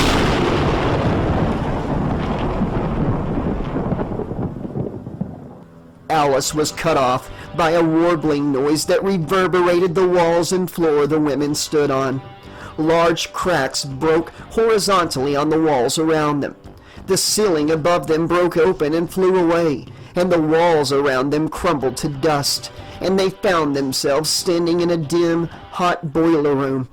Alice and Verissa stood back to back, spinning in circles, looking all around them. "He's here!" Alice shouted. You don't say, old friend. Freddy snorted. They looked up and saw Freddy jumping from a platform above them. He landed easily 5 feet in front of them. They all stood on a metal-grated floor. Rows of pipes ran along their sides, and behind Freddy, a hot furnace burned, the fire inside of it casting an eerie light in the dark, dark boiler room. Why didn't you invite me to the family reunion, Alice? Freddy laughed. Oh well, I knew this one was special when I saw you were trying to get her attention. It was too easy to let you do all the work and lead me to her. I just sat back and waited for my moment, and now you've given it to me. 2 bitches with 1 stone. Go to hell, Kruger. It's too late. You waited too long. She knows everything now, Alice shouted defiantly back at Freddy. Oh, I'm shaking in my boots, bitch. No, hell wasn't my style. I think I'll stay right here. Your little descendant and her friends have given me a new lease on life, and now that they have pulled up all my information on their ship, it'll all be part of a record. The name Freddy Krueger will strike fear again, and I will get back to doing what I do best. And I'll have a whole new planet with a lot of new Elm Streets to visit, he growled. One problem, Krueger. Alice stepped back. Oh yeah? What's that? He asked sarcastically. We won't let you live long enough to hurt anyone else, Alice said with the fire in her eyes. Alice knew the biggest mistake she could make was giving Freddy time to talk and distract. She didn't wait. She jumped into the air inhumanly high and flew down at Freddy. Her leg extended and connected with his chest, knocking him down. Verissa was awestruck at what she was witnessing.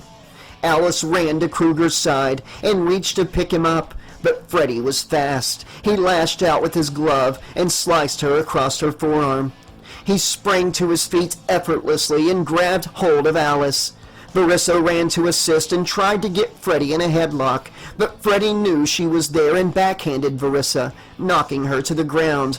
Her nose began dripping blood. She wiped it away and recoiled and slowly got back to her feet, silently rooting for Alice to defeat the child killer. Freddy grabbed Alice by the back of the head and began trying to move her towards the furnace. Alice threw her feet out in front of her and pushed off the front of the furnace, knocking Freddy to the ground and landing on top of him. She threw her elbow backwards, connecting with Freddy's face, and Alice copied Freddy's earlier move, and with the grace of a cat, she sprang to her feet.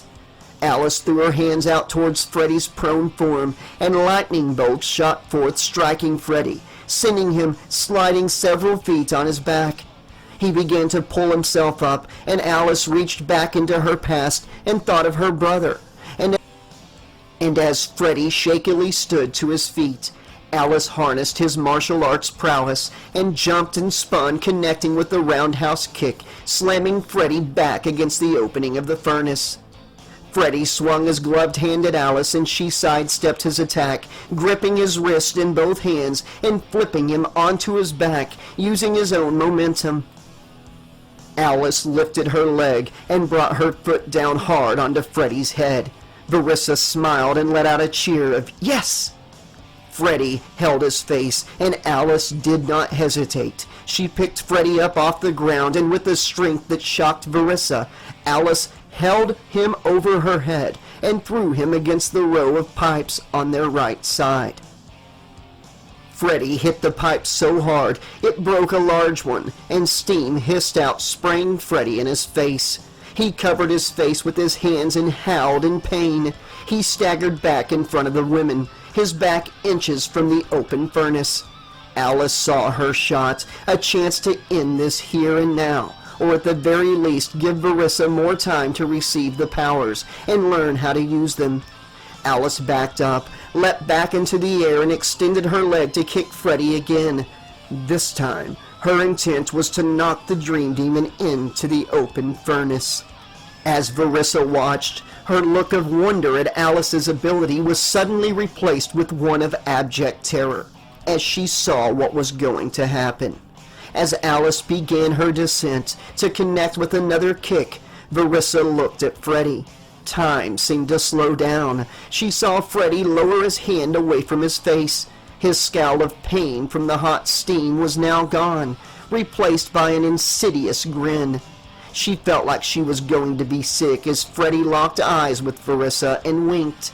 He then returned his focus to Alice, and before her foot could connect with his chest, Freddy reached out with both hands, grabbing Alice by the ankle. He gripped her ankle tight and spun to the side, using her own momentum against her, letting go of her ankle as he guided her directly into the furnace. Feeling a little deja vu, Alice? Freddy cackled, looking into the furnace. Well, that argument got a little heated, huh? Freddy said, turning to Verissa. "No! Alice!" Verissa screamed, wanting to run to the furnace but fearing the undead dream killer that stood in her way. She had no choice but to watch as Alice's soul burned in the furnace before her. Tisk, tisk, tisk, Verissa. You mean girls gossiping behind my back. That's just rude. But hey, now anything you want to say, you can say to my face. Freddy began, but before he could finish his sentence, Alice's burning being sprang from the opening of the furnace and reached out towards Verissa. A round orb of bright white energy shot out from Alice's hand and flew through the boiler room, casting the room in such a bright light that Freddy had to lift his arms in front of his face to block the blinding light. The orb struck Verissa in the chest, and a white energy ran an outline around her body and then seemed to pull itself under her skin. Behind Kruger, Alice's burning soul began to rapidly decay like a rotting corpse. But in her last effort to assist her descendant, she reached out her burning, decaying hand and grabbed hold of Freddy's shoulder and pulled him towards the opening of the furnace. Verissa didn't know how she knew, but in that moment, she knew what to do. Freddy had actual fear etch across his burnt face as he felt himself being pulled backwards towards the furnace. And as he saw Verissa standing confident a few feet in front of him, her eyes turning a solid white, she lifted her hands in front of her, pulled them back, and in a swift movement thrust them forward, and a bright white stream of light burst from her hands and hit Kruger square in his chest. At the same time, Alice's soul crumbled to ash in the fire. Kruger swayed backwards, his body threatening to fall in the fire. He jerked his head towards Verissa, his yellow bloodshot eyes staring a hole of hate into her soul, the white energy pouring into him. I've got a play date with your friends. You're gonna pay. This isn't over. Freddy growled, and he disappeared before Verissa was able to use her newfound dream powers to fully push him backwards into the furnace. Verissa felt all of her energy drained from her, and the white stream of light disappeared, and she collapsed to one knee. The furnace's fire went out. What the hell just happened? She asked the empty room as she breathed hard, trying to regain her energy. Alice's words echoed in her mind. If she harnessed the dream powers, she could bring her friends to her, and they could take the fight to Freddy.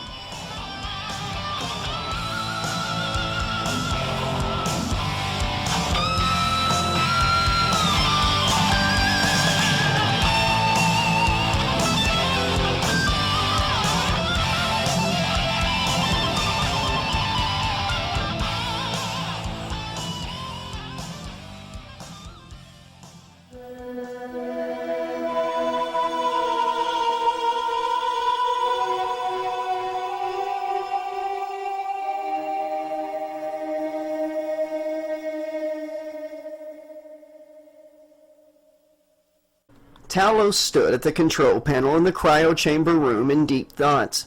The primary vital alarms were still sounding for Danella, Naquilio, and Butch, and had been for a very long time. How long exactly, Talos couldn't be sure. He had been otherwise distracted, hard at work trying to find a way to assist the crew. Luckily, so far their vital alarms had not escalated to the point of being joined by the emergency level alarms. He needed to help them at all costs, but Kruger had somehow destroyed his program that allowed his AI system to interface with the neural implant of a crewmate. But there had to be some other way in, something he could use to bypass whatever it was Kruger had done to keep him out. Talos waved his hand over the control panel, and a screen appeared. He opened his index finger again, and a cord snaked out and connected to the panel, and data began scrolling on the screen. He tried something new, but was greeted by a flashing red and green screen with the words, "Fuck off, R2," appearing on the screen. "I don't know what that means," Talos said aloud as he began another attempt at using a backdoor channel to sneak back into the neural implant system of his crewmates. But before he could execute his idea, the emergency level vital alarms for Danella, Naquilio, and Butch all started blaring at the same time. "Oh, what in the actual fuck?" Talos blurted out loud, surprising even himself. Talos 16 turned his attention back to his screen, and with unrivaled determination went back to work. Although now a new plan was growing in the android's mind. He would not only find a way to interface with the neural implant system again, but he would find a way to clone and upload his own programming into the subconsciousness of the entire crew all at once, so he could give them assistance and save all their lives. And time was of the essence, because Talos 16 now understood and was fully aware that Freddy was indeed turning up the heat.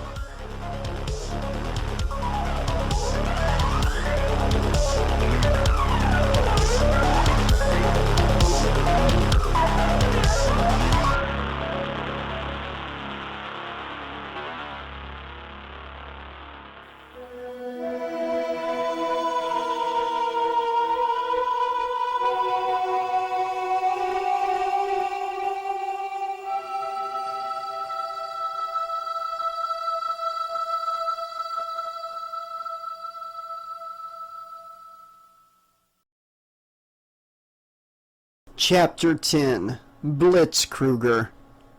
Butch walked through the doors of the Space Bunnies Gentlemen's Club. He looked around the dark club and heard loud music with heavy bass, saw strobing lights, and a large stage where a woman was currently dancing on a pole, her legs wrapped around it upside down, while several men around the stage threw money at her or pointed their credit scanners at her and tipped her account automatically by instant transfer from their own. The club was packed. He looked around the large room and saw every chair was taken. Topless women were serving drinks and dancing at tables. A long bar was erected to his right, and a clean-cut man seemingly in his late 20s or early 30s with blondish hair and a big nose was cleaning a glass. The man was around 6 foot tall and wore a nice suit that seemed to shine. It had a red and green motif that seemed out of place.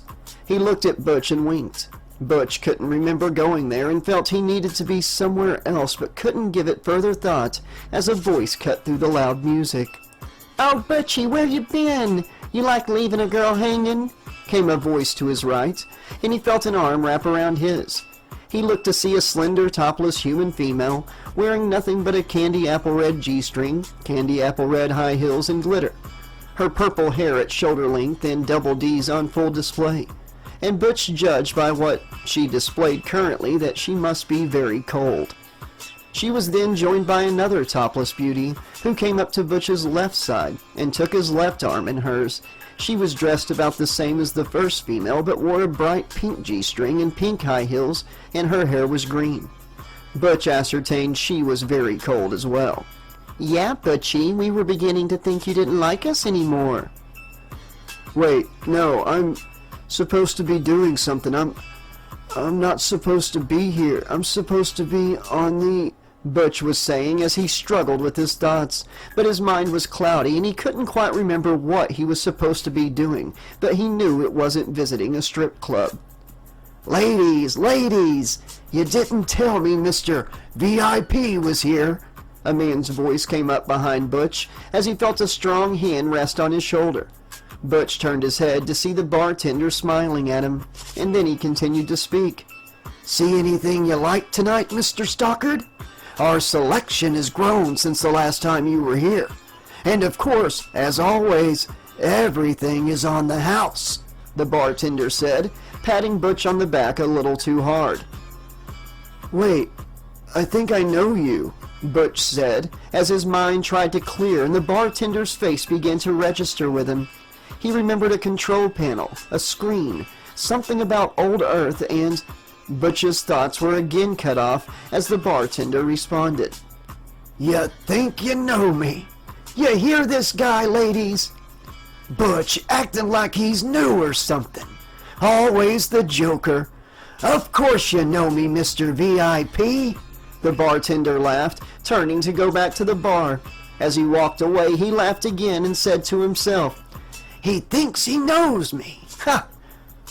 "Come on, Butchie, we got a surprise for you tonight," she crooned. "All right, ladies, show Mr. Stockard the time of his life," the bartender called from behind his bar as the two women pulled Butch through the floor of the club and through a beaded doorway that read VIP Lounge in flashing neon red and green letters.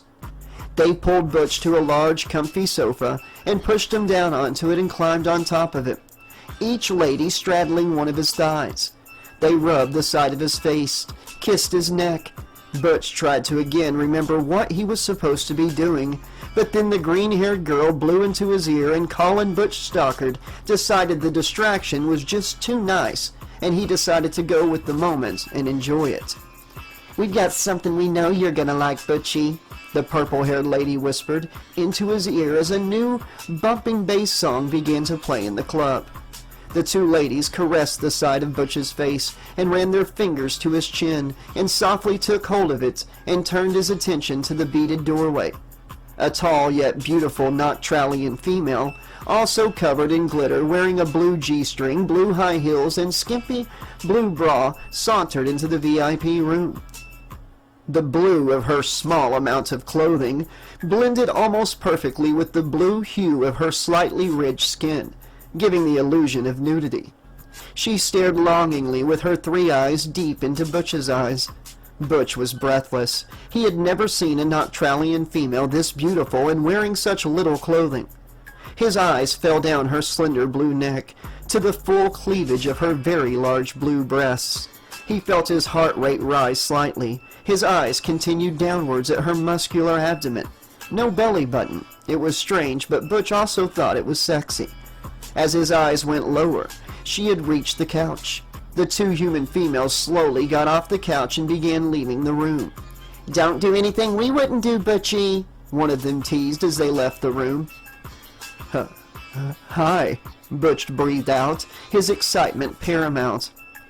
"Hello, big boy. The boss says anything you want tonight, you get," the Noctralian replied. Oh yeah?" Butch said, taking a deep breath. He noticed he was slightly shaking. This Noctralian was the most beautiful thing he had seen in his entire life. "Yes," the Noctralian whispered in his ear as she straddled him. "What do you want?" she asked as she began rubbing her body against his, rocking back and forth, pushing down her weight onto Butch's lap as she did so. Oh my God, this is good," he managed to squeak out. "You know you can touch too. You're a VIP," she whispered in his ear. Butch's hands awkwardly made their way to her hips. He ran his fingertips up her back and held her slender frame. His large hands wrapped around her ribs, his fingers on her back, his thumbs sliding on the side of her belly. He pushed his hands up, his thumbs rubbing against the side of her Noctralian breasts. She then reached in and took his hands and pushed them down to her waist and buttocks. Butch squeezed. He had never been so excited in his life. His heart rate was faster than he had ever felt before, and his excitement was growing to a crescendo as she rubbed and rocked against him. The excitement only grew more. Butch squeezed hard into the Noctralian's hips. As she began pushing down even more, Butch squeezed her hips again, his fingers digging into her blue skin. But this time, he felt them break the skin and felt something wet pour onto his hands. The Noctralian continued as if nothing happened. Butch looked down at his hands and realized he had ripped open the skin of the Noctralian at the hips, where the legs begin. And as she continued to writhe back and forth, he watched in shock and horror as the skin ripped more, until there was a perfect circle of blood pouring from the very top of her legs. His hands were covered in a deep crimson that looked almost black in the dark lighting and strobing lights. Butch tried to stand up. "Oh my God, your legs!" he shouted. The Noctralian only writhed harder. It was no longer enjoyable, it was beginning to hurt, and Butch was alarmed as the blue skin of her legs began to wrinkle, as her motion caused it to begin to push down her legs as if it were stockings she was wearing. What he saw underneath in the strobing lights looked like severe burn tissue. He put his hands on her hips again and began trying to push her off him as he finally remembered where he was supposed to be. He was asleep on the Beowulf. The bartender was that creep from the screen in the nanolab, Freddy Krueger. Then he remembered how Freddy had died, burned in a fire. As the revelations hit him, he looked on in terror as the blue skin of the Noctralian's legs fell to her ankles, revealing fully burnt legs covered in wet pus and blood. The dancer was blowing into his ear, but then Butch screamed in pain as he felt a white-hot fire erupt in his earlobe. The bitch was biting him. To Butch's horror, he felt the Noctralian jerk her head backwards, and Butch felt a stinging, burning, ripping sensation, and threw his hand to his ear, and felt nothing but wet gore. His ear was gone. Butch tried to grab the alien and forcefully throw her off of him, but it was as if she weighed a ton. He jerked his head to look up and face her, and saw his ear still in her teeth, a huge grin growing on her face. It was unnatural. It didn't match her features, and the blue skin on her face was beginning to wrinkle like the leg skin did.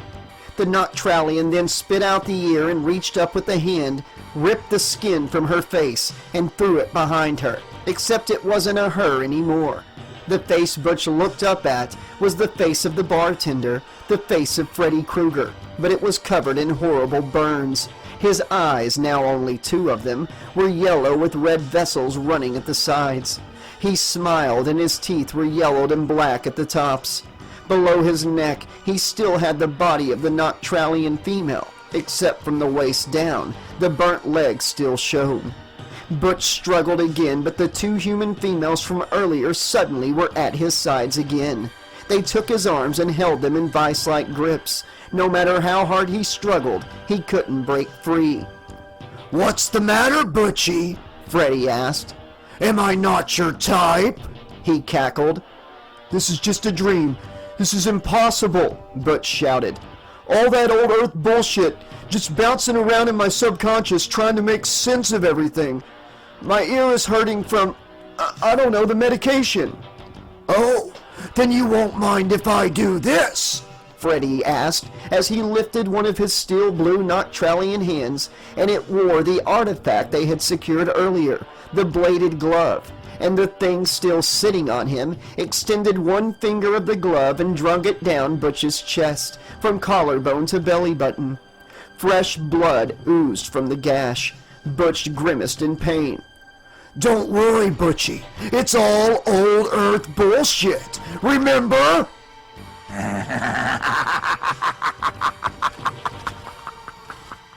Freddy laughed. What the fuck? What the fuck?" Butch began asking, not understanding how he actually felt the pain stinging in the wound that ran down his chest to his stomach, or the extreme pain where his ear once was. "Oh, sorry, Butchie.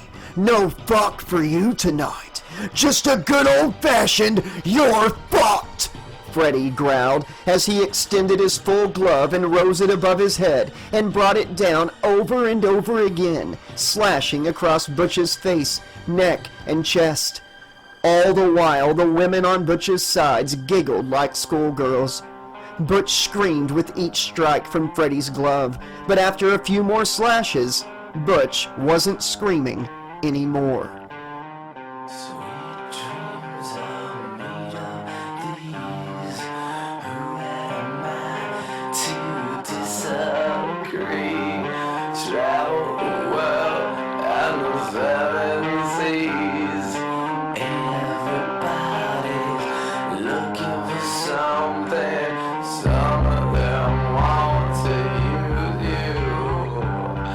Some of them wanna get used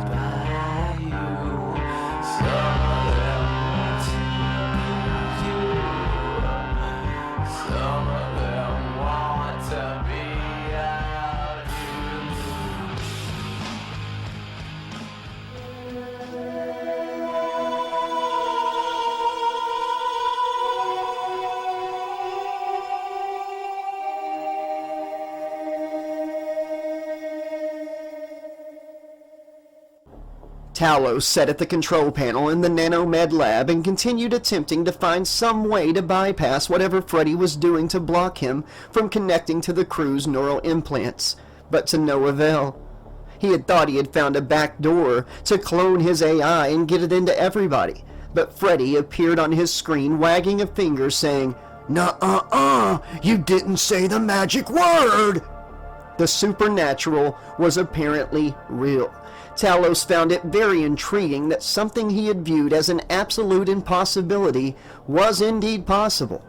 What else was he wrong about that he assumed he was absolutely sure of?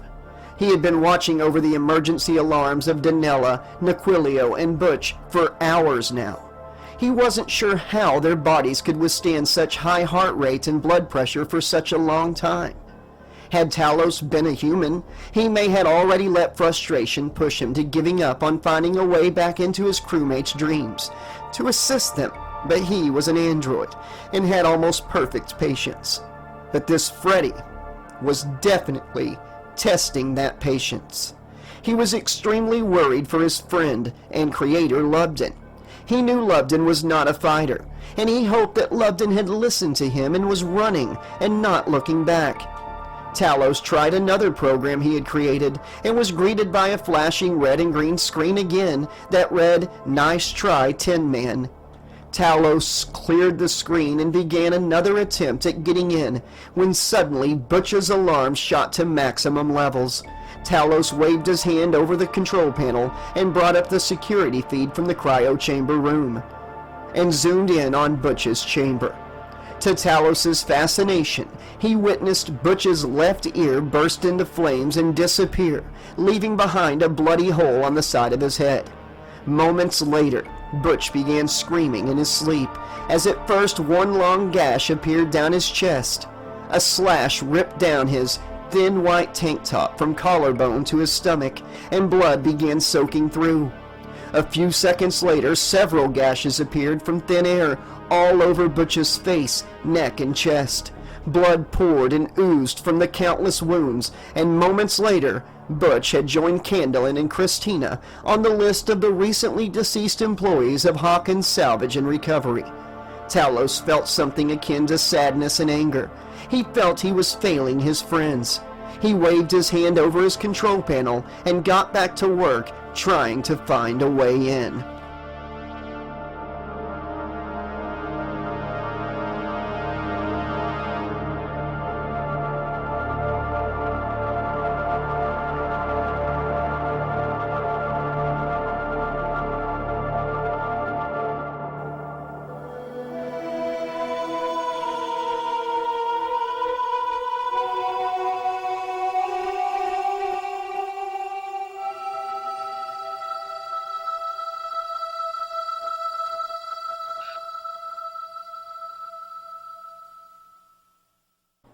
Naquilio opened his 3 eyes. He was lying on a hard surface. It was very uncomfortable. He sat up and turned, letting his feet touch the floor. He found he was sitting on a metal slab, a sort of makeshift bed, but with no mattress or pillow. He looked around, clearing the cobwebs from his head, and realized with confusion he was in a dank, dark, small jail cell of some kind. It had a small window on the wall of the back of the cell, and bars ran across the front of the cell with the green and red energy pulsating through them. The floor was a gray concrete surface. He rose out of bed and glanced down at his clothing. He was wearing a bright orange jumpsuit with no markings other than a series of letters and numbers that were printed on the top left of the chest of his jumpsuit. It read RE1984. A prisoner number, he was certain. But why was he a prisoner? Where was he exactly? He wondered. Naquilio walked to the small window at the back of his cell. It was a solid glass window several inches thick, but he could see clearly out of it, and it took his breath away. He was in orbit above Earth 2. Realization hit him quickly as he remembered there was only one prison that orbited Earth 2. And it was for the worst of the worst criminals, local terrorists, and intergalactic terrorists. He was imprisoned on Alcatraz-E2. He knew it had to be a mistake. He had been on the Beowulf, working with a perfectly nice crew of Earth 2 humans, getting to visit dead planets and collect artifacts. There had to be some kind of mix-up. He couldn't remember how he had gone from the Beowulf to being in a jail cell, and at that moment his thoughts were cloudy. He felt as if he had some small version of amnesia. Naquilio walked to the bars of his cell, making sure not to touch them, as the energy that pulsed through them did not look inviting. "Hey, guard! Somebody! What is going on?" he called out. As he looked out of his cell, he noticed there was an aisle that ran between two sides of cells, just like his. He was in the middle of the set of cells on one side of the room, and across from him was another set of cells that ran the length of the long room. Strangely, though, there were no other prisoners in any of the cells. Naquilio heard a door at the far end of the room open and shut. The noise echoed through the mostly empty cell block. He then heard the echo of booted footfalls approaching him. He looked to his left and saw a burly black guard in a full black uniform approaching him. The man was tall, large, probably 250 pounds, 6'3", jacked, and had an intimidating face with a finely manicured black goatee and short dark hair, with white peppered throughout. The guard arrived at Naquilio's cell and stopped and turned to face his prisoner. "What do you want, alien?" the man said with disdain dripping from his tongue. "What am I doing here? I'm not supposed to be here. What happened?" Naquilio genuinely asked. "As if you don't know, alien. No point trying to claim amnesia or insanity. They've already made their decision about you," the guard answered. "Decision? What are you talking about? Please tell me. I really don't know. Please, sir," Naquilio responded. "Don't you sir me, you monster. You don't get to kill an entire crew of humans in such a disgusting, depraved display of evil, and then talk to me like you're not a piece of alien scum," the guard barked. "No, I didn't kill anyone. I don't know what you're talking about. I don't know how I got here. Please, you have to believe me," Naquilio said. Then, in his fear and anxiety, he momentarily neglected the energy pulsing in the bars as he reached forward and grabbed hold of them with his hands. Immediately, the energy shot into his hands and up his arms and knocked him to the floor with an electric sting. Naquilio rubbed his hands and got back to his feet. "Ha! Serves you right, shithead. Don't play dumb with me. Save your begging and pleading for Dr. K.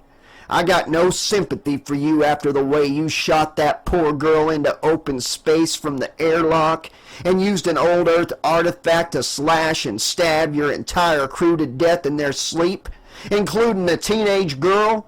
You make me sick, you fuck. Just shut up. I'm glad they didn't give you back to Somnian 5. When they demanded you be set free, I don't care that it started a fucking war. I never liked you blue freaks breathing our air to begin with.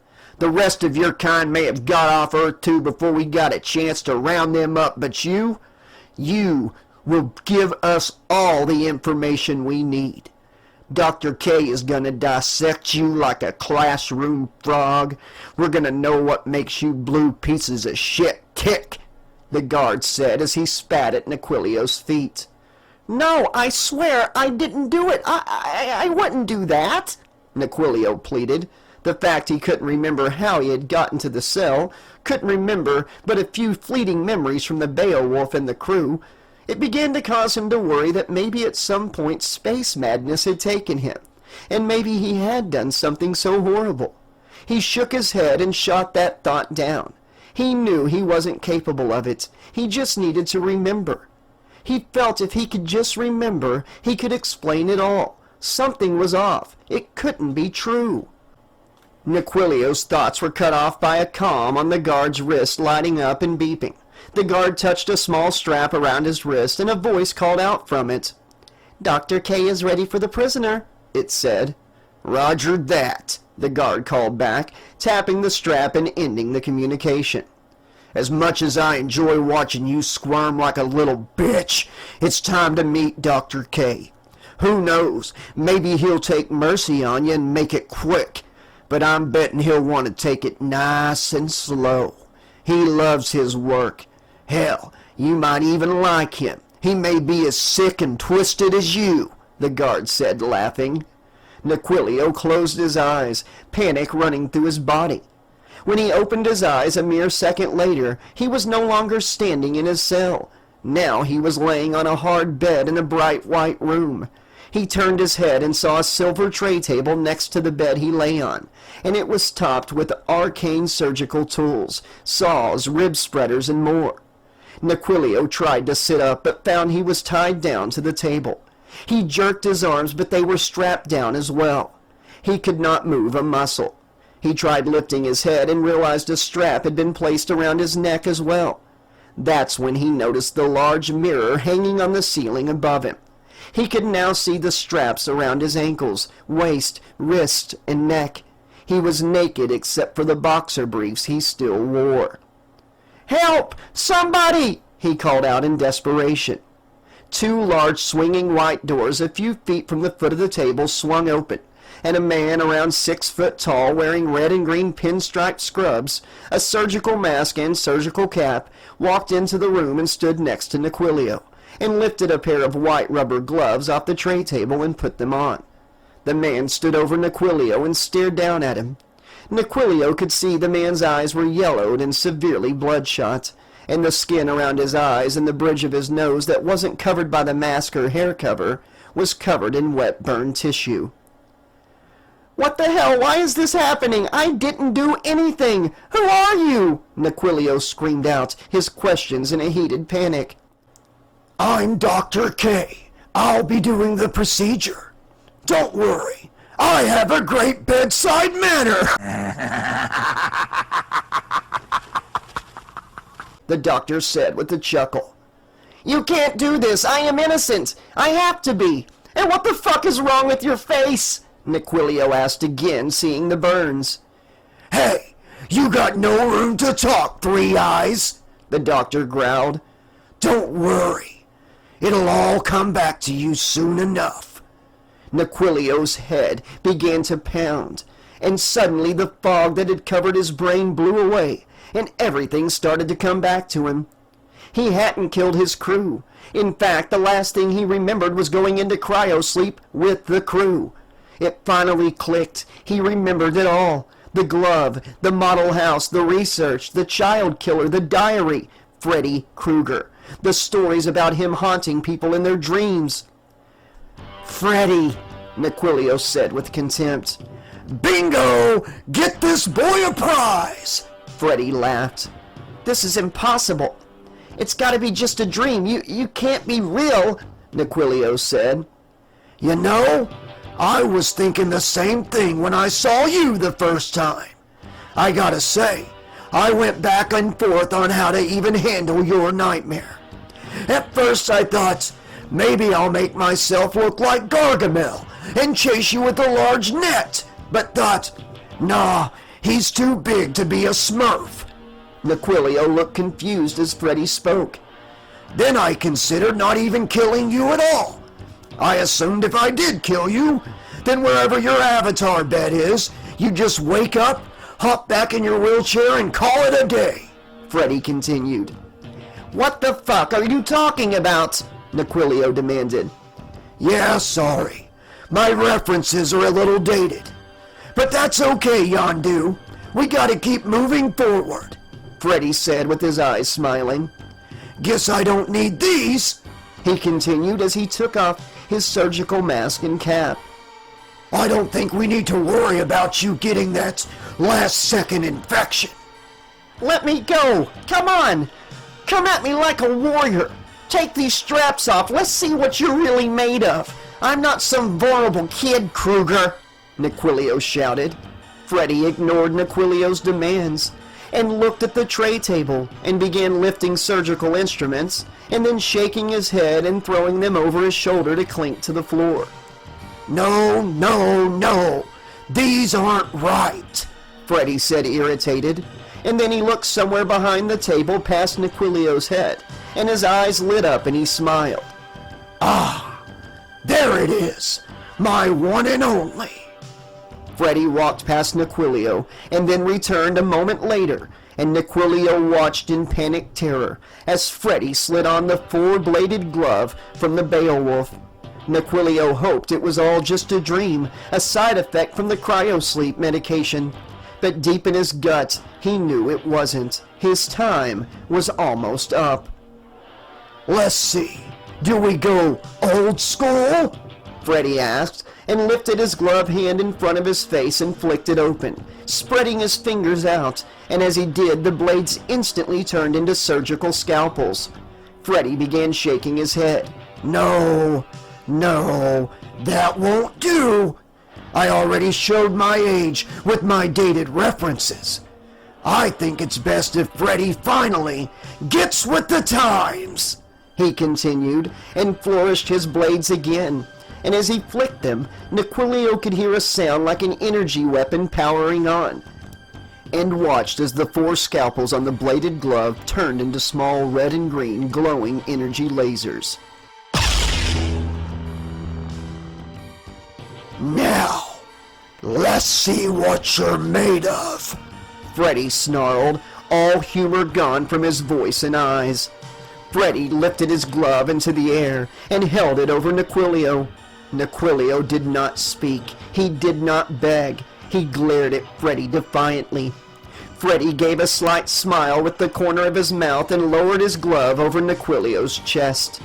The Noctralian did his best to not give Freddy the satisfaction of showing fear or pain, and as the lasers cut into his chest, he succeeded. But as Freddy began digging deeper, Nequilio began moaning, and when Freddy then lifted his hand to the Noctralian's face and traced one of the lasers around Nequilio's middle eye, he couldn't hold back anymore, and began screaming as Freddy pulled the eye from its socket and held it in front of Nequilio's face. Here's looking at you, kid. Nequilio continued screaming as Freddy moved back to the alien's torso and drove the lasers of his gloves into his stomach.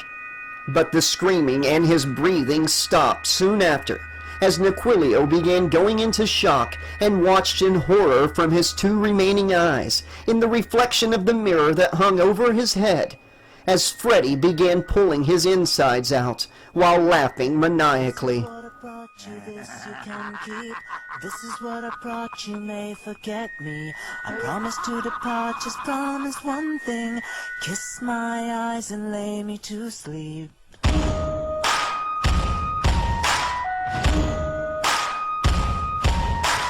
This is what I brought you, this you can keep. This is what I brought you, may forget me.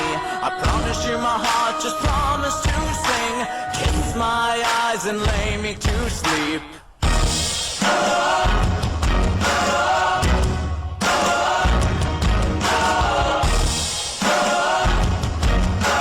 Kiss my eyes and lay me to sleep. This is what I thought you'd need me. This is what I thought, so think me naive. I promise you a heart you promise to keep. Kiss my eyes and lay me to sleep.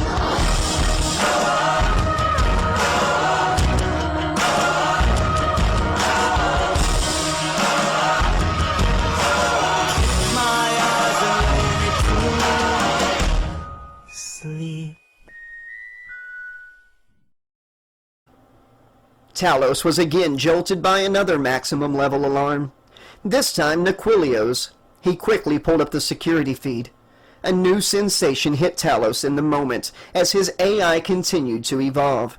He was feeling what he perceived to be anxiety and dread, as at first 4 gashes formed on the Noctralian's chest, and then his middle eye was gone and replaced by a gaping, bleeding hole, followed by his belly splitting open and his insides falling out to the floor of his chamber.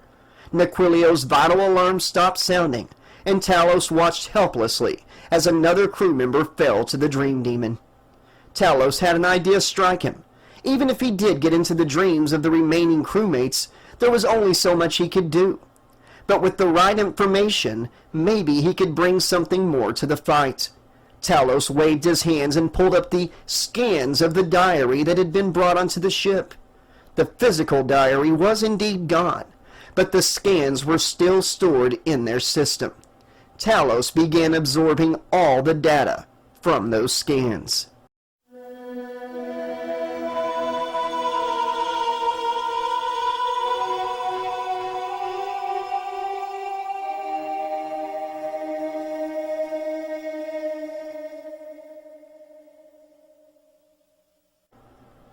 Danella's eyes shot open as she felt the Beowulf rock from an impact.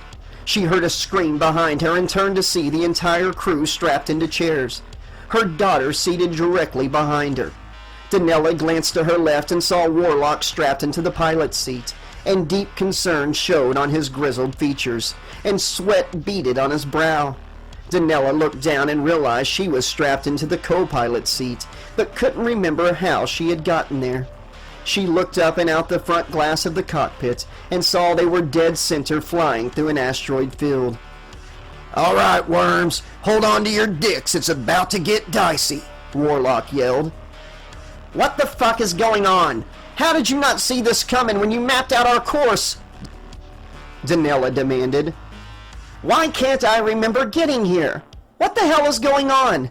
Shit, watch out!" Danella continued before noticing a large asteroid was about to hit their left side, and she stopped her questioning to scream at her pilot. Warlock jerked his controls to the right and barely avoided an impact. Danella turned to her crew behind her. "Somebody tell me what is going on. Who buckled me in?" The last thing I remember was we..." Danella tried hard to recall exactly what was the last thing she remembered. But before she could, the Beowulf rocked harder than ever, and sparks flew out of the control panels of the cockpit. "Shit, we took a hit! One more like that and we are toast!" Warlock shouted, trying to correct their course. "Get us out of here and I'll give you a fucking raise, Rollins.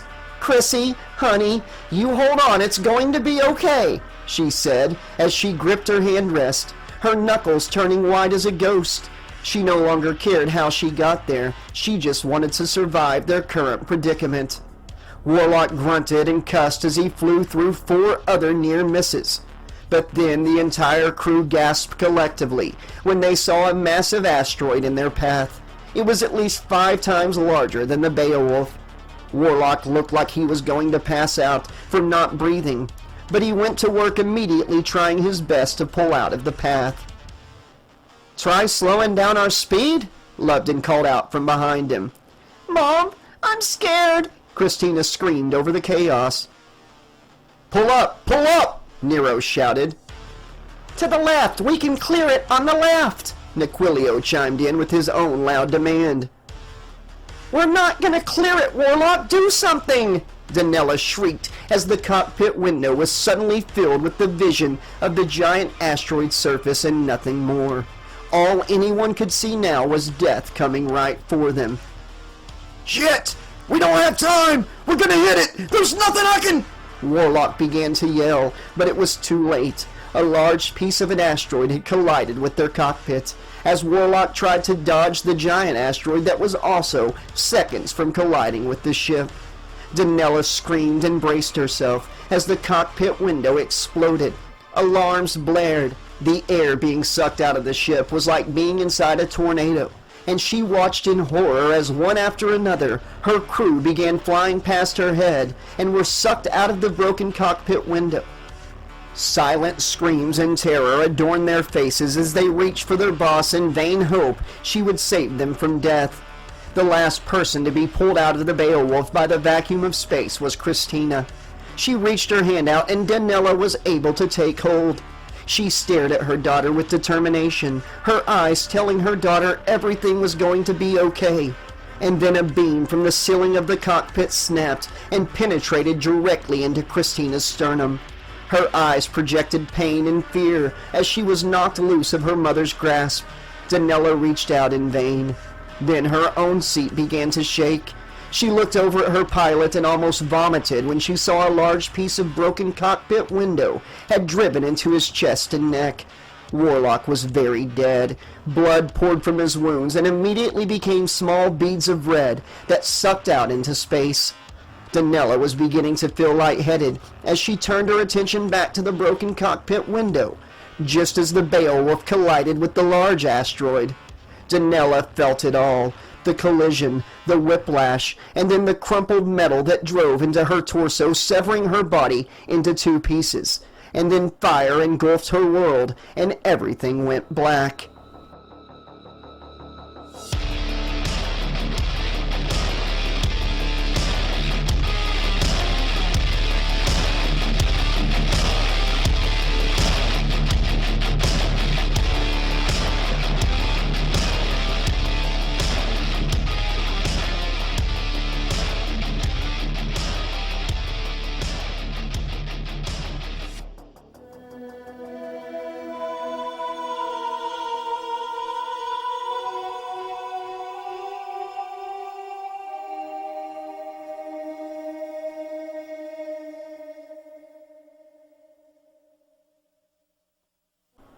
Danella opened her eyes again, and she was confused once again. She wasn't in the Beowulf. She wasn't a red splotch on the side of an asteroid. No, Danella Hawkins was dressed in a very nice pantsuit and sitting in an extremely comfortable chair. Probably the most comfortable chair she had ever sat upon. She was sitting before a beautiful polished antique wooden desk in a bright white room. The room was empty save for her, her chair, the desk before her, a poster on the wall to her left that showed a kitten gripping a tree limb with its front paws as its back legs dangled over a large pit with fire coming out of it, with the words, "Hang in there, Chrissy," at the top of it. Danella blinked her eyes to see if she read it correctly, and when she finished blinking, she saw it read, "Hang in there, Kitty," at the top of the poster. And there was a large black leather office chair behind the desk, a large chair that's back was facing her at that moment. As Danella began to speak up, the chair gave a slight squeak as it slowly spun around. In the chair was a man in his late 20s or early 30s. It was hard to tell. His face was youngish, but he had a slight receding hairline. His hair was blondish, and he sported a slightly larger nose than most men. He was wearing neat, expensive-looking glasses that rested on the tip of his nose as he looked down at a folder that he had open and was holding in both hands. He was dressed in a fine dress shirt, a green tie, and red suspenders. A suit jacket hung on the wall near the desk. The man began, as he continued to read whatever was in the folder he held. "Danella Hawkins, right?" he asked. "Yes," Danella said with 1,000 questions on her face. "I'm sure you have 1,000 questions," the man chimed in as if reading her mind. Yeah, like where the hell am I? Danella thought. "The biggest of which, I'm sure, is just, where the hell are you? Am I right?" the man said, again as if he was in Danella's head. "Yes, I was just on my ship with my crew and... Wait, we had a collision," she said as she began to remember the crash. "How the hell did I survive that?" she pondered. "Yes, a deadly collision indeed. You're probably wondering how the hell you survived that. Well, take a breath. This is going to be hard to hear. You didn't survive it," the man said, answering the question she had been thinking. She felt very creeped out by the man, not just for how he kept reading her mind, but his appearance. She had seen this man somewhere before, but she couldn't put her finger on it. And she had so much running through her confused mind at that moment, it didn't seem as important as finding out what he meant and where exactly she was. "What do you mean I didn't survive?" Danella asked. "What I mean is, you died. You, your crew, all very dead. You are currently in, processing," he said very matter-of-factly and professionally. "Processing? What is processing?" she demanded, as if not hearing the part where he said she had died. Pushy, aren't we? Have some patience, dear. Time is literally all you have now," the man said with a small bite. "You are being processed to go, north or south. You know, going on vacation and either hitting those slopes or going on an endless hike through the desert." The man finished with a chuckle, laughing at his own bad joke. "I don't know what you mean, and I'm obviously not dead. I don't know what this is all about, but I'm not going to sit here and take it. I need to find my daughter. Where is she? Donella barked as she stood up and began looking for a door. She realized there wasn't one. What is the meaning of this? Let me out of here. The man grinned, winked, and snapped his fingers, and instantly Donella found herself go from standing to sitting back in the chair. How did you do that? She yelled, and made a run for a wall. The man let out a sigh and snapped his fingers again, and instantly Donella was back in the chair. We can do this all day, or you can let me get through this, he said. Your daughter is quite safe and sound, and never happier, I assure you. What do you know about Chrissy? She asked. Christina Hawkins. I had her here before you.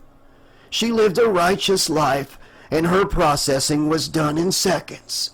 She took the express elevator right to the top. Come on, smile. She's in heaven, Mom, the man said with a huge grin. The reality of her situation finally began to set in. Her daughter had died in the crash. The crew had died, and Donella herself was indeed dead. She was in some sort of afterlife processing, and as miffed as Donella was over her daughter actually being correct about her beliefs, at least she knew Chrissy was in a good place. Okay, fine, I understand. When can I see her? Donella asked. The man turned a couple pages, and a look of disappointment came over his face. Oof. That's not good. Says here you teased your daughter's beliefs constantly. Poked fun at God and all things holy? Oh, wow. And not long before you died, you chose greed over your daughter's comfort and happiness. Oh, wow, the man said as he continued to go back through pages. This is not good. I never liked separating families. But there's no point to even try to make an appeal here. He clicked his tongue and hit a small button on his desk, and a large platform came out of the floor next to Donella's chair. On the platform was a large handle about the size of a pool stick. Wait, what? What do you mean separate us? I loved her. I always put her first. Just wait, she begged as the man stood up and slowly walked to the lever, took hold of it, and looked at Donella solemnly for a moment, and then broke out in a huge smile and laughed. Keep your hands and feet inside the ride at all times, he called out as he pulled the lever. A circular hole in the floor opened up at Donella's feet, and her chair tipped forward, dropping her down the hole. She landed on a large slide and began sliding down fast, far too fast. At first she just saw white walls all around her as she went down the spiraling slide. Her speed continued to rise. The slide took sharper spirals. She felt like she would be sick. The white walls gave way to red and green striped walls. She could smell a putrid burning smell arising. Then the smell of rotten eggs filled her nostrils. The red and green striped walls became hypnotic, as if the lines were swirling together into a spinning vortex. She began seeing clowns with sharp teeth, blood flowing from their mouths. Then she saw old earth images of dead soldiers piled in mass graves. And then the walls began showing cadavers having their organs removed. Her speed was so fast now, smoke was rising from underneath her. Her skin was burning as it slid down the surface at impossible speed. Then the hypnotic walls showed her Candlin exploding in her cryo chamber. Then Naquilio's guts falling out into his cryo chamber. Butch's chest, face, and neck having slashes appear, and blood pouring from his wounds in his cryo chamber. Her descent grew even faster. Smoke was billowing from her clothes and skin as she slid in the sharp spirals. Her speed was making a cartoonish noise like a missile dropping to earth. She suddenly saw a burned man wearing a red and green sweater on the walls, but then the wall changed to show her Christina being nailed to a crucifix and Christina screaming, and then it showed her in a cryo chamber as 4 bloody holes appeared on her chest, and blood oozed out as her body went limp. Donella's stomach threatened to shoot from her mouth. She darted her eyes down, and in horror saw her legs were engulfed in flames, but she couldn't feel a thing. The images of her crew dying in their cryo chambers, seeing her own daughter crucified and dying in cryo sleep, should have cleared up the fog in her brain and reminded her of the fact she was just asleep. But it didn't click at that moment, as the speed, the smell, and the fear had her mind otherwise distracted. Then suddenly, when she thought she must be going at warp speed at this point, everything went black. The noise stopped.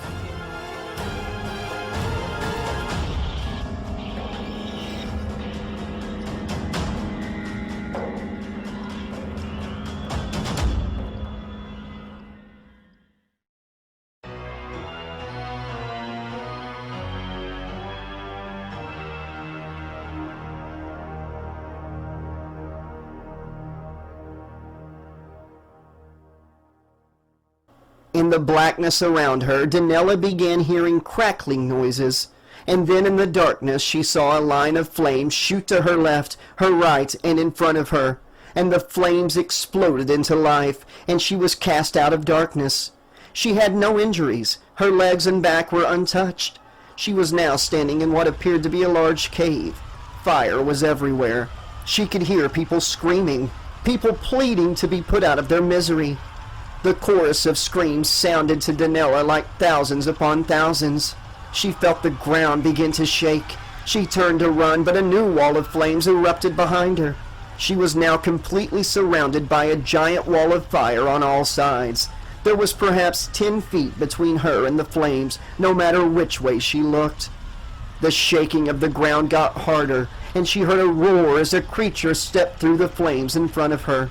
It stood at least 20 foot tall. It had red and green leathery skin, 2 enormous wings. It almost looked like a dragon from fantasy stories, but also greatly resembled a goat. It was almost a perfect amalgamation of a dragon and a goat, with large dark wings, huge arms and legs, both its massive hands affixed with large silvery talons. Its feet were hooven, its knees bent backwards. The fire did not burn it. It stepped through the flames, and it seemed as if the flames got out of its way. Donella looked up in disbelief as the creature slowly approached her. She had nowhere to go. She had done this to herself. She was in hell, and now she feared Lucifer himself was about to make an introduction, up close and personal. Donella Hawkins! A guttural voice came from the beast. Your judgment is nigh! Please, I was wrong. I'm sorry. Give me another chance. Let me see Chrissy, please. Donella fell to her knees, tears in her eyes begging. In that moment of begging, something clicked in Donella's brain, and she suddenly began remembering everything. She didn't die in a crash on the Beowulf. She was in cryosleep. That man, the processor, that was the creepo Frederick Charles Kruger from those old Earth files. Then what Candlin had told the crew about the diary, about Freddy coming for people in their dreams. The description, red and green sweater. Donella stood to her feet and stared up at the beast. You're not real. This is just a nightmare. I remember. I'm just asleep, Donella began. The large beast in front of her shot his head down, and fire shot from his nostrils and struck Donella's arm. She screamed in pain as her arm was engulfed in the fire, and her skin began to burn and bubble. She used her other hand to quickly put out the fire. The palm of her free hand was also in extreme pain from the flames. Just a dream? Try again, sir. The voice of Freddy came from the beast. No, it can't be real. I don't understand, Donella said, gritting her teeth through the pain. Is this real enough for you? Freddy asked. Mom, please just get rid of the artifacts. It's not worth it. The beast's mouth moved, but Christina's voice came out instead of Freddy's. Chrissy, I'm so sorry. I was wrong. Oh God, what have you done with her? Donella asked. God, indeed, the beast snarled. It lifted his hand in the air in a closed fist and then tossed something down to Donella. The item landed at Donella's feet. She looked down and screamed when she saw it was Christina's head. Blood dripped from where it had been lopped from its body, and the head was adorned with the thorny wreath. I made her a promise after I destroyed her faith and took her soul. I told her I'd reunite her with her mom very soon.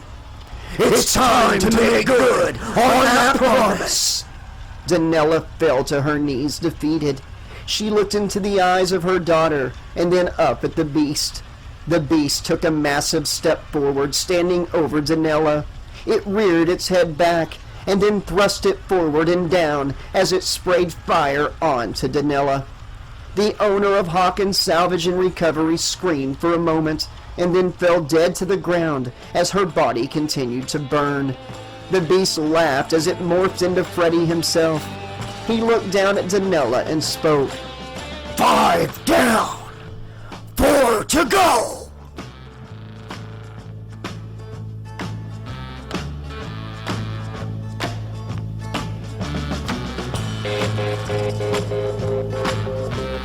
Never been a sinner, I never sinned. I got a friend in Jesus. So you know that when I die, it's gonna set me up, the spirit in the sky. Oh, set me up, the spirit in the sky. That's where I'm gonna go when I die. When I die and you're able to rest, I'm gonna go to the place that's the best. Go to the place that's the best.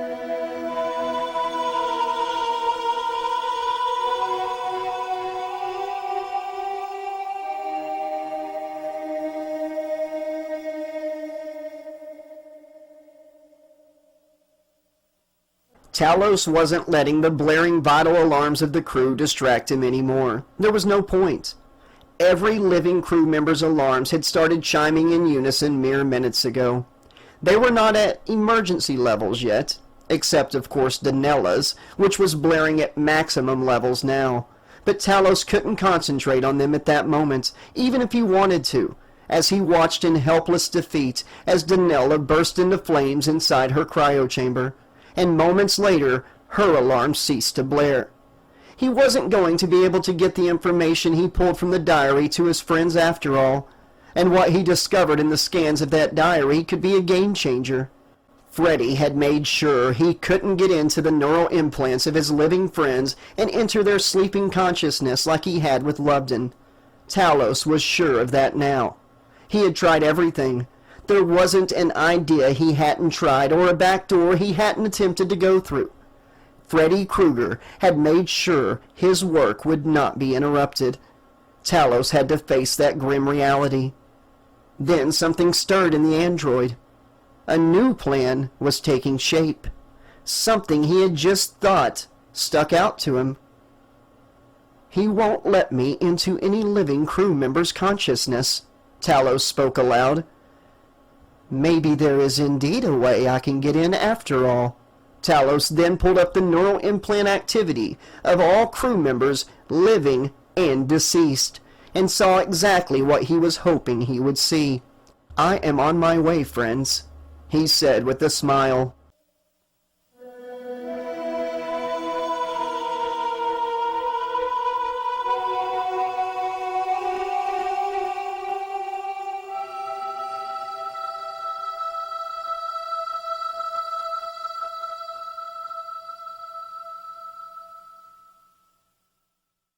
Chapter 11.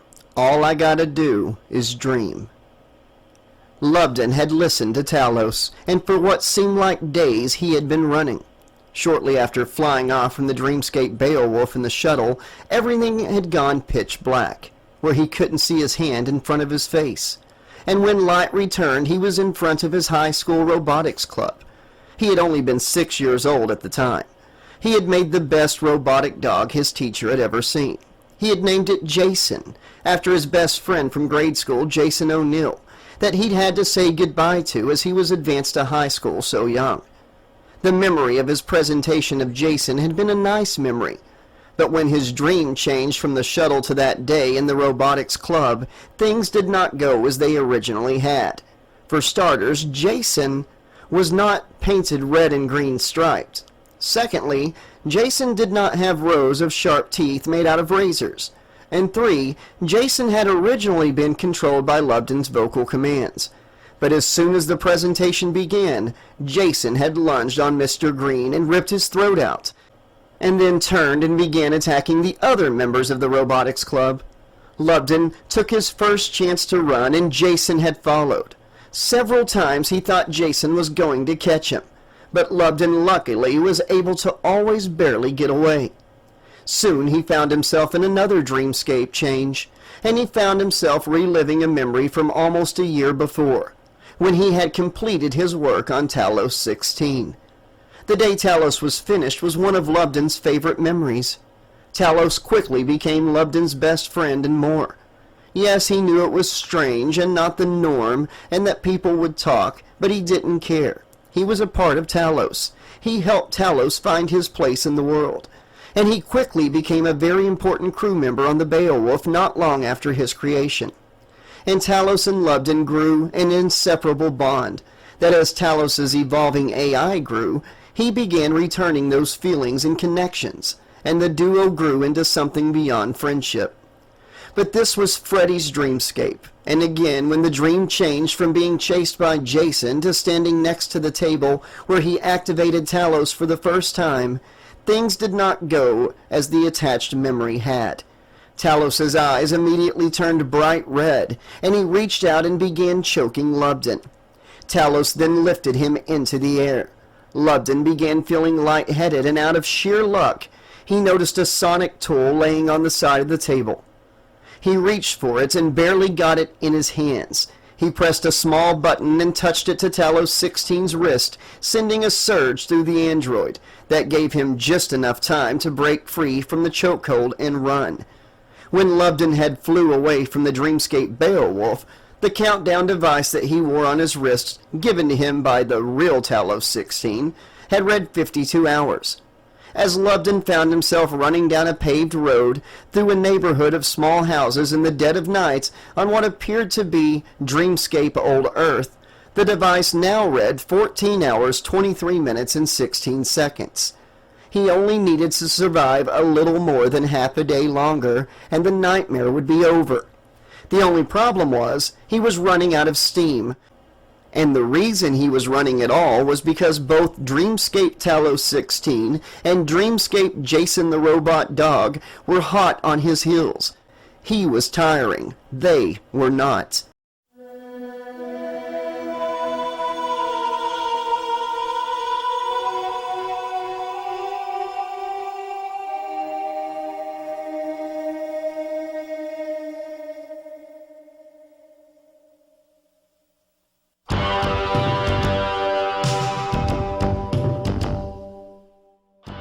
Lubden wished more than anything to have the real Talos here to help him, or at the very least for a chance to say goodbye. Lubden chanced to look over his shoulder. Jason and Talos were gaining ground. They would be on him soon. His luck was running out. He was never an athlete, always the academic, but he was running with everything he had. Playtime is over, nerd! Freddy's voice came from somewhere close by. I've been a little busy with some of your crewmates, but I've cleared up some room in my calendar to give my puppy here a well-deserved play date. Freddy laughed. Freddy's voice sent a shiver of ice down Lubden's back, and suddenly he felt like he had stepped into mud. He looked down and realized in horror that the pavement he was running on had melted. Both his feet were now completely submerged in the liquid asphalt. He tried to keep running, but each step took so much effort. He was toast. He tried to lift his leg to pull his foot free for another step, but it was too hard. His chest felt like it was going to explode. He finally gave up. He fell to his hands and knees in the gunky asphalt and turned to face his attackers and to accept his fate. As he turned in the gunky asphalt to let things go the way they were going to go, he saw Dreamscape Jason the Robot Dog sitting, and saw the evil dreamscape Talos 16 changing form. Lubden watched as the evil android morphed into Freddy Krueger. The dream demon looked down and began petting the psychotic robotic dog who sat near his feet. Good dog. Would you look at that? A Jason that actually knows his place, Freddy said, more to himself than Lubden. Freddy then looked back at Lubden, sitting in the melted asphalt a few feet away. Sorry to have kept you waiting, asshole. Your Tin Man has been trying like hell to come back and visit Freddyland, but his season pass has been revoked. But at least he'll get to see you bleed to death back in your box. I promised him that much, Freddy said in a low, menacing voice. Sick him, boy! Freddy yelled. Jason dove into the air baring his razor teeth, and he came down, and went right through Lubden. Lubden looked down at his asphalt-covered hands and realized he was beginning to become see-through. Jason tried to bite at him, but again he went right through Lubden. Freddy, in a fit of anger, marched forward and was standing over Lubden. Lubden looked up at Freddy. Freddy looked down at Lubden. He swung his bladed glove, and again the attack went right through the young ginger. What the fuck are you doing, Poindexter? He growled. Lubden was becoming so transparent that he was almost invisible. He wasn't sure what was happening, but he was pretty sure Freddy couldn't touch him. Lubden raised his middle finger and smiled as he disappeared completely. He wasn't sure what would happen next, but at least for now, he didn't have to die being mauled to death by his high school project, or at the hands of the child-killing undead maniac, Freddy Krueger.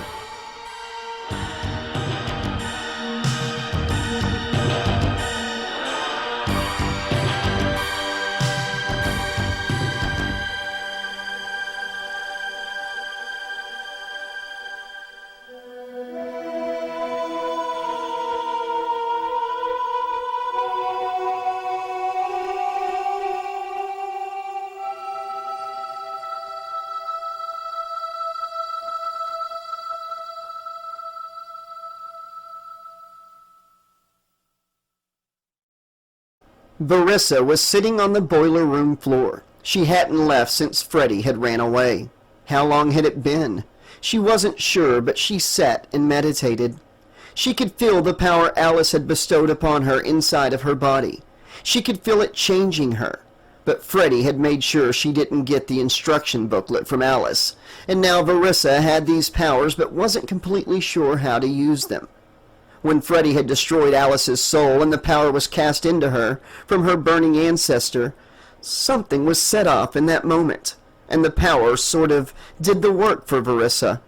However, now that she was alone and there was no threat, she couldn't find a command or thought that made anything happen like before. Frustration exploded inside Verissa. She needed to figure out how to access the powers so she could do what Alice said and take the fight to Freddy. She needed to help her crew. She tried again to pull a crewmate into her dream. Verissa closed her eyes for at least the 100th time, and she cleared her mind. She sat that way for several minutes and nothing happened. She began to let defeat finally take hold of her, and she began to cry. She thought of Alice, all these centuries being stuck in Freddy's dreamscape as a watcher. All that sacrifice, only to go out in such a horrible way, and pass on her powers to someone who was apparently too dumb to do anything with them. Then Verissa began thinking about what Alice had said, that 2 of her crew members had been claimed by Freddy. She wished she knew who the 2 were, and as she put all of her thoughts on her crew, a strange feeling came over her, and suddenly she felt the white energy begin to sizzle around her body like it had after receiving it from Alice. Verissa thought harder on the crew, and suddenly she was seeing through someone else's eyes. First she saw Candlin, her star student, a young woman who was only on the Beowulf because she was a student of Verissa's.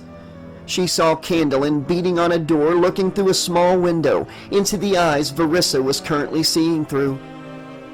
Verissa then saw through those same eyes as the head they sat in turned and looked at a scanner on a wall, and Verissa shivered as she saw the gloved hand of Freddy activate the airlock on the Beowulf in this dream world. Verissa saw Candlin hanging on for dear life until she couldn't anymore, and then saw her get sucked out into open space and die horrifically. Tears streamed out of Verissa's closed eyes. Candy was dead, and if not for Verissa bringing her along, she would still be alive and enjoying her life. Before she could feel any worse about Candlin, Verissa's view changed, and she saw Christina's back at the bottom of a stairwell. It was in the house on Old Earth. Christina was trying to pull her foot out of a sludge that had replaced the bottom step of the stairs. She saw Christina finally break free and lunge for the open front door, only for it to slam on her face. Then she saw through those eyes, Freddy's eyes, as Freddy pinned the poor girl against the door and drove his bladed glove through her back. Anger and sadness surged through Verissa's body. She began trembling as she then saw Butch sitting on a sofa in what appeared to be a club of some kind. Strobing lights and loud music aplenty, and Butch sat looking up at Freddy as he slowly approached him. Freddy's eyes caught a glimpse of himself in a mirror on the wall behind the couch, and Verissa saw it wasn't Freddy. It was a Noctralian female, scantily dressed, almost nude. But within moments she realized it was Freddy. He was disguising himself, and Verissa finally saw that gloved hand slash over and over until Butch was dead. Verissa wanted it to stop, but her eyes were shut tight. She no longer had control over opening them. She then saw through Freddy's eyes as he looked down at Naquilio on what appeared to be an operating table. Freddy was cutting him open, and then cut out his middle eye. Naquilio was screaming as Freddy began removing his organs, and finally mercy befell the blue alien as he died as well. Verissa couldn't take any more. Was the entire crew dead? Alice had only said 2. Had Freddy claimed everyone else in the time Verissa had been trying to access her new powers? How long had she been here? Damn it, she thought. If I only had figured out these powers, I could have saved them all. Then Verissa saw through Freddy's eyes again. This time she was looking down at Donella from high above her. The eyes glimpsed Freddy's body, but it was not Freddy's body. It was that of a large creature of some kind. And then the creature that Verissa was seeing through thrust its head forward, and she saw fire engulf her boss, the owner of Hawkins Salvage and Recovery, Donella Hawkins. Donella was dead in seconds. Then she did not see through Freddy's eyes anymore. She again saw only blackness. She felt she had control over her own eyes again, but she did not open them. She concentrated. Maybe this meant that Lubden, Warlock, and Nero were still alive. All was not lost. She began concentrating on the 3 with every fiber of her being, and she felt herself begin to levitate, and felt her body reaching out into the dreamscape and taking hold of something. Then she felt herself pulling it towards her. A moment later she opened her eyes when a voice snapped her out of her meditation. "Dr. De Janeiro?" the voice of Lubden Gallagher asked.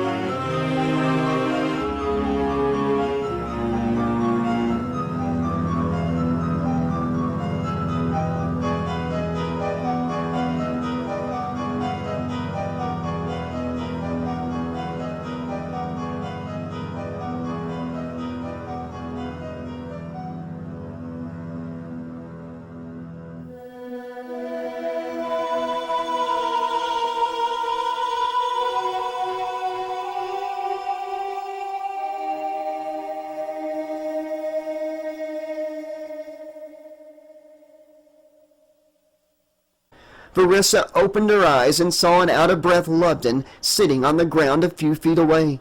His hands and feet and clothes were covered in a dark substance. She stood and ran to him. "Lubden, is it really you?" she asked. I sure hope so, he replied. Verissa reached down and helped Lubden to his feet and embraced him in a tight hug. Oh my God, I'm so glad to see you, she began. She then saw the injury on his upper arm that he had bandaged with part of his shirt. Are you okay? It's just a wee scratch, my dear. I'll be fine, he answered. Where are we? How did I get here? He asked. Verissa told him everything she had gotten the chance to learn from Alice. She filled Lubden in on who all had been killed by Freddy, and told him of the powers she now possessed, how she was able to pull others into her dream, and the powers inside all dreamers to become a dream warrior of their own. Lubden listened with wide-eyed fascination, and when Verissa finished, he spoke up. Before cryosleep, I never would have believed a word of any of this, but we brought something evil onto that ship and set it free. Look, Talos got into my dream a couple days ago and gave me this, Lubden said, showing Verissa the countdown bracelet. It now showed them that they had 10 hours and 45 minutes left until cryosleep ended. Before you brought me here, it said we had 14 hours. Sometimes the timer goes down fast, sometimes it goes slow. Alice told me that time is different here. I also am starting to believe Freddy doesn't have limitless power. I believe he wears down and needs time to let his power build again after extreme exertion. It's the only thing that makes sense. Otherwise, he would have killed us all in the first day. I fought him. I hit him with pure dream energy from the powers given to me by Alice, and I could see it weakening him to the point he ran from me and has not returned yet. Once he left me, I think that was when he went after and killed Butch, Naquilio, and Danella in quick succession. I think he let his irritation and frustration at our fight fuel him into a swift revenge killing spree. I also felt very exhausted, and it took time to feel rested again after I attacked him. So I believe his powers, like mine, may weaken him when overused, and that he has to rest up himself. We can use that against him. We need to take the fight to him, Lubden. Yes, we brought him back, and if we don't stop him, he could spread throughout the galaxies. I know you've been using that timer as a means to know how long you need to survive, to wake up, but now we need to use it to know how much time we have to stop him. After we wake up, it doesn't change anything. We will need to sleep again eventually, and he will be waiting. And we researched him on the Beowulf. Everything we do on the ship is part of a record when the ship returns. Others will find out about Freddy, and now that he is unleashed, that is all it will take, Verissa explained. Oh, heaven help us. You're right. But can he be destroyed? Lubden asked. Alice said he has been defeated before, multiple times, but always found a way to come back.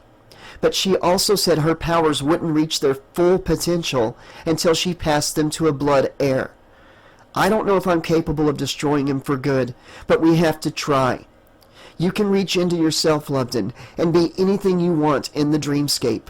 You can be a dream warrior, and together we might have a chance at ending him for good, Verissa said. Okay then, but we're gonna need more help. We need Warlock and Nero before Freddy gets to them, Lubden said, a bit hesitant. I'm on it, Verissa replied. Verissa closed her eyes and began to concentrate on the pilot and the head of security, and she hoped she wasn't too late.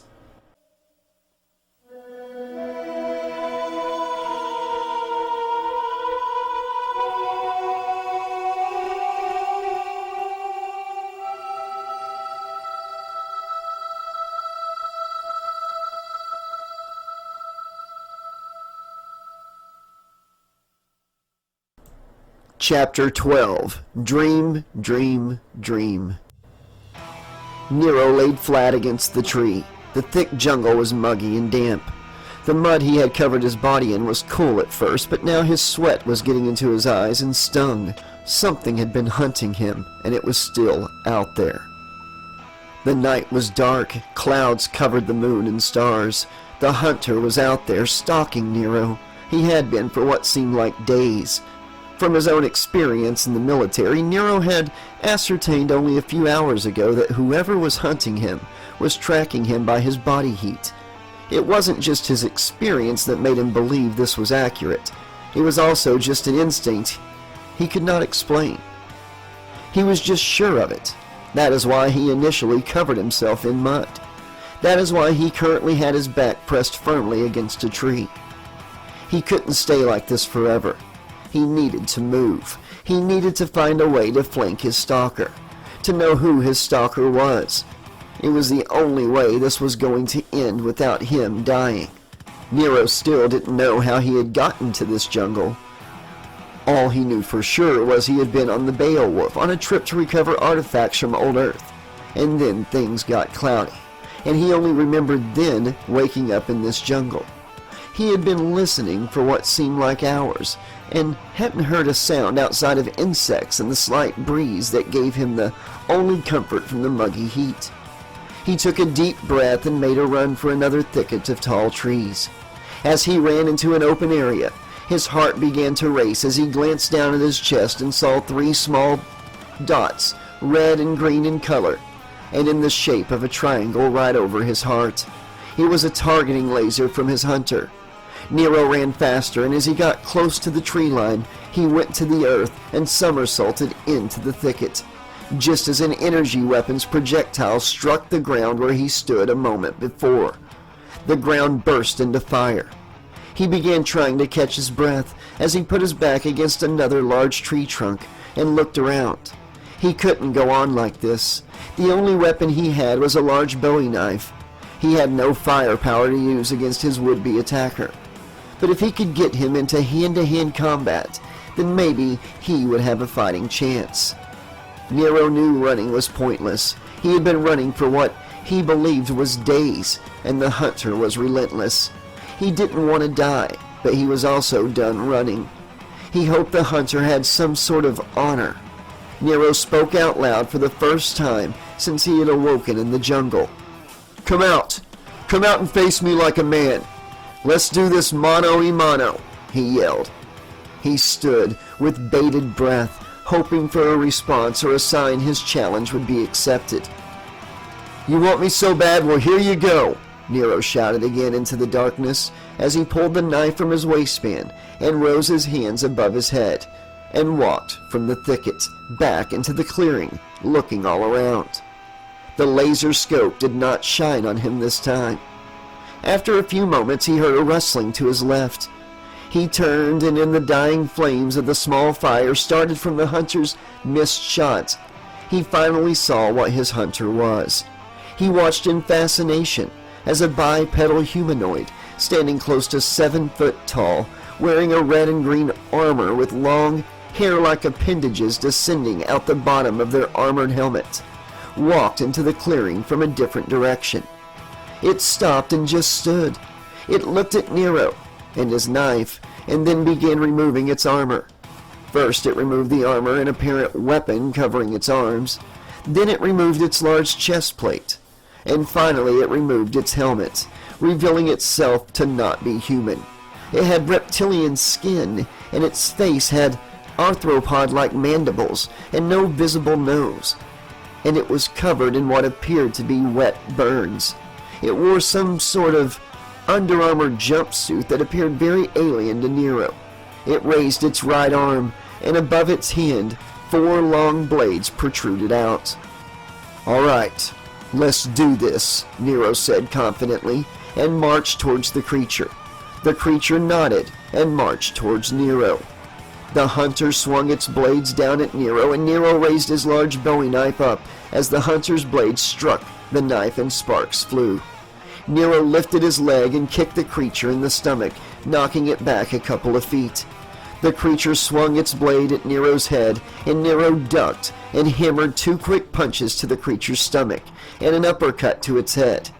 It didn't seem to faze the hunter. It struck out its unbladed hand and connected a punch into Nero's left shoulder, sending him to the ground. Nero began to get back to his feet when the creature brought its foot down hard on his chest, knocking Nero back to the ground and pinning him on his back. Nero swung his knife towards the creature's leg, but it was inhumanly fast and brought its blades down in a swiping motion and connected with the knife blade, and knocked it free from Nero's grasp. It flew off and landed somewhere in the thicket that was earlier Nero's cover. Nero tried to use every bit of strength he had to break free from the foot that held him down, but it was futile. The creature raised its bladed arm up and held it in the air and looked down at Nero, and then its mandibles began to move as it spoke. The voice seemed out of place, coming from the creature. It's been fun, Nero, but this predator has other prey to attend to, it said in a guttural voice. Do your worst, Nero said, turning his head slightly and spitting at the creature's other leg. The bladed arm came down fast, but when it should have lashed into Nero, it instead went through him, as if he wasn't there, and buried itself in the ground he lay on. The creature began to shimmer, and it morphed into a regular man, wearing boots, dark pants, a red and green striped sweater, and a black hat. But the man, like the creature before, was also covered in wet-looking burns. Instead of the 4 blades that protruded from above the creature's right hand, there were now 4 blades attached to a glove the man was wearing, and those blades were stuck in the ground that Nero lay on. Nero lifted his hand and looked at it in confusion. In that moment, he remembered where he had seen that glove before. The Beowulf. Everything came back to him quickly. Freddy Krueger was real, and was after Nero in his cryo sleep. Nero would have believed it all to just be his imagination taking the events of their trip to Earth-1 and the aftermath, and forming them into a crazy nightmare. But he had felt the cold mud, felt the trees dig into his skin as he lay against them for days, felt Freddy punch and stomp him. He had felt the dehydration, the hunger. He knew with certainty the legend of Freddy Krueger had to be real, no matter how crazy it seemed. He wondered if the fact he was slowly disappearing was part of Freddy's plan. He didn't think so, because Freddy seemed irritated at what was happening. Okay, Nero, you got lucky this time, but tell that bitch when you get there that I'm gonna make her pay, Freddy snarled as he watched Nero completely disappear.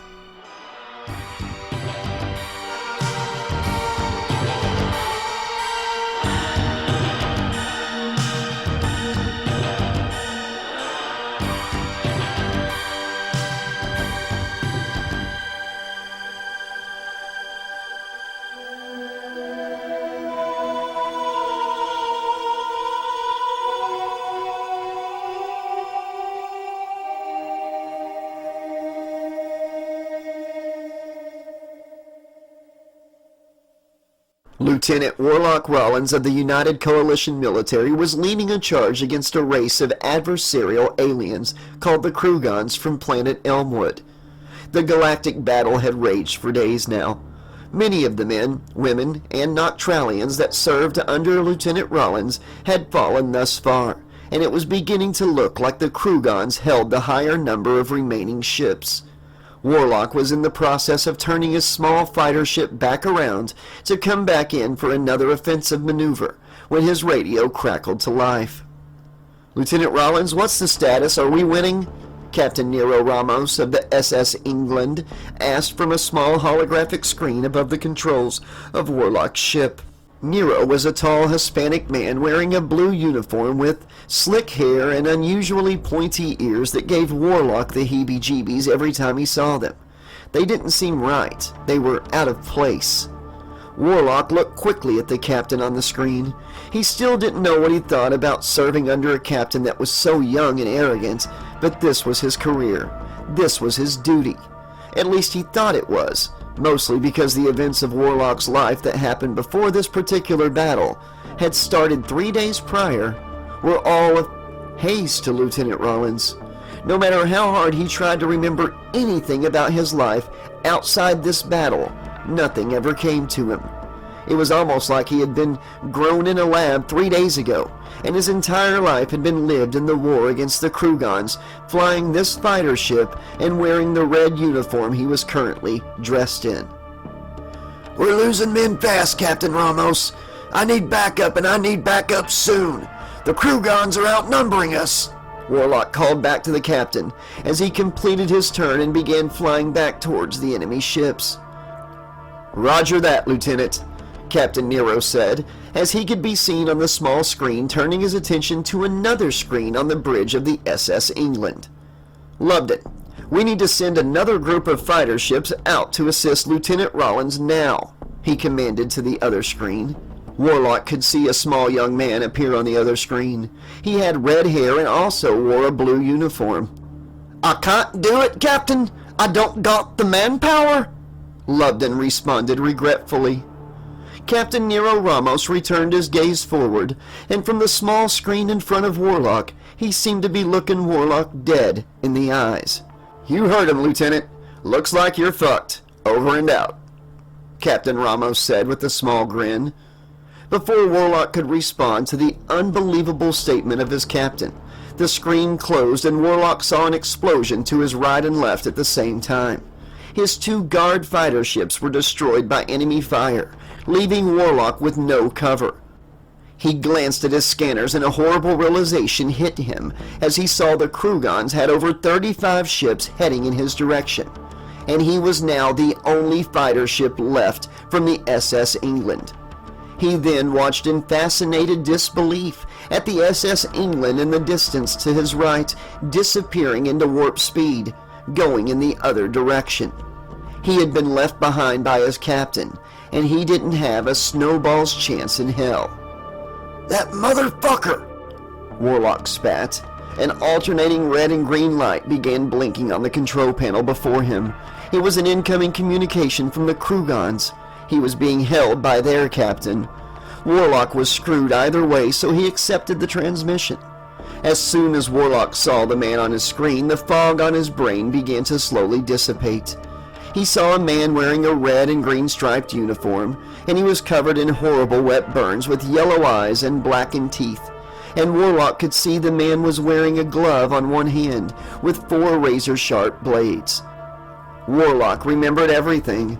How he had taken the crew of the Beowulf, where he was the pilot, to Earth 1, where they had brought back 3 artifacts, one of which was the very glove he saw the man holding on his screen.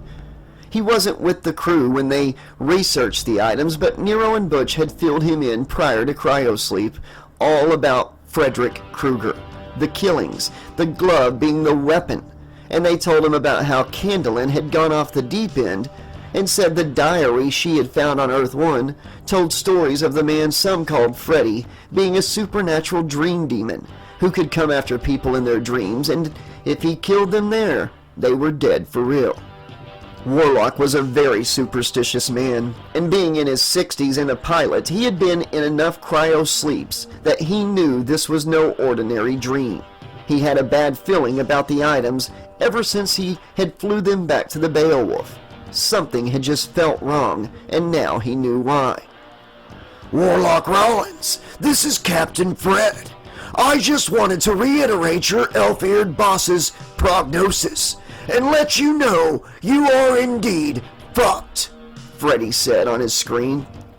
"Well, Captain Fred, this is retired Marine pilot Warlock Rollins, and you can go fuck yourself." Warlock spat back and accelerated his fighter ship head-on towards the squadron of Krugans that were heading his way.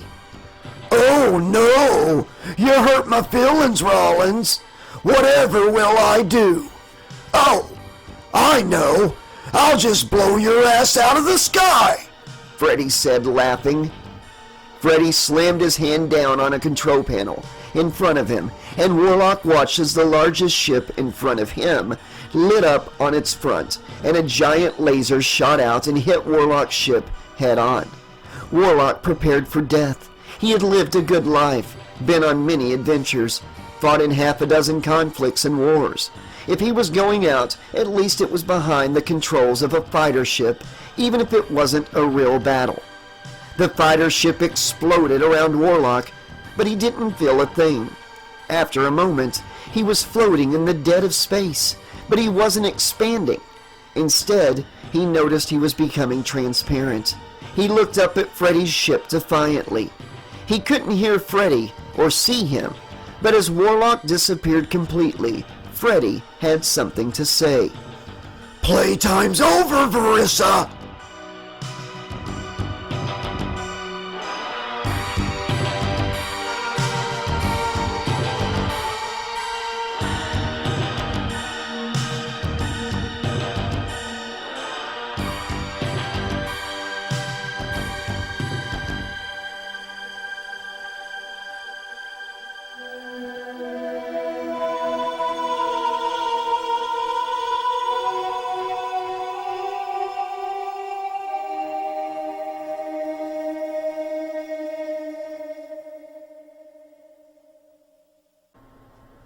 Talos was ready. He looked up at his deceased crewmate in their cryo chamber as he waved his hand over the cryo chamber room's control panel and finished inputting all the prompts required to gain access to the dreamscape once more and hopefully give the remaining crew members the ace in the hole they desperately needed. It was a way to defeat Freddy and ensure he didn't get to spread his legend to Earth-2 or Somnium-5. You were a good friend. You may not know it, but you are still helping your crew. Your death will not be in vain, Talos said as his index finger opened and a wire snaked out and connected itself to the control panel. Moments later, audible clicks could be heard as Talos 16's eyes closed, and after countless attempts, he finally made his way back inside to assist his friends.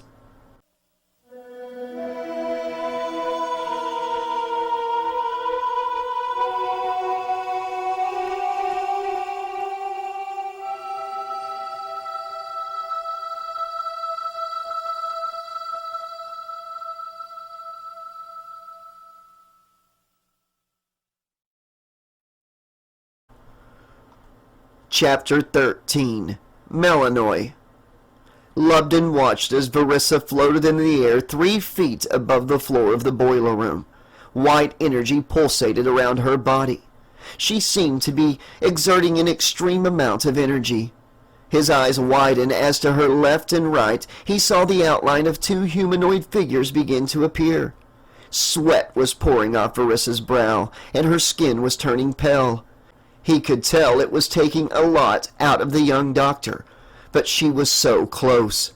"You're doing it, V. Try to hold on a little longer," Lubden cheered. As he watched, he saw the outlines begin to fill in, and he could make out Nero and Warlock. After several moments, they were completely visible, and Lubden spoke up. "You did it, Verissa! They're here?" Lubden called out. Verissa let go of the power she was connecting to, and she dropped to the ground with a thud and fell to her back, eyes closed. "What the hell's going on?" Warlock asked, looking down at Verissa's prone body. "Did Freddy get to her?" he asked, showing great concern. He kneeled to her side immediately and lifted an arm and placed his fingers around her wrist, checking for a pulse. When he found one, he breathed a sigh of relief. "Don't do that to me, girl. You're going to give your old work dad a heart attack." Nero had taken immediate notice as well, and though he was also confused on how he had come to be in a dark room covered in pipes and scaffolding, his attention was completely directed to the woman who he had a date planned with after their current trip, lying on the floor seemingly unconscious. He too kneeled to her side. Hey, talk to me. We got plans for something or other, whatever it's called, Noctralian coffee. Remember? Verissa? Can you hear me?" Nero asked. "She's got a pulse. She's okay. Where are we? How did we get here?" Warlock questioned, directing his attention to Lubden, who had been sitting on the floor not far away, but was now standing. "It's a long story, but listen, we are it. Freddy has killed the rest of the crew. Talos has been trying to help from the outside. Verissa will explain everything to you soon. She'll be okay. She said this might happen after she pulled you two here. Freddy had us separated so he could pick us off easier. Verissa has the ability to take him on, and there is a way we can help. We brought him off old Earth, and we got to stop him before he can spread his legend anywhere else," Lubden said. Talos was able to get here before, and he saved my life and gave me this." Lubden showed the two men his countdown bracelet. The timer now said 1 hour and 45 minutes. "When this timer hits 0, we're gonna wake up and be back on the Beowulf, if Freddy doesn't get us first. And when we wake up, Freddy is still gonna be here in the dreamscape. And when we go back to sleep, he is gonna be after us again. We have to defeat him, because no matter what happens, now the records on the Beowulf, they're gonna show all research into Freddy. And that glove, and just the knowledge of that bastard, is enough for him to spread like a virus. But if he is dead and gone, it won't matter." "How are we supposed to kill something that isn't mortal?" Warlock asked. "We take the fight to him, and we don't stop until he's gone for good," Barissa said with a moan as she slowly sat up. Nero immediately put his arm around her. Hey, take it easy. "Are you okay?" he asked. "Yes, just a bit of a headache. I'm glad to see you, Nero," Barissa said with a smile. Nero smiled back, a slight blush on his cheek. "Still up for that Yarvestic when we get to Somnium 5? "Yep, that's what it's called," Nero said, snapping his fingers. "I definitely remembered that name. And of course we will. You know it," Nero responded. Barissa turned her attention to the grizzled pilot kneeling to her other side. She looked at him and a smile grew on her face. "Warlock, you're okay," she said with joy. "Gonna take a lot more than a walking scrotum with butter knives for fingers to take this old soldier out, young lady," Warlock replied. "Besides, somebody's got to be here to look out for you." "I'd say she looked out for you, fellas," Lubden chimed in with a chuckle. Yes, you did. I don't know how you did it, but you got me out right in the nick of time. I thank you," Warlock said, embracing Barissa with a hug. "You're like the daughter I never had." Barissa hugged him back. "Wait, Warlock, you have 2 daughters, though," she said. "I said what I said," Warlock said with a smile as he released the hug. "Now tell us what you need us to do." "Of course, whatever we can do, you can count on us. And thank you for pulling me out of the fire, too," Nero began, and then he gave Barissa a serious look. "Lubden told us that bastard killed the rest of the crew. He's gonna pay. What do you need from us? How do we fight him?" Nero said sternly. "Right, here goes. Get ready, because it's gonna sound a bit out there," Barissa said, rising to her feet. Nero and Warlock stood as well, both helping her as she stood with a slight wobble. "If they've been through anything like I have, and you have, I think they'll just about believe anything you tell them, V," Lubden said. Barissa opened her mouth to tell them about Alice, about the dream powers, about the dream warriors, but before she could, the furnace behind her, Nero and Warlock, fired to life, and steam began hissing through the pipes. "Lubby boy, the pipes are calling," Freddy sang out as he popped up behind Lubden. Lubden turned quickly and saw Freddy bringing his glove down to slash the young scientist. Lubden instinctively threw his arm up to block the strike, and Freddy's blade slashed across his forearm, the impact knocking him to the floor as he held his bleeding arm. "You're going down, you worm," Warlock said, seething. "You picked the wrong people to fuck with," Nero added as he and Warlock advanced towards Freddy. "Sticks and stones, boys," Freddy crooned as he threw his hands to both sides, and an unseen force struck Warlock and Nero and knocked them to each side of the room. They both hit the pipes and fell to the floor slightly dazed. Freddy looked at Barissa with a fire and intensity in his eyes like never before. "I waited too long for my big comeback, for you and your Futurama rejects to fuck it up. This new world is in dire need of a boogeyman, and I've got my application in," Freddy growled. Barissa stood firm. She looked at Lubden on the floor, holding his bleeding arm, then at Nero and Warlock, who were both slowly trying to stand after being hurled against the pipes of the boiler room.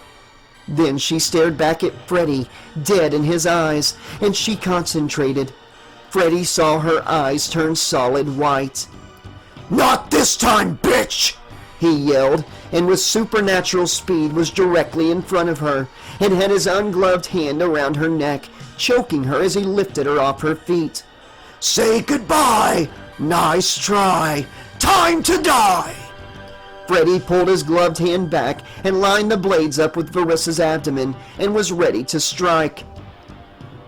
Not today, Kruger!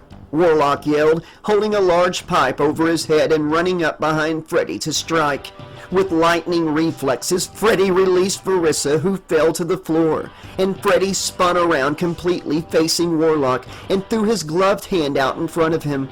Still holding the pipe over his head, Warlock ran directly into Freddy's blades.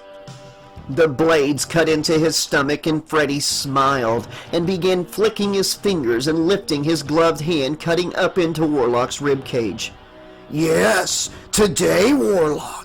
Today you die, and this meddling bitch gets what's coming to her, Freddy replied. Varissa watched from the floor in horror as her work dad looked down at his gutted belly in disbelief. Her solid white eyes returned to normal. Warlock, no! She screamed. Warlock lost all strength as blood poured out of his open stomach and sternum, and he let go of the pipe, and it fell to the floor as Freddy continued to jerk his hand upwards a moment longer. Get your gut off my glove, asshole!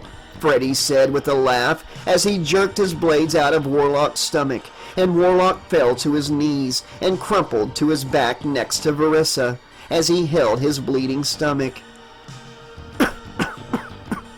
I'm sorry I wasn't able to help you more, Varissa, Warlock said, breathing hard, the life draining from his body. Listen, kiddo, it's not too late. I still believe in you. You kill that son of a bitch, and you send him to hell, he finished saying, using every bit of willpower and strength he had left in him to finish his sentence, before falling limp as life left him forever. Varissa dropped to her knees and lifted Warlock's head and cradled it in her arm. I will, Varissa said, and then jerked her head up at Freddy. You're dead, Kruger, she promised. Look around. You're in my world. You are only alive because I wasn't done playing with my food yet, Freddy said, holding his hands in the air. But that ends now. He brought his hand down fast, his blades heading straight for Varissa's face, but right before they made contact, a blue hand caught Freddy's wrist. Freddy jerked his head to the owner of the blue hand and saw Naquilio standing defiant, staring into the Dream Demon's eyes. The Noctralian's middle eye still a gaping bloody hole, his stomach still an open, mostly empty cavity. What? What the fuck? I killed you! Freddy yelled, shocked to see one of his victims seemingly back from the dead and much stronger than they ever were in life. Freddy moaned in pain as Naquilio squeezed his wrist. Freddy then took a closer look into the alien's two remaining eyes. Oh, I see. Looks like GoBot is more than meets the eye. Clever little shit, aren't you? Don't worry. I'll send you packing a go on! Freddy wasn't able to finish his sentence while he was focusing on who he thought was Naquilio back from the dead before realizing it was actually Talos.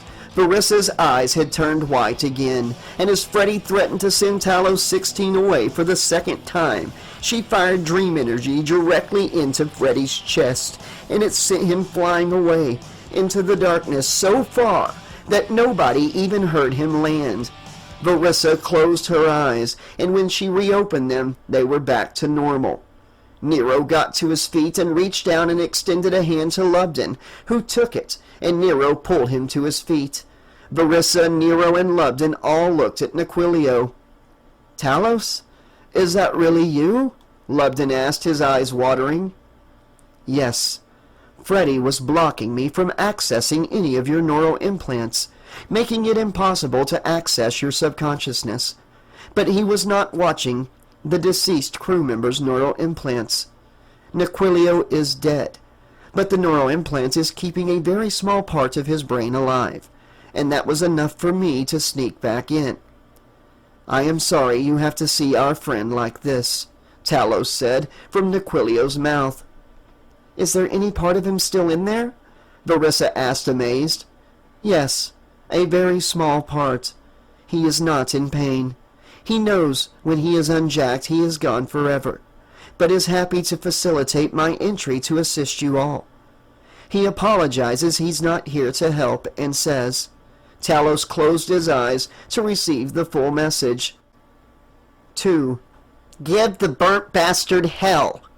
The last part of his message came out in Nequilio's voice instead of Talos's.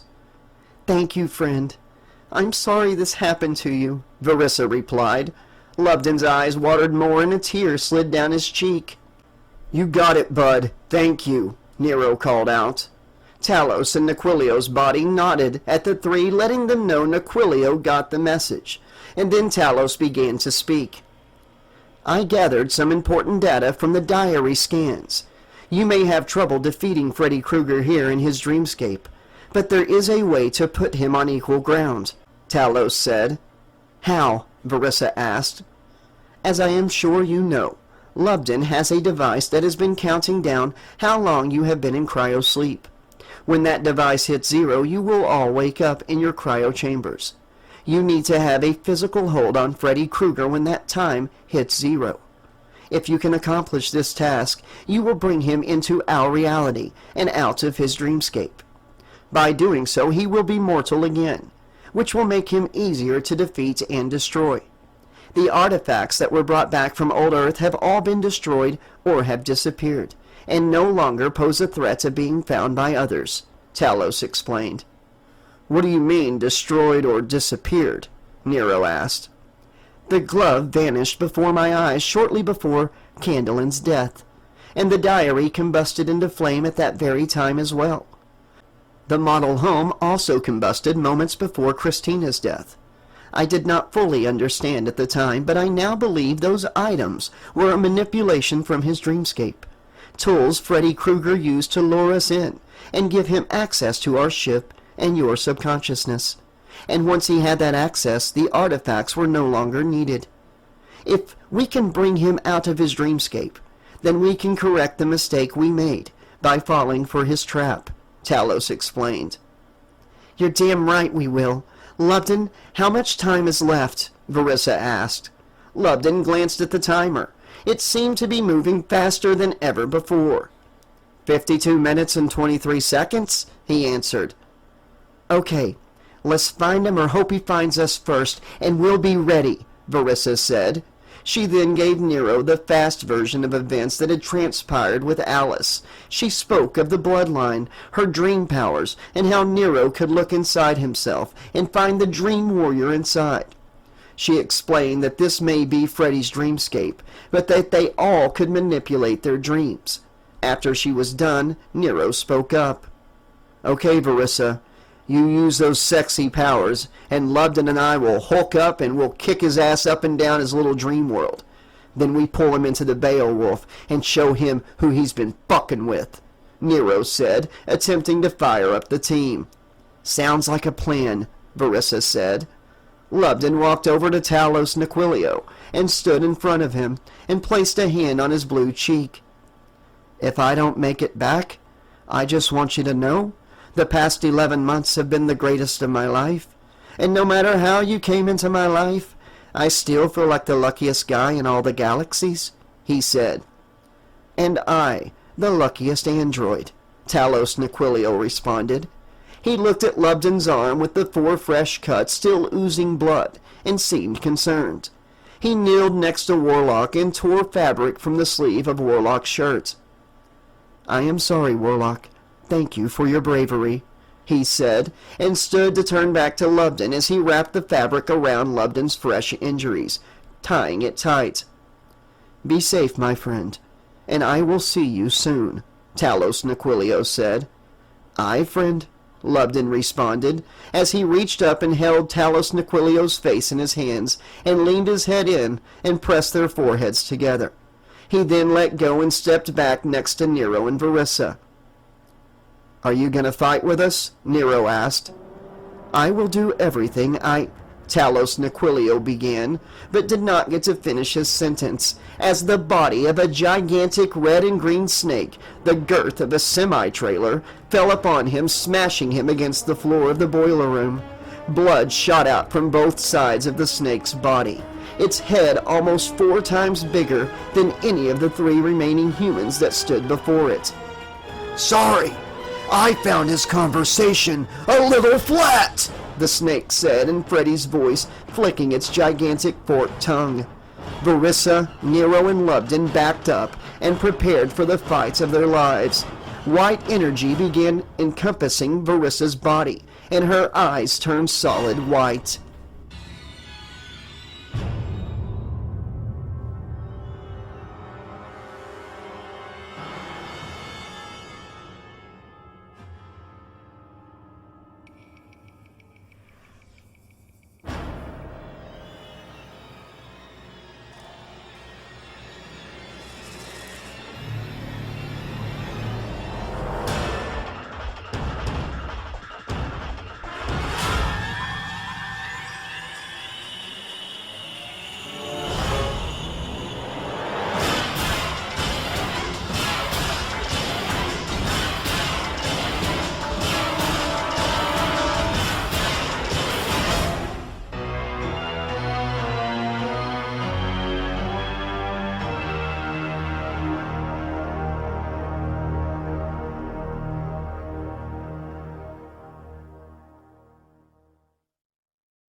Talos 16's eyes snapped open at the control panel in the cryo chamber lab.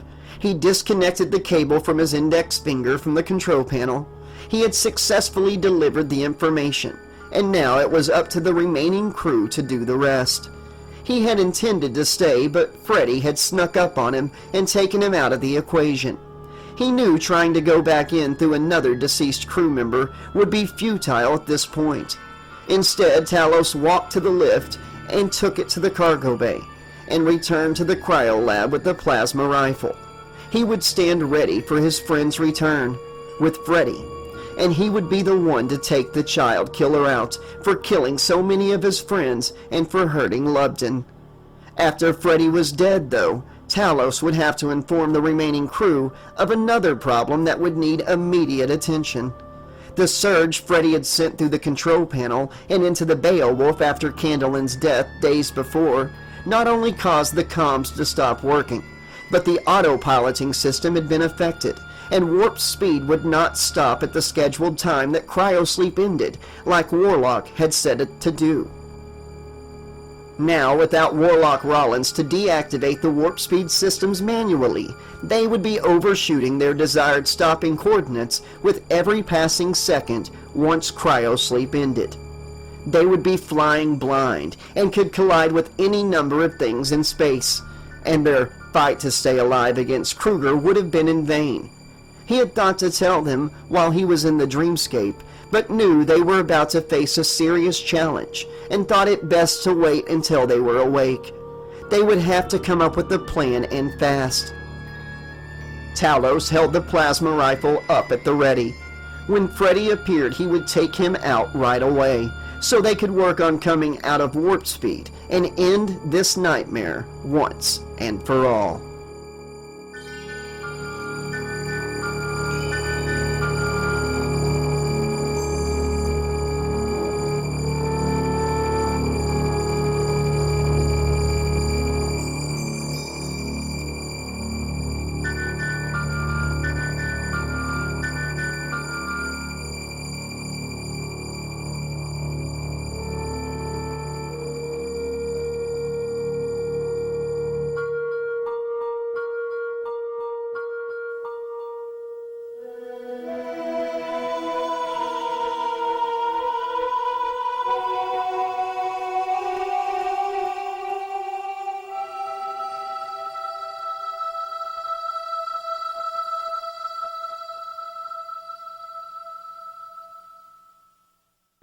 Chapter 14. Don't Want to Dream No More.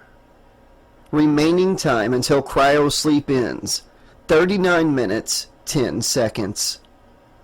The giant red and green snake that was Freddy Krueger struck at the 3 remaining crew members of the Beowulf. Verissa threw her hand into the air and a blinding white light formed in her palm. She drew her hand back and threw it towards the snake. A ball of bright white energy shot into the open mouth of the giant serpent, and it recoiled. Verissa quickly took Nero's hand in one of her hands, and Lubden's hand in the other. A white energy came out of the floor around their feet and rose, forming a dome around the trio. The giant Freddy serpent lifted a large section of its tail and slammed it down on the ground violently. Immediately, the ground of the boiler room began to rumble and shake. Scaffolding and pipes were being shook loose. Freddy then swung his tail swiftly at the trio, and when the tail struck the dome, Verissa, Lubden, and Nero were actually jolted. The burning white light in Verissa's eyes faded slightly. Freddy was making headway. Freddy saw he was weakening Verissa, and he was poised to strike again. He drew his large head back, looked down at the 3 soon-to-be victims surrounded by a dome of white energy, and thrust his head forward with purpose. He would not be stopped this time. His open mouth struck the dome but did not penetrate it. But the 3 inside the dome were almost knocked off their feet. But they were united, determined, and they did not let go of each other's hands. Verissa took a slow, deep breath and thought of all of her fallen friends. She let anger and vengeance fill her. The white energy in her eyes was no longer fading. It was growing brighter, and now the room shook harder. But the fire within Freddy also burned hotter than ever. His irritation, hatred, and homicidal rage radiated from his entire being. A blood-red energy began pulsing around the giant glowing serpent. Freddy manifested his own dream energy and decided he would swallow the 3 in one strike. He reared his huge head back, stared through the large serpent eyes down at the 3 defiant humans. They stared back up at him. Verissa dared him with her eyes to do his worst. Freddy accepted her dare, and he struck, mouth open wide. Verissa jerked her head up, looking above the giant snake, and then jerked her head back down. And the scaffolding above Freddy broke loose and fell crashing onto the head of the giant Freddy snake, and pressed him hard against the floor. More pipes began snapping and steam spewed from all around the boiler room. Verissa jerked her head towards the furnace, and the door opened. She then jerked her head towards Freddy's prone snake form that was held beneath a mountain of fallen scaffolding and pipes, and the fire inside the furnace shot out and struck the pile of rubble and the snake below it. Freddy howled in pain and jerked his entire form up, sending the rubble flying. Pipes and broken scaffolding fell to the floor like rain, pieces of which that would have surely hurt or killed Verissa, Nero, and Lubden. They instead bounced off the dome of energy. The giant snake was free, but after the rubble stopped falling, Freddy returned to his original form and stared at the protected trio before him. What we need is a change of venue. Wouldn't you agree? Freddy asked and snapped his fingers.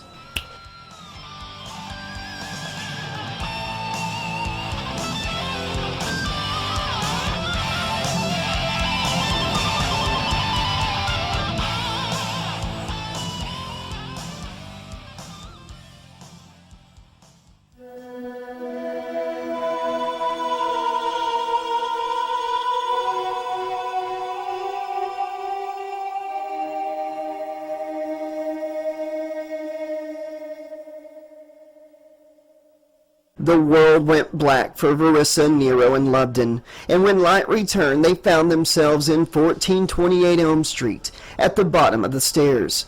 Above them, at the top of the stairs, stood Freddy, smiling. I told you, this is my world. I make the rules, and I didn't agree to a handicap match, he shouted. He looked towards the living room to the left of the group, and a large skeletal hand and arm shot out from the darkness and grabbed Lubden and yanked him into the dark living room. At the exact same moment, from the small room to the right of the group, another large skeletal arm and hand shot out and grabbed Nero and yanked him into the darkness of that room. Verissa turned and ran towards the room where Nero had just been pulled. and from nowhere a brick wall erected from the floor, sealing the room off. She ran for the living room to her left, and another brick wall erupted from the floor and sealed off the living room.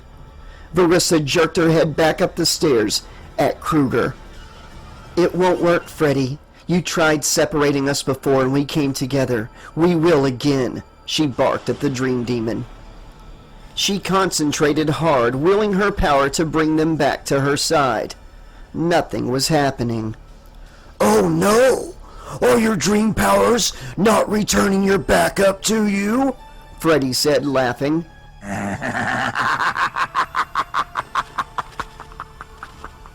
"They're already in your dream, bitch, and your powers are nothing compared to mine," Freddy snarled as he began descending the stairs towards Verissa. "I really should call an exterminator for this old house. Dirt and spider webs everywhere," Freddy said while walking down the stairs. As he spoke, Verissa saw 2 more arms come from Freddy's sides, and then 2 more legs shot out from his hips. He then bent backwards as his entire body and all 8 limbs transformed into a large red and green striped spider. Then he spun, facing Verissa, and she almost shrieked when she saw he was now a huge red and green tarantula, but still had the burnt face of Freddy Krueger. Only now he had 2 large dripping black fangs and 8 eyes. Verissa let her dream power replace the shock and fear she had begun to feel, and her eyes turned white as she pulled all the power she could muster from deep inside and prepared to unleash it on Freddy.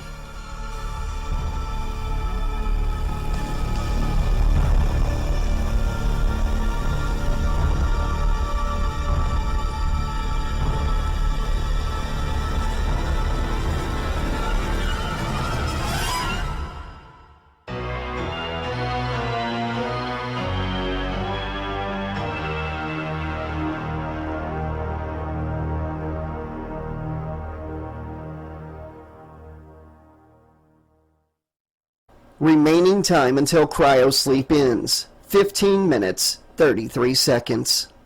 Lubden was in a large, dusty living room with broken furniture. A brick wall blocked his way from the 2 doorways in the room. He heard a metallic noise coming from behind a broken couch at the rear of the room. He watched in panicked terror as Jason, his childhood robotic dog, jumped from the floor behind the couch and leapt over the broken couch to land on the floor in front of it.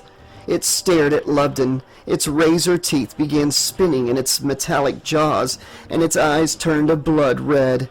Lubden felt pure fear consuming him. What could he do now? His left shoulder was still injured from the damn alien attack on the Dreamscape Beowulf, and his right forearm had semi-fresh slash marks from Freddy's glove. He was a non-athletic, frail lab rat. It's not like he even had a protective layer of muscle like Nero did. In that instant, a thought struck Lubden. His Gallagher Sphere. The one he had loaned Verissa, and the Gallagher Sphere 2.0 that Talos was supposed to be working on while they were in cryosleep. He had designed a telepathic morphing nano-ant weapon, and that was in the real world with no Dream Warrior powers. He wondered what his imagination could muster here in the dreamscape. Jason, the robo-dog, ran towards Lubden, its spinning razor teeth gnashing. When it was a few feet away, it dove into the air. Lubden threw his hands out to his sides in a hero pose and closed his eyes, and a metallic sphere rose out of his chest's dead center. It rested there for a millisecond before spreading out, forming a nano armor suit around his chest, legs, arms, and head. He threw his forearm out in front of him, and Jason bit down on his armored arm, and most of the robotic dog's spinning razor teeth shattered and fell to the floor. Lubden smiled beneath his nano-helmet and looked down at the now sad-looking robo-dog. Lubden glanced at his right arm and concentrated, and within seconds the barrel of a laser gun rose from the back of his hand, on top of the arm covering it. He pointed it at Jason and thought the command, "Shoot," and a powerful laser beam blasted from the barrel. Jason leapt out of the path of the blast. Lubden zeroed in, shot again, and again. Jason jumped out of the way. Jason dove straight for Lubden again, and Lubden threw a punch and struck the dog in its snout, sending it smashing against the wall of the room. The dog turned and stared as Lubden began to raise his arm, and then two more dogs seemingly phased through the floor, both exact copies of his robotic dog Jason, both with bright red eyes, and their razor teeth were spinning. All three dogs ran at Lubden, and he took a deep breath and concentrated. His suit powered up, and blasts of energy shot from the bottom of the feet of his suit, and he hovered 3 feet in the air. He held out both his hands and concentrated. The three dogs leapt in unison, and Lubden was ready. He blasted, striking the dog on the far left. It exploded into shrapnel. He blasted the dog on the far right, and it followed suit. He then quickly aimed his arm at the original Jason. It was less than 2 feet from connecting with Lubden, its missing teeth no longer looking pathetic, but now strangely terrifying. Lubden unloaded a final shot as it was less than half a foot from connecting, and it exploded to pieces on the floor.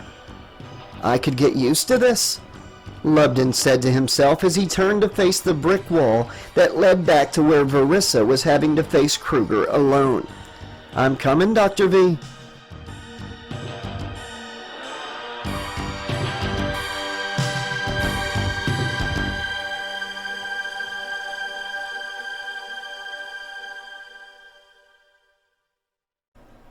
Nero stood in a small office room, the doorway behind him now sealed by a brick wall. He jumped back as something crashed through the ceiling above him and landed 5 feet away. It was the creature Freddy had taken a form of to hunt him. He had called it the Predator. It had its blades extended and was not wearing its armor, its mandibles moving back and forth as it stared at Nero. It advanced and raised the blades and brought them down.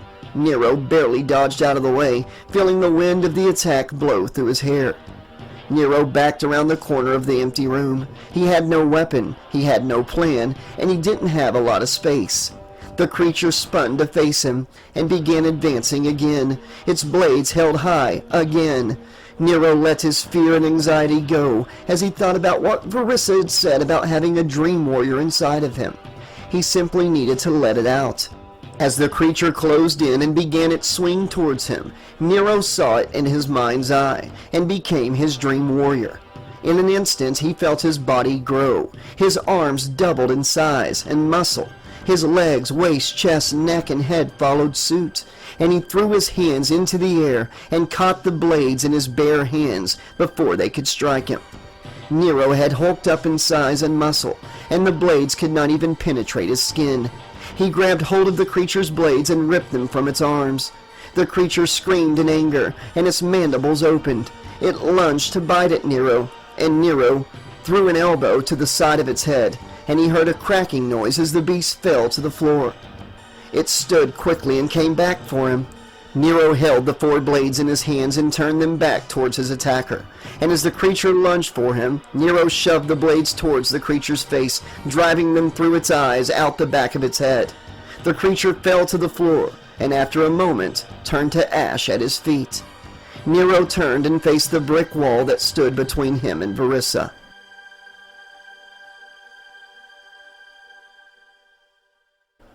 Spider Freddy stopped a few steps up from Verissa and leaned back. She had expected him to strike, but he hadn't. Instead, Spider Freddy reared its body back and then thrust forward, and a large stream of sticky webbing sprayed out, wrapping Verissa in its viscous coating. She struggled to break free, but it only made her feel more stuck. She had built up dream energy, but had missed her chance to dispel it. Spider Freddy came down the remaining steps, and one of its legs flicked out, knocking Verissa to the floor.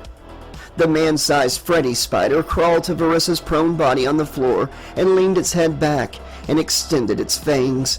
As it struck, Verissa released all the energy she had built up, and it exploded from her body, melting the webbing that held her in place.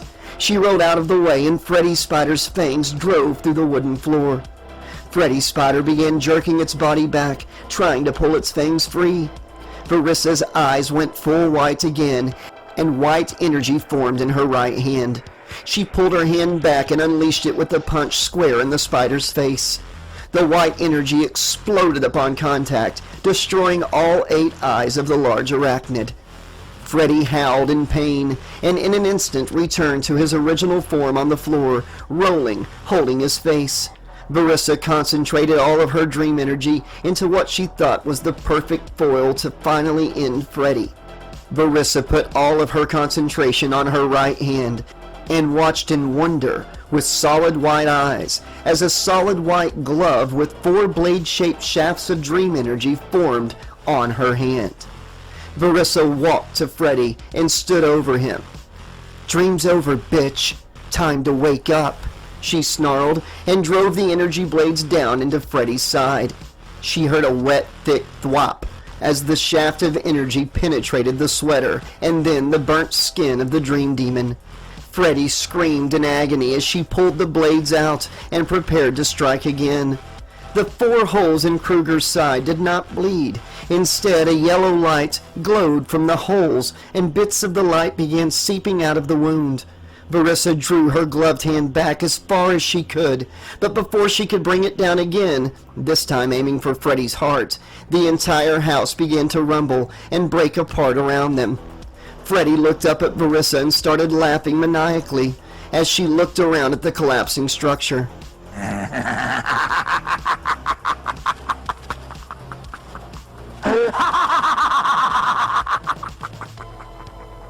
She looked back at Freddy and saw his wound was healing back up.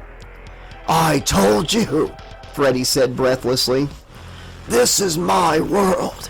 You're just a pesky door-to-door salesman, and I'm not buying," he growled as he leapt to his feet. He swung at her and she held out her white energy gloved hand. Freddy's blade struck her energy blades. She pushed against Kruger, and Kruger pushed against her.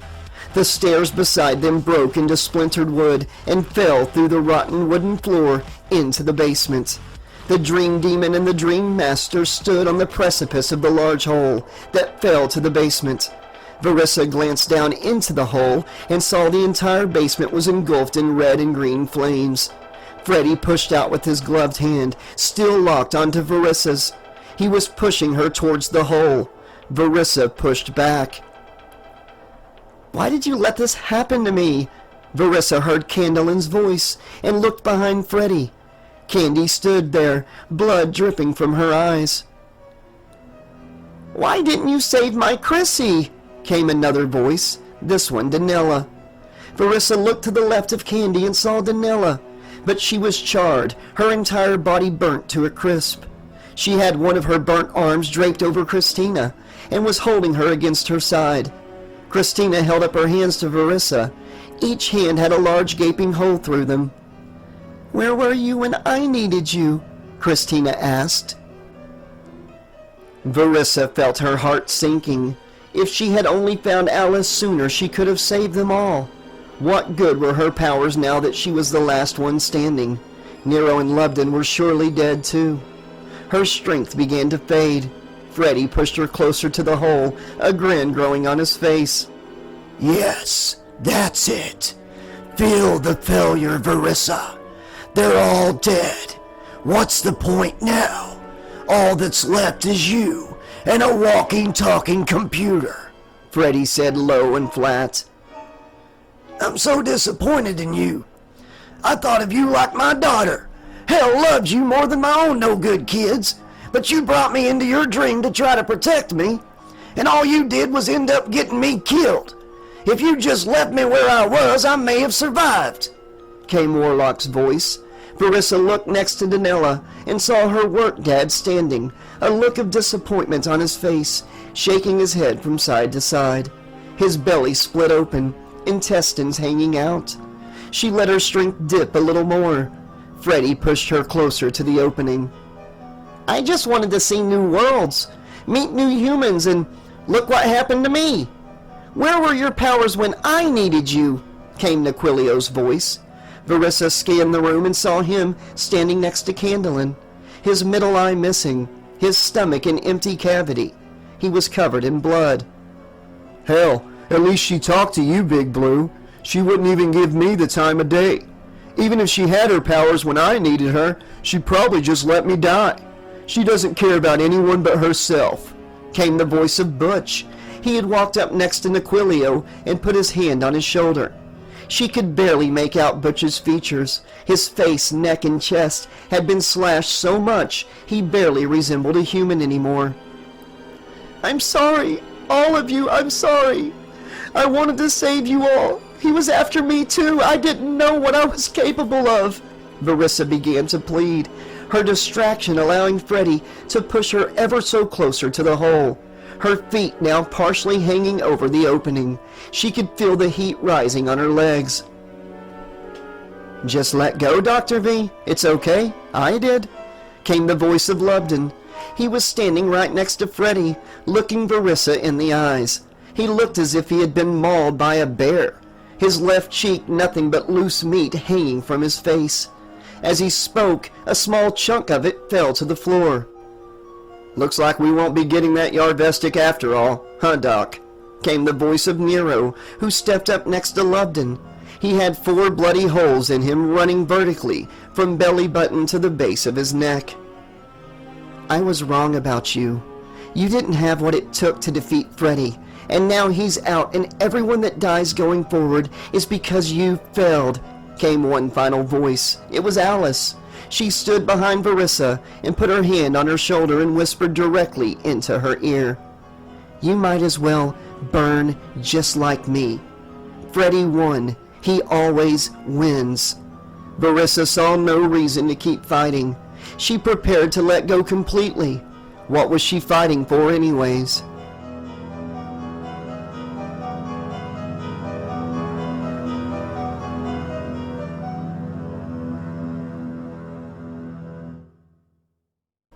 Time remaining until cryo sleep ends, 55 seconds.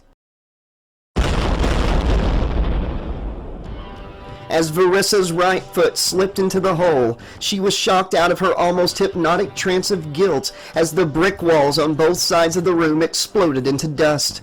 On her left stood Lubden in a head-to-toe metallic silver armor suit, and to her right stood Nero, who looked like he had more than doubled in size and muscle.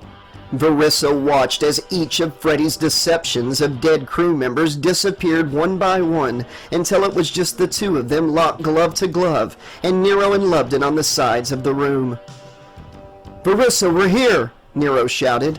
Verissa snapped her head back at Freddy and returned her energy back to defeating him, or at least taking him with them back to the waking world of the Beowulf. The white energy blazed in her eyes like 2 bright white fires burning in her eye sockets. Her white energy gloved hand grew brighter than ever, and she began pushing back. If we're gonna take him, we gotta do it now, Lubden yelled, looking at his timer. He saw Freddy push against Verissa, their gloves intertwined.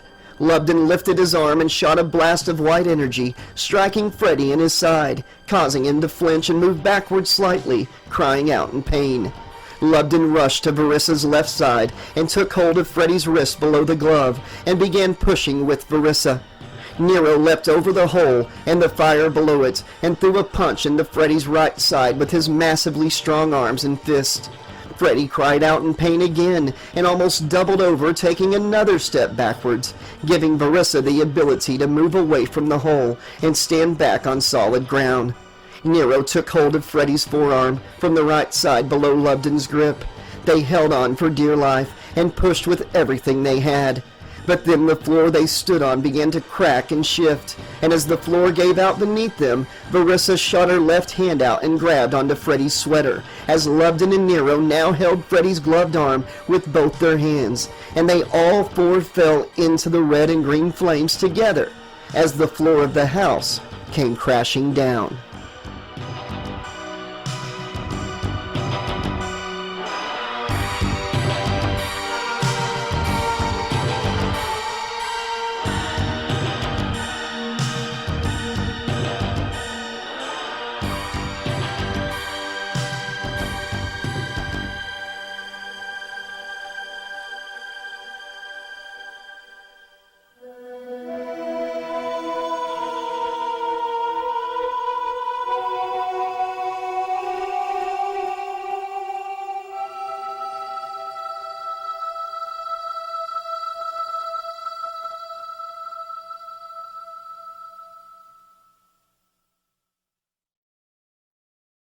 Chapter 15. Maybe tonight you'll be gone. Verissa was preparing to feel the heat of the flames consume her, when all of a sudden her eyes shot open, and she was looking out into the Beowulf's cryo chamber room, as her own chamber hissed and its front slid open. She heard 2 more chambers do likewise. She was disoriented, but one thing pushed through the fog and brought her to full attention. "Freddy!" she yelled out into the room. "I am sorry, Dr. De Janeiro. It looks like you did not succeed in bringing him back," Talos 16 said, as he lowered the plasma rifle he had been pointing in the direction of the cryo chambers. Verissa looked defeated. She looked around the room and saw 6 of the chambers were covered in heavy canvas. Talos had made sure they would not have to see their fallen friends upon returning to the Beowulf from the dreamscape. "I can't believe they're all gone," Verissa said softly. Hey, Talos, buddy, do you mind if I hold on to that?" came Nero's voice as he exited his cryo chamber and crossed the room and stood by Talos. Talos nodded approvingly and handed the rifle to Nero. Nero put the strap over his shoulder and let the gun hang from his back. Verissa momentarily let go of the threat of Freddy and the sadness at the deceased crewmates, and a smile grew on her face when she saw Nero had made it back and was relatively still in one piece. Life was short, and they had all barely survived. She rushed from her chamber, grabbed Nero's right hand, and pulled him into a hug, and laid a kiss on him. Nero was taken aback, but began kissing her as well. After a moment, he pulled back. "Hey, it's good to see you too," he said before wrapping his arms back around Verissa and laying another kiss on her. After a few moments, they pulled apart when another voice rang out. "Talos!" Lubden called from his cryo chamber. He tried to rush to his android friend's side and almost fell over from the disorientation of coming out of cryo sleep. "Whoa, that would have sucked," he said as he threw his arms around Talos 16. The android returned the gesture. "I'm so glad to see you." "And I you," Talos replied. "Ow, ow," Lubden cried out, wincing at the pain in his right shoulder and left forearms. "Maybe not so tight?" "I apologize," Talos said with a smile. "I'm glad we all made it out," Verissa said with her arm around Nero's waist and his arm around hers. "But we have to stop Freddy. Talos, put me back under. I'll try to pull him out again or kill the bastard in his own world. I was so close," Verissa barked. "Indeed. Freddy is a problem we will still need to solve. But I am afraid we have a bigger issue at hand," Talos said solemnly, still in an embrace with Lubden. Lubden released his hug on the android and stepped back. "What is it?" he asked. "Yeah, what is a bigger deal than Freddy?" Verissa asked. She broke free of Nero and put her hands on her hips, staring at the android inquisitively. Talos 16 explained the surge Freddy had caused after Candelin's death, and how it had damaged the comm so they could not call for help, and how it had damaged the autopiloting system, which in turn made it where they would not automatically come out of warp speed at the end of their cryosleep cycle, like it had been programmed. "Okay, well, just take us out of warp speed." "You're an android. You can get into the system, yeah?" Nero asked. "It is not that simple. The autopilot warp speed programming was set by Pilot Warlock, and because of the damage to the system, it has to be shut off manually. Only Warlock holds the special pilot code to make that possible, and sadly he is no longer able to divulge that information. I do apologize that I did not inform you when I was in the dreamscape, but I did not want you to worry more than you already were. However, we are currently flying blind, and are moving further and further away from where we were supposed to come out of warp speed. Warlock had set a safe path with no obstructions. If we do not stop warp speed, we could collide with any number of things at any time, and it would be an instantaneous death for us all," Talos explained. "Oh, wow. What's the bad news, bud?" Nero asked sardonically. "There is one possible solution," Talos added. "And that is?" Verissa asked. Talos 16 looked at Lubden, and Lubden immediately knew what his friend was thinking. "The shuttle?" Lubden asked, already knowing the answer. "Yes. Hypothetically, we would have at least a 30% chance of successfully launching the shuttle at the right speed and angle to survive the launch while the ship is at warp speed." Do I ask what happens if we don't successfully do all that stuff? Nero asked with concern showing on his face. We'd be ripped into atoms, basically, Lubden answered. Oh, and I thought you were going to tell me it was something bad, Nero said with a dry laugh. Verissa seemed to be in deep thought. Dr. De Janeiro, what do you think? Talos asked. I think launching the shuttle is crazy. We can't do it, she said matter-of-factly. Well, we don't have any other options, Dr. V, Lubden replied. Naquilio, Verissa said, looking straight at Talos 16. Talos stared back blankly for a moment, and then he perked up. Of course, Dr. De Janeiro, Talos said while moving to the control panel of the cryo lab. He waved his hands over the control panel, and a screen appeared. He scanned the screen, and it flicked through several screens before landing on the one he was looking for. Talos examined it and turned to the crew. What is it? What do you mean, Naquilio? Nero asked. He used Naquilio's neuroimplant to gain access to the dreamscape, and when he was in there, he had a connection to a small part of Naquilio's consciousness, almost like a small backup of data, like in a computer. Because the neuroimplant is still sort of powering part of the deceased crewmates' brains, Talos can connect to Warlock's neuroimplant and hopefully be able to pull the information we need, Lubden said. Am I right?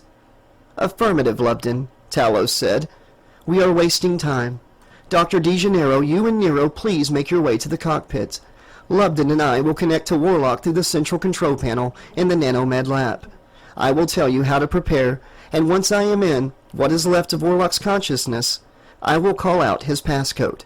Talos continued urgently. You got it, bud, Nero said. We'll be ready, Verissa added, as Nero took her hand and the two walked to the door of the cryo chamber room. Nero placed his free hand on the scanner, and the door whooshed open and then closed behind them.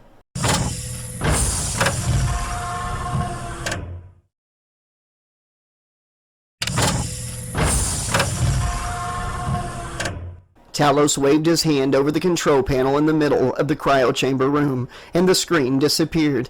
He then joined Lubden as they followed behind Nero and Verissa towards the door of the cryo chamber room that led to the corridor and on to the med lab. Did you get to work on Gallagher Sphere 2.0 at all?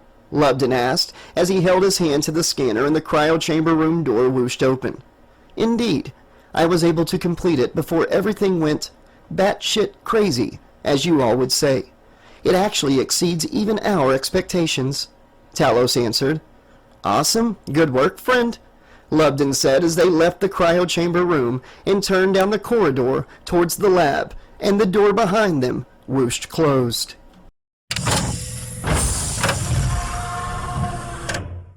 Nobody had noticed him hiding under the heavy canvas covering Colin Butch Stockard's cryo chamber. He waited patiently, listening to every word, and when they had all left, Freddy stepped out from behind Butch's chamber and pulled the canvas from it. He pushed on the chamber's cover, and it slowly slid open. Freddy grabbed Butch's wrist and pulled on his arm with his left hand, and then went to work with his bladed glove, cutting into Butch's dead arm. After a few moments, Freddy had cut and pulled Butch's arm free from Butch's body, from the elbow down. You fucks aren't going anywhere, he growled as he headed for the cryo chamber room's door.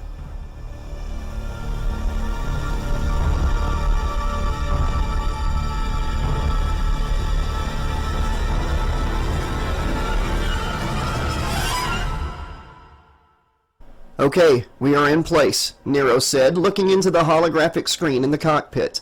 On the screen, he saw Lubden looking back at him. We are jacking Talos in right now, Lubden responded. Lubden waved his hand over the control panel as Talos sat next to him, and his index finger opened and a cord snaked out and connected to the panel.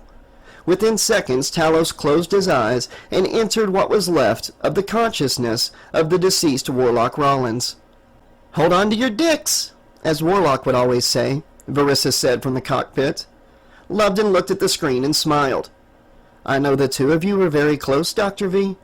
I am very sorry for your loss, he said. Thank you, Lubden. I appreciate it, she replied. Alpha, Foxtrot, 1, 4, Echo, Zulu, 2, 8, X-Ray. Hotel. Talos recited, monotone next to Lubden, and began repeating it. Did you get that, guys? Lubden asked as he looked into the screen. At the cockpit, Nero looked at Lubden on his screen. I have received the passcode and I am putting it in according to Talos' instructions, Nero answered. Verissa began flipping the 3 switches and pulling the levers, as Talos had explained to them before going into Warlock's neuroimplant. Nero took hold of the manual controls with one hand as he waved his free hand over the control panel, and a holographic screen appeared. A beep was heard, prompting Nero to put in the passcode. He called it out. Alpha Foxtrot 1-4 Echo Zulu 2-8 X-Ray Hotel. All the lights on the control panel and pilot board of the cockpit went out and then came back to life, lighting up again. A loud whirring noise could be heard from deep within the ship. Here we go, Verissa said. The ship then successfully came out of warp speed. Verissa and Nero jumped to their feet and embraced in a hug. We did it! Nero called towards the screen with Lubden on it. Lubden watched with a smile at Nero and Verissa hugging. He watched them kiss each other, and then they turned back towards the cockpit window, and all joy drained from their face. What's going on? Lubden asked with worry. Beside Lubden, Talos' eyes opened, and the cord that ran from his index finger disconnected from the panel and retracted back into his open finger, and the tip closed. Did we succeed? Talos 16 asked. Talos, we need you to look at this, Verissa said, a hint of panic creeping into her voice. Verissa stared out of the cockpit window at something she herself had seen just days before, when she dreamed of being chased by the red and green snakes. The snakes were terrifying, yes, but it was what Verissa was staring at in this waking moment that had scared her more in her nightmare. Is that what I think it is? Nero asked. Yes, Verissa answered. Outside the cockpit window was a gigantic black hole, and the Beowulf was far, far too close. Nero waved his hand over the control panel to turn the screen towards the glass. Talos 16 looked at his screen in the Nanomed lab and knew without a doubt the Beowulf would not be able to escape being pulled into the black hole. What if we just turn the ship around, put it back into warp speed? Lubden asked, turning to his friend, fear showing on his face. Talos looked into Lubden's eyes with a look of sorrow. There is no time. It would take too long to attempt to turn the Beowulf around and then set up a warp speed trajectory. Our only hope is to prep the shuttle for a warp speed launch away from the black hole. From my calculations and our current distance from the black hole, we are already being pulled in. I would estimate we have 6 minutes until it is too late to escape, even in the shuttle, the android said solemnly. Oh God, Verissa said from the cockpit screen. What do we need to do? Nero asked as the Beowulf was rocked by the pull of the black hole. You and Dr. De Janeiro head for the lift and meet us in the Nanomed lab. Lubden and I will begin preparations, Talos answered. Roger that, Nero said, waving his hand over the panel closing the screen. Let's go, he said, taking Verissa's hand, and they ran for the lift.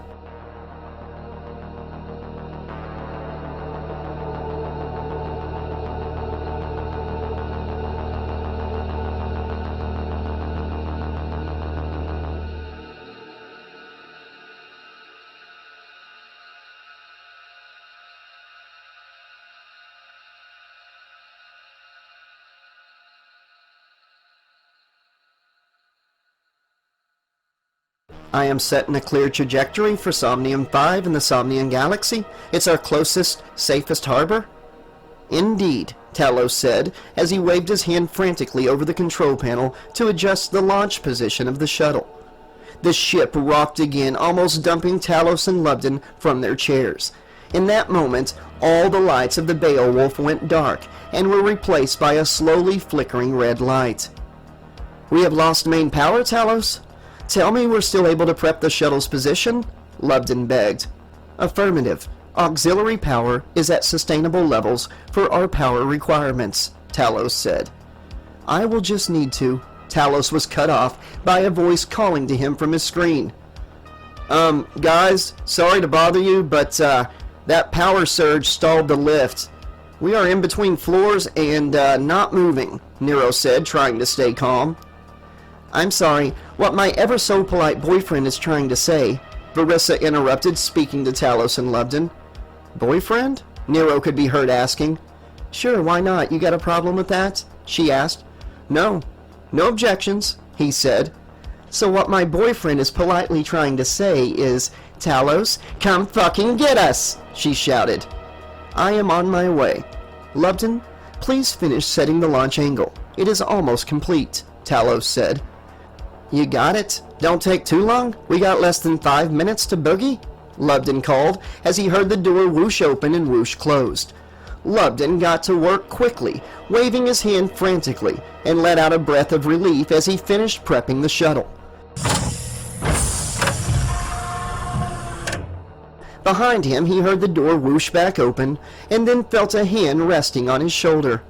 Wow, that was fast, he said, reaching up and placing his hand on what he expected to be Talos's.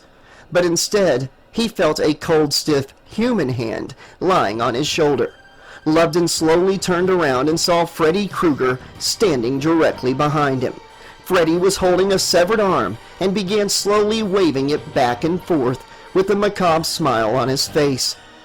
Hiya, Lubden, Freddy snarled, dropping the hand and lunging at Lubden, his bladed glove swinging down and connecting with Lubden's chest. Blood sprayed onto Freddy and Lubden's face both as the young scientist began to scream.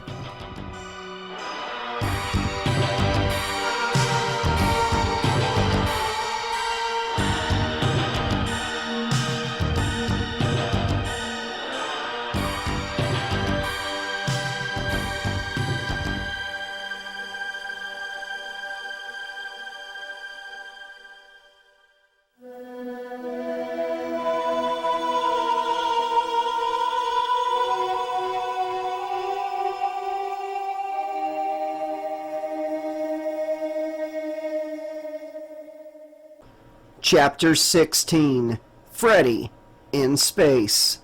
Talos 16 stood before the lift in the flickering dim red light. His index finger opened, a cord snaked out and connected to the lift scanner. Within seconds he heard a beep, and then the lift came back to life, and he could hear it rising to his level. His finger cord retracted, and the lift door opened. Thanks, Talos. We are cutting it close, Nero said. Are we prepped for launch? Verissa asked. Affirmative. Lubden is finished. Talos could not complete his statement, as he was interrupted by a blood-curdling scream coming from the Nanomed lab. Lubden! Talos shouted, louder than he had ever spoken before. Talos, Nero, and Verissa sprinted to the Nanomed lab, and Talos placed his hand over the scanner, and the door whooshed open. The sound of the opening door was drowned out by Lubden Gallagher's final screams, his last breath calling out for his friend and partner Talos. The three stood in the doorway of the lab, keeping it from closing. In the flickering red light, they saw Freddy Krueger. They had succeeded in pulling him from the dream world after all. Currently, he had his back to them, and he was swinging his blades over and over downwards, throwing blood from his blades each time he swung them back up, some of which splashed across Talos 16's face. It seemed Lubden's final screams masked the sound of the door opening for Freddy as well, as the dream demon, in the flesh, did not seem aware of their arrival. Talos's eyes followed the direction of Freddy's swings, and the android felt time almost stand still when he saw his friend and companion Lubden Gallagher on the floor of the lab. Blood puddled around his non-moving body. Bloody gashes covered his once handsome face, as well as his neck, torso, and arms. Talos stared into Lubden's eyes. No life existed behind them anymore as they stared back at Talos. Talos saw movement to his side and slowly turned his head to see Verissa covering her mouth, stifling a scream, and Nero pulling his plasma rifle to the ready. Talos placed his hand on the gun's barrel and pushed it down, and then snapped his head back at Freddy. Freddy still had his back to the three, still unaware of his audience. He was still swinging and slashing at Lubden's corpse and laughing maniacally.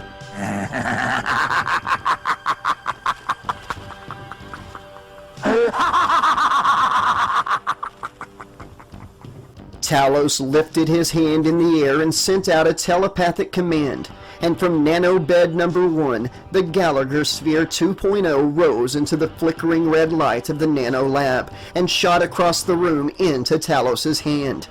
No sooner had it touched his palm, it began to morph into a large club, and all around the club large spikes began to protrude several inches long.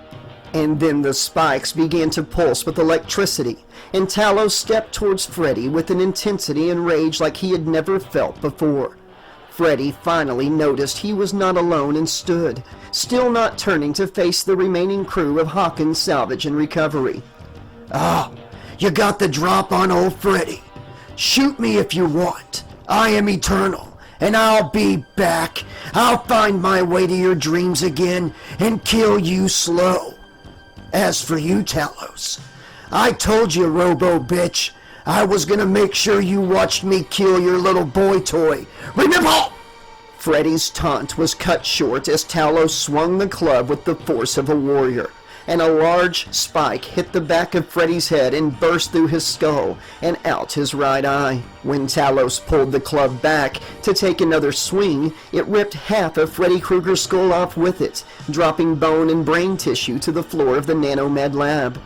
Talos, Verissa, and Nero watched as Freddy Krueger, with only half a head, tried to take a step forward, but tripped over his latest victim and fell slouched over the control panel of nanobed number 1. "I am so sorry, Talos. Oh my God, I am so sorry about Lubden, but we have to go," Nero said. Talos stood firm, ignoring Nero, staring at Freddy, making sure he had avenged Lubden completely. And then Freddy defiantly began to raise his gloved right hand somehow. Talos stepped forward, lifted the nanospike club over his head, and brought it down. A large electrical spike driving right through the middle of Freddy's gloved hand and pinning it down into the control panel of nanobed number 1.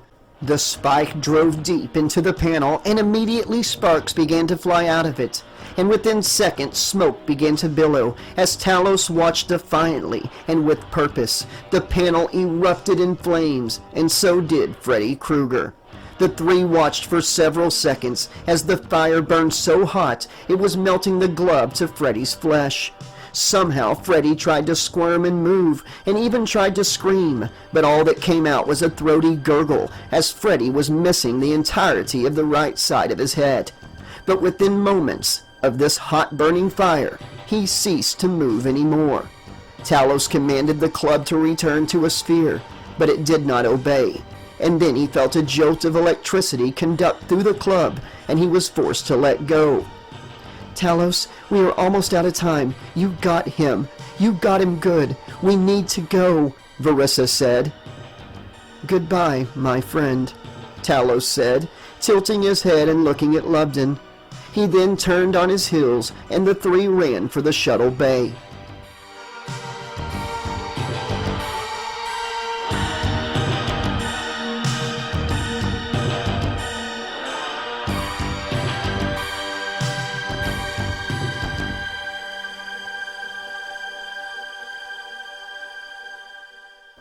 The fire continued to burn hot and bright. It had completely destroyed most of the right side of Freddy's body from the waist up. His right torso, shoulder, and right arm, a melted, gory mess. Karma had burnt the child killer a second time. The glove he wore as his weapon of choice now fused with his melted right hand in death. The Gallagher Sphere club began to soften and spread. It covered Freddy's arm, shoulder, right torso, and then began to creep up to the missing side of his head, as the nano-ants that made up the sphere received conflicting commands from the shorted-out control panel of nanobed number 1. Heal. Return to sphere. Heal. Return to sphere. Heal. Return to sphere. Heal. Heal. Heal. Heal. Sphere. Heal. Sphere.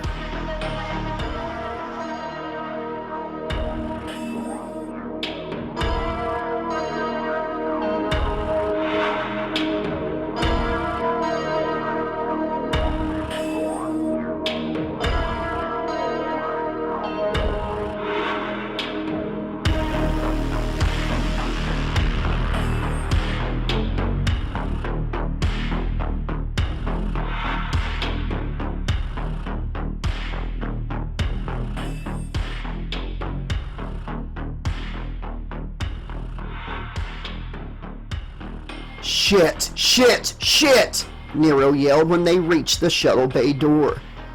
Looks like Freddy left us one more fuck you, Verissa said with defeat. The three were looking at what used to be the hand scanner for the shuttle bay door, but was now a hole in the wall with several ripped wires. We have 2 minutes to depart. Please step aside, Talos 16 said, and began connecting loose wires. Nero leaned against the shuttle bay door, looking down into the eyes of Verissa, who stood facing him, leaning on the door as well. If we survive this, you owe me a lot more than some, Noctralian coffee, he said with a grin. Be careful, I might hold you to it, Verissa said with a wink. Nero stood up straight. You won't hear me A thwack could be heard, and then Nero's statement was cut off mid-word. Nero? Verissa asked, but then she saw it in the flickering red light of the Beowulf, a red ring around Nero's neck. She rose her gaze and looked at Nero's face. His mouth was slack and his eyes empty. Oh God, Nero, she said, and reached to touch his cheek. As soon as she touched his face, she watched in horror as his head slowly slid forward off his shoulders and fell to the floor by her feet. His body then fell to the floor on its knees and keeled over. Verissa looked at the shuttle bay door and saw a small round saw blade barely stuck into the door. It was slowly deteriorating before her eyes. Heads up! A familiar voice came from down the dim red corridor. The corridor was then filled with the sound of metal on metal. Verissa turned her head to look and saw sparks flying off the walls coming from the Nanomed lab. Then she saw what was causing the sparks. It was Freddy, but not the Freddy she had fought in the dreamscape.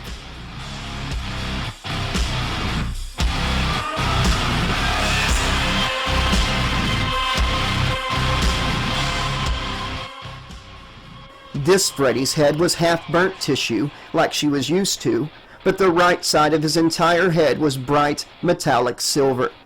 The right side of his chest looked like thin sinew that had been threaded together to complete the design of his horrible sweater, but it too was bright metallic silver.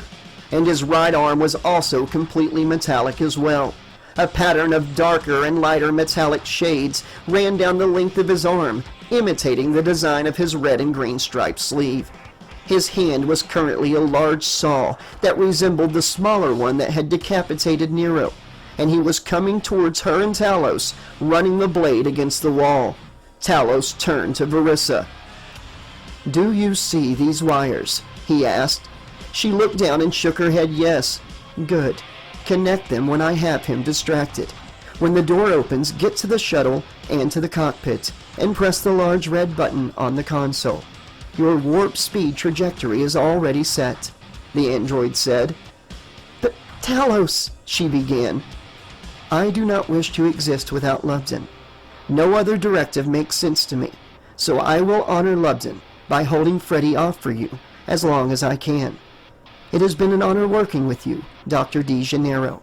Now go, Talos demanded. Talos turned and began walking towards the new and improved Freddy Krueger. The Beowulf rocked again, getting closer to the devastating destruction of the black hole's event horizon. Gotta say, R2, hitting a man from behind is kind of a bitch move. At least I let your boyfriend face me before I sliced and diced the little bitch. But hey, thanks for the new hardware, Freddy shouted and laughed, his voice more mechanical than before. It was strange watching half his mouth of flesh and half his mouth of metal opening and closing in unison. This stuff is badass. It's like having my dream power in the waking world. You lot have done me so many favors. How can I ever repay you? I know. I'll take your shuttle and spread the word of Freddy to all the known galaxies. I don't even need to know how to fly the fucking thing, he said, and held up his metallic arm. The saw turned back into a hand, and then morphed into what looked just like Freddy's glove, just bright, metallic silver. The blade slowly extended from it, and then from his index finger, the nanosphere material morphed into a snaking cord. See? It'll do all the learning for me. Freddy laughed. Verissa was twisting the two cords together, but nothing was happening. She began stripping them a bit more, removing more of the casing with her teeth, and revealing more of the wires inside. "You are not going anywhere except into that black hole," Talos 16 said, as he stopped walking and stood directly in front of Freddy. He swung his right fist, and Freddy turned his head so the blow would land on his right metallic cheek. As Talos's hand struck the nanomaterial side of Freddy's face, his metallic cheek softened, and Talos's hand went into it. Freddy instantly willed his cheek to reharden, trapping Talos's fist inside. Freddy held up his metallic arm, and it quickly morphed into a large chainsaw-like blade. He held it underneath Talos's stuck wrist, and then the blade of the saw began spinning, and he lifted it, and it lopped Talos's hand off. The hand was still sticking from Freddy's right cheek. Freddy softened the nanomaterial by will, and Talos's hand fell to the floor. Freddy stepped back, and his nano-arm instantly morphed again into a large vise, and he quickly put it around Talos before the android could move. Freddy willed the two sides of the vise to squeeze. One side was against Talos's right bicep, and one was against Talos's left bicep. Freddy willed it to continue squeezing until he heard cracking from somewhere inside the android. Talos stared into Freddy's eyes defiantly and didn't say a word. He was trying to buy Verissa time to escape, and that was all that mattered now. Freddy willed his vice arm to energize, and voltage suddenly erupted into his nano-arm, and Talos was hit with an overwhelming surge of electricity. Smoke began coming from his ears and nose. "Well, I'd like to stay and play, but I have a flight to catch," Freddy said, and suddenly the space between the vice-like appendages coming from his nano-arm turned into 4 blades, reminiscent of the glove he wore in the dreamscape. Except now he willed the blades to begin spinning, and they obeyed. As he held Talos 16 in the vise, the spinning blades came forward from the middle of the nano-arm and drove into Talos's stomach. Sparks flew, wires shot out, and Talos began to power down. "See you later, Robo-Bitch! Time to put all my problems behind me and embrace the future!"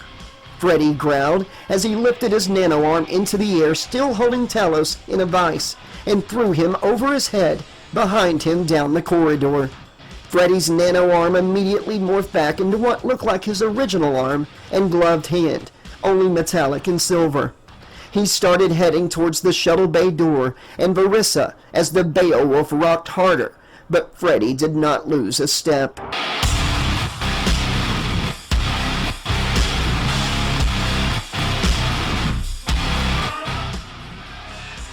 Talos landed on his side facing the now destroyed door of the nano lab. He still had some functions, but was losing power rapidly. He saw Verissa hadn't been able to escape yet, but he was not powerful enough to face this new Freddy. Where he lay in the corridor, he was looking directly into Lubden's dead eyes. Sadness and anger coursed through the android. Then something caught his attention, and he looked to the left of his dead friend and saw that on the counter on the far side of the nano lab sat the pouch that Lubden had loaned to Verissa 5 days ago, before they flew down to Old Earth. In the pouch was Gallagher Sphere 1.0. An idea stirred in Talos 16's dying interface. "Hold on, Verissa, just a little longer," he thought, and he began to slowly crawl in to the nano lab.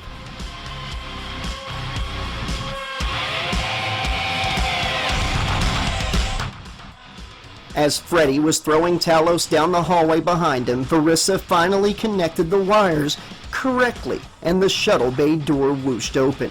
She ran down the purple accordion corridor and opened the shuttle door. She then realized she hadn't heard the shuttle bay door close behind her. She turned and saw Freddy standing only a few feet away, directly in the shuttle bay doorway.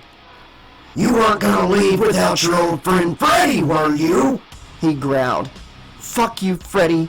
I'll just make sure we both go into that black hole if I have to," she barked back. Oh, don't worry. You'll be going into the black hole. But no waking up afterwards this time, fucker. Freddy growled as he morphed his nano-arm into a snake-like appendage. Look familiar? It pairs nicely with black holes, don't it, bitch? He snarled as the snake appendage shot forward and wrapped around her ankle. She screamed out loud but resisted. She grabbed hold of a handle affixed to the accordion hallway. Freddy then looked down at Nero's head and body on the ground behind him. Oh, looks like your boyfriend will never be the head of security again. Did he ever get the chance to slip you some tongue? Freddy then opened his mouth and stuck his tongue out. Half his tongue was formed from nanomaterial. That half split off from the biological half of his tongue, and it stretched out of his mouth and shot down and towards Verissa, wrapping around her other ankle.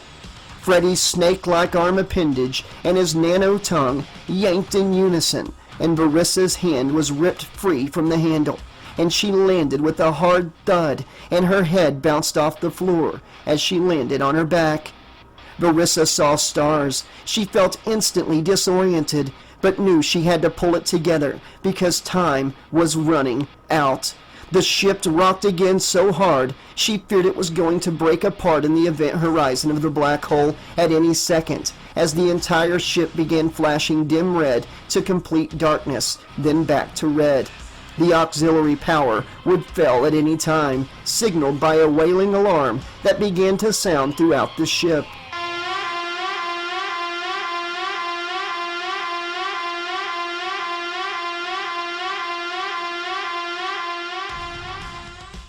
Freddy's nano-arm and tongue drug her down the shuttle bay hall and to his feet.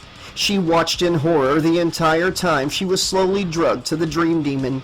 Now part machine, part killer, all asshole. He looked so terrifying in the dim red light, and each time the ship went dark, she hoped she wouldn't have to look at him again when the light would flash back on. But still there he would be. The nano-snake arm and nano-tongue unraveled from her ankles, and Freddy's nano-arm returned to its original form of a metallic arm and a hand with a matching nano-bladed glove, and the bastard's half a nano-tongue returned to his mouth, and he smiled. Seeing half his face still covered in the wet burns and half made up of the nanomaterial from the Gallagher sphere chilled Verissa.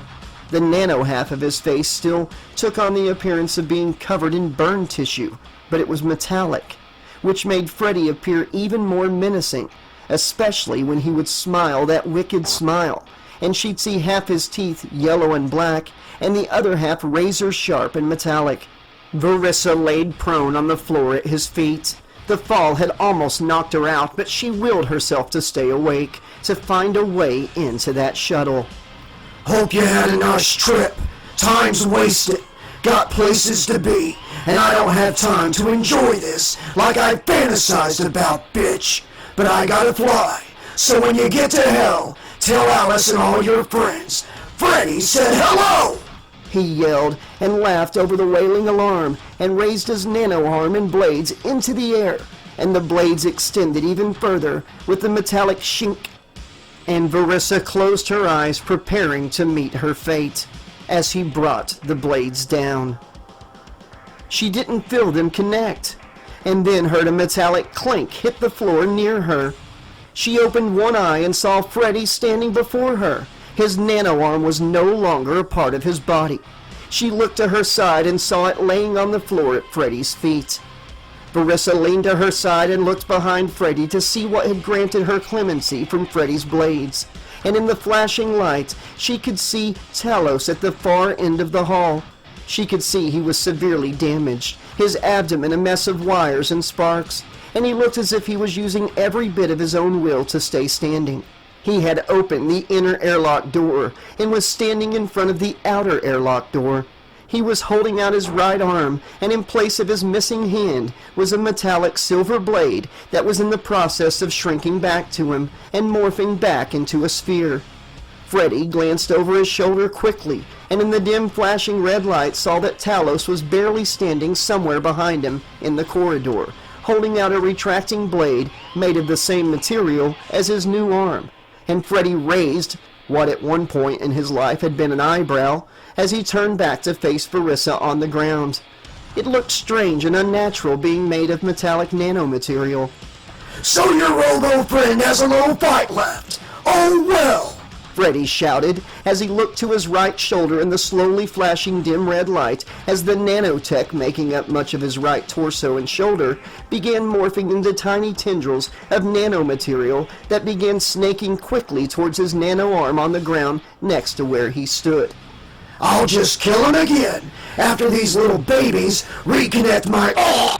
Freddy began to say arm, but his words were stopped by a large metallic spike erupting through the back of his head and out the front of his mouth. His eyes grew wide in shock and disbelief as another spike burst through his back and out his chest. Verissa looked past Freddy again and saw that now the outer airlock door was opening behind Talos 16. She smiled and turned her attention back to the finally silenced Freddy Krueger, and watched with fascinated glee as the spikes that protruded from his chest and mouth morphed into grapple hooks. She looked past Freddy one final time to the end of the corridor at Talos 16 as he jerked his arm back and the grapples dug into Freddy's chest and face and jerked him from the shuttle bay doorway and through the corridor before he could reconnect his arm or think fast enough to morph the nanomaterial of his face or right torso. And seconds after being jerked backwards, he collided into Talos. As soon as Freddy's back collided with Talos' chest, the android draped his left arm around the front of Freddy and gripped the Dream Demon's right nano shoulder. Talos nodded towards Verissa in the flashing auxiliary light. She nodded back with gratitude and sadness as the airlock fully opened, and Talos 16 and Freddy Krueger were sucked out into space, flipping backwards over and over, heading into the black hole. Verissa acted fast. She was down to mere seconds to launch the shuttle, and the vacuum of space was beginning to suck the air from the Beowulf. She watched with joy as the detached nano-arm of Freddy Krueger was pulled from the shuttle bay hall doorway and sucked down the corridor and out into space, following its owner into oblivion, as the now unobstructed shuttle bay door closed behind it, protecting her from a similar fate. She jumped to her feet and ran back down the accordion hallway and into the shuttle. The Beowulf shook worse than ever before as she rushed inside. She ran directly to the cockpit, hearing the door close behind her. Verissa de Janeiro strapped herself into the pilot's seat and hit the large red button on the control panel. The shuttle roared to life and detached from the Beowulf. Lubden's final act before being slain by Freddy was routing a safe trip for the shuttle. After detaching from the Beowulf, the shuttle slowly spun facing away from the black hole and warp speed activated. As the ship slowly turned, in the moments before warp speed transformed the world outside the cockpit window into tiny dots and blackness, Verissa could see the Beowulf being broken apart and exploding as it entered the event horizon of the black hole. She hoped Freddy suffered the same fate as the ship, and hoped in his final moments he felt fear and confusion. Verissa mourned for the crew, and spoke out loud. "Thank you, Talos," she said, as the shuttle took her far away from the death and destruction that had been the last 5 days. Through the 10th dimension to the certainties beyond, accumulating tension and the subatomic bomb. Machine that spins within me and the spirit that drives me on, searching for an answer. Welcome to my world. Welcome to my only world. My head is full of space junk, but your words are getting through. I'm riding on the space junk. It's bringing me to you. Bringing me to you. Yeah. It's bringing me to you. Yeah.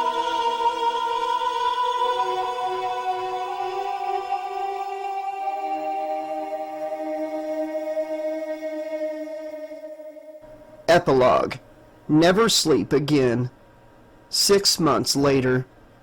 Larissa sat at a table in her bedroom on Earth 2 and smiled as she put the finishing touches on the model she had been working on since the investigation into the Beowulf tragedy had ended, clearing her of any wrongdoing. Thankfully, the calm being down during their cryo sleep and the ship being lost to a black hole, there were no records for anyone to comb through to respread the virus of Freddy Krueger, just in case he was right and somehow came back again. The investigators decided a faulty power cell is what caused all the problems that led to the Beowulf meeting its end in a black hole in deep space. The pull of the black hole and turbulence is what most likely killed the crew members of Hawkins' salvage and recovery, according to investigators. And Larissa told of the bravery of a faithful android and his creator, demanding to stay aboard the Beowulf to make sure the only other surviving member of the ship was able to escape with her life, as they remotely guided the shuttle to a safe distance to set it on a proper trajectory. Larissa dreamed of her lost friends most nights, as if they were actually visiting her in her sleep. With her dream powers, she thought it might be so. In fact, just 2 nights prior, she had dreamed that Naquilio flew her and Nero to Somnium 5 and took them out for their first ever Yarvestic. She actually could taste it in her dream, and it was delicious. Nero was so handsome, and they all talked and laughed for what felt like hours until she woke up. Larissa had still never tried Yarvestic in her waking life, but she was going to very soon, and somehow she felt it was going to taste identical to what she had in her dream with Naquilio and Nero. Satisfied, Larissa put her model paintbrush away and turned on her lamp to get a good look at her completed model. She smiled. It looked just right. Almost every detail looked like the Beowulf, down to the smallest detail, inside and out. She pretended that somewhere inside that model, an android and his friend shared awkward moments that make you question just how serious their friendship is. Or, in another section of the ship, Butch is trying to hook up with whoever the newest hot chick crew member is. Or, somewhere in the living quarters, Danella and Christina are squabbling over religion, or a wise pilot is giving someone fatherly advice even when they didn't ask for it, or an alien from an ally planet is constantly asking questions to learn everything he can about humans, even if it's not always the most appropriate time. And most of all, she liked to think somewhere in that model was a handsome guy, who if she'd just been given the chance, maybe he would have been the one. Larissa took one last look at her model and turned off the lamp.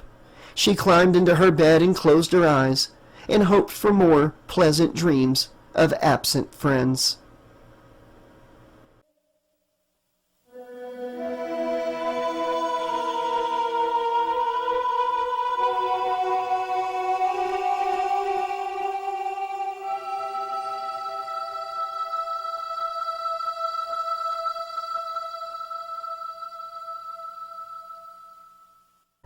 Author's Note 1.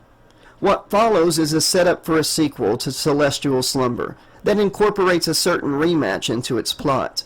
However, you hold the power to end the story here.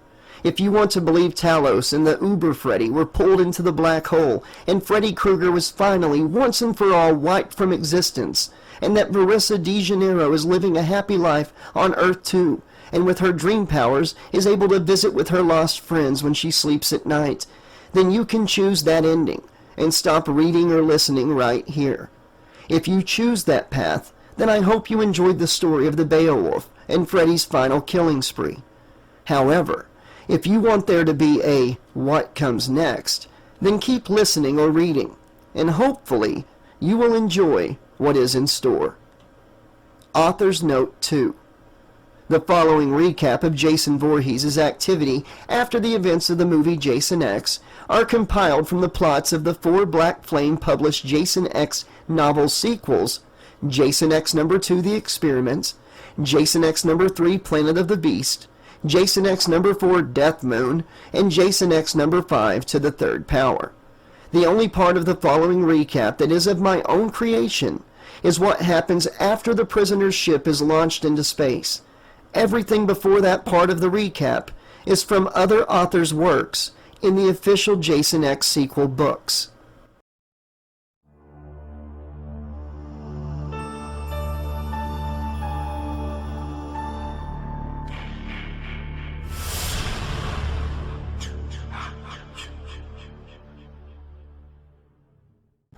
Destiny and destruction. The fabric of fate is woven with threads of destiny, entwining the trajectories of lives and events in an intricate tapestry. Some moments, monumental in their impact, appear to be preordained, as if the universe has conspired to bring them to pass. The inevitability of these occurrences is palpable, like the ticking of a clock counting down to a predetermined moment. The confluence of circumstances, the alignment of stars, and the whispers of the past all converge to shape the course of history. The forces of fate, like an unstoppable juggernaut, propel events forward, unrelenting and unyielding. The path to these moments is often paved with the choices and actions of individuals, yet the outcome seems foreordained, a testament to the mysterious and unfathomable nature of destiny. Through the labyrinthine corridors of time and space, two entities of unrelenting destruction have been forging a trajectory of annihilation, their paths intersecting like the crossing of the blades of a deadly scissor. The fabric of reality trembles with anticipation as the cosmic clockwork aligns the gears of fate, orchestrating a confrontation of apocalyptic proportions. Like two dark stars, their malevolent energies have been drawing each other in, gravitating towards a singularity of devastation. The threads of destiny woven from the very essence of chaos bind them together, ensuring their collision course. Through the veil of time, their presence echoes, a reverberation of destruction that transcends the boundaries of space and dimension. The chronicles of their carnage, etched in the annals of history, foretell a final confrontation that will shatter the foundations of existence. In this ultimate showdown, the very essence of destruction will be distilled as these two forces of devastation unleash their unbridled fury upon each other. The cosmos will tremble as the outcome hangs in the balance, poised to reshape the fabric of reality. Only one will emerge victorious, their name etched in the eternal chronicles of destruction as the embodiment of unrelenting carnage.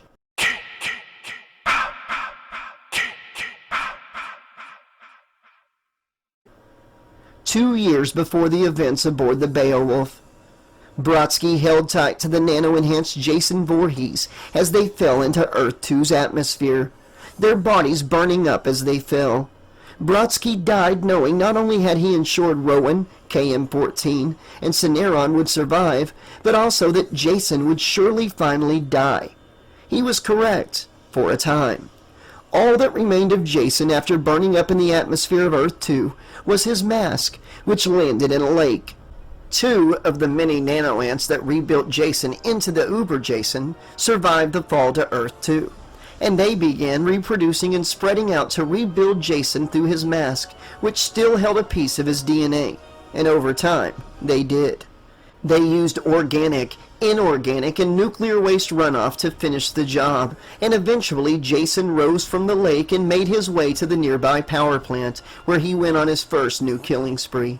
He was eventually apprehended and taken into military custody, where experiments were done, but eventually he again broke free and left a path of death and destruction before being launched into space, where he landed on barren moon 666 until being revived by a mad scientist and his assistant, who were both hell-bent on creating an offspring of Jason Voorhees, and in the end they succeeded in doing so.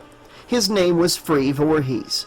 Jason again found his way from bondage, killing the mad scientist and others in his employ, and once again found himself launched into space, this time landing on a populated moon where fate would have it, a new old Earth-style summer camp had been erected. Jason was right at home and enjoyed a retro killing spree, before being subdued once more and placed on a prison planet, where over time he killed every last inmate and inhabitant of said planet, except for one man, Freddy Voorhees, his biological son born in a lab from the DNA of his father. Freddy attempted to flee the prison planet when a new ship of prisoners arrived. He attempted to launch the ship, the prisoners and himself far away from his murderous father, Jason Voorhees, but in the end only succeeded in launching the prisoners and their ship, as he had been injured by Jason and was unable to board the ship of prisoners. Though he was not left behind to be killed by his father, because moments before the ship of prisoners launched, Jason Voorhees had grabbed hold of the outer hull of the ship and was launched with the ship. It had no pilot and no direct destination set. Eventually, though, 5 years after Jason Voorhees was rebuilt in a lake on Earth 2, the prisoner ship fell from orbit and crash-landed on moon number 5980 in the Moonai Galaxy, renamed Manus Dei, Latin for the Hand of God. In 2133, Earth 1 evacuated all humans in gigantic space vessels called lifeboats and took them to humanity's new home on Earth 2. One of the gigantic transports, lifeboats, holding 250,000 humans from Earth 1 passed through a spatial anomaly on their way to Earth 2, and it had somehow teleported them to the Moonai Galaxy, and they crash-landed on moon number 5980. Not one life was lost, and no one was injured, and the moon was very much like a smaller Earth 1. It had an atmosphere, oxygen, wildlife, fertile soil, forests, jungles, deserts, bodies of water, etc. The humans on that ship had said the hand of God had brought them to safety, and so it was given the name Manus Dei. Their lifeboat ship was in bad shape after the crash. Its power cells and comms still were functional, however, but it would not fly, not without aid from their fellow humans back on Earth 2. The countless shuttles that were housed in the shuttle bay at the bottom of the ship were all destroyed when the ship had crashed. However, they did constantly try to get out an SOS, but never received a response or any indication they were being searched for. They were so far away, they knew it was a 1 in a trillion chance of rescue. The humans of Manus Dei had no way of knowing that distance wasn't the only reason their SOS calls were in vain. True, their distance would be enough for their calls for help to go unheard, but the main reason was much more complex. The spatial anomaly may have sent them multiple galaxies away from their home, but it had also sent them back in time 325 years. By the year 2450 on Manus Dei, the many generations that had lived and died had completely lost their true origins to time and legend. The people of Manus Dei became a theocracy and lived under a one-world government, teaching of God creating their ancestors and placing them on Manus Dei to do his will. Being smaller than Earth, Manus Dei's government enforced strict population control. Any unified partnership was granted permission to produce one offspring. To further enforce population control, a lottery for humans 60 years old and up was made that chose many yearly sacrifices to Dante, what they thought of as their god. For over 200 years, that sacrifice was carried out by burning the selected humans in the fires of Dante.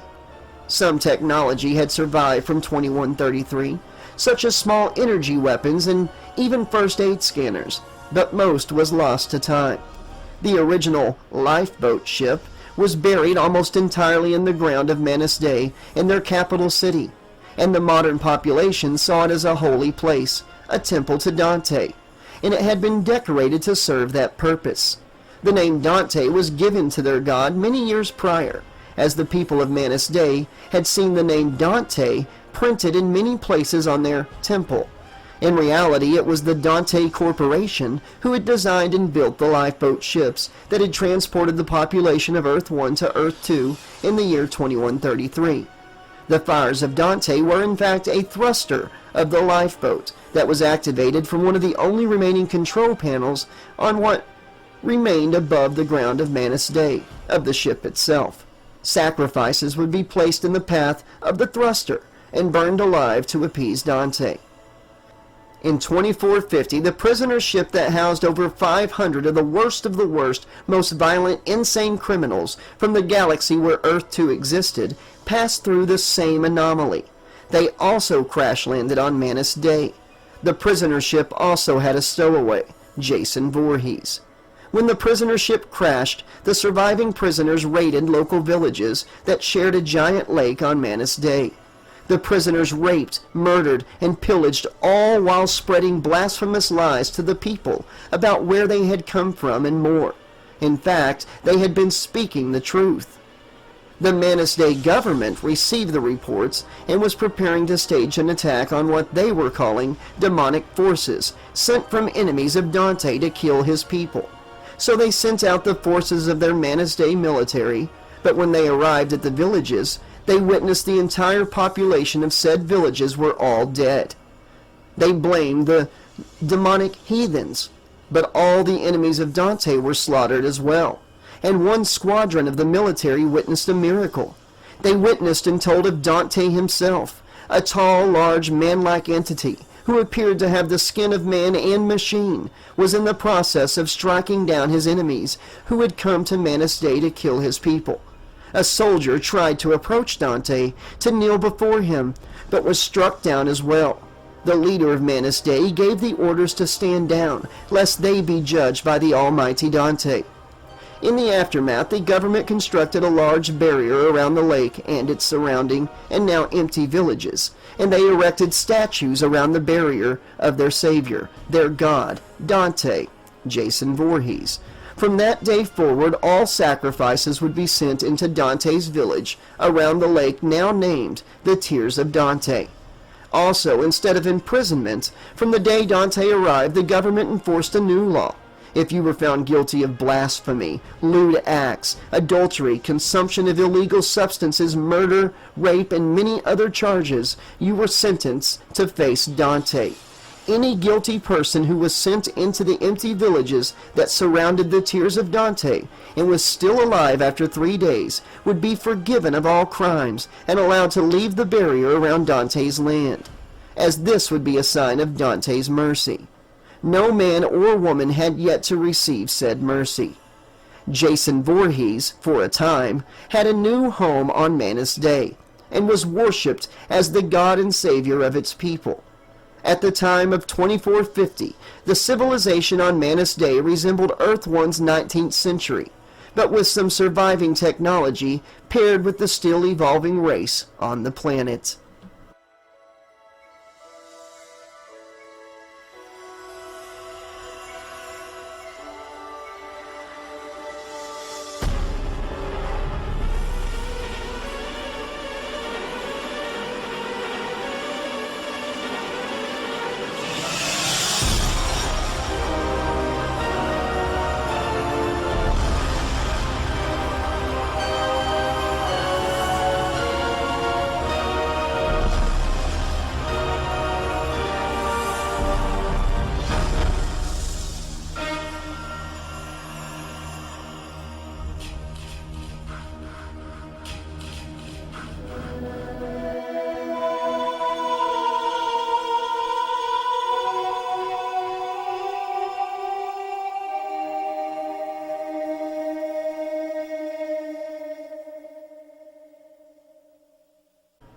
"6 years after the destruction of the Beowulf.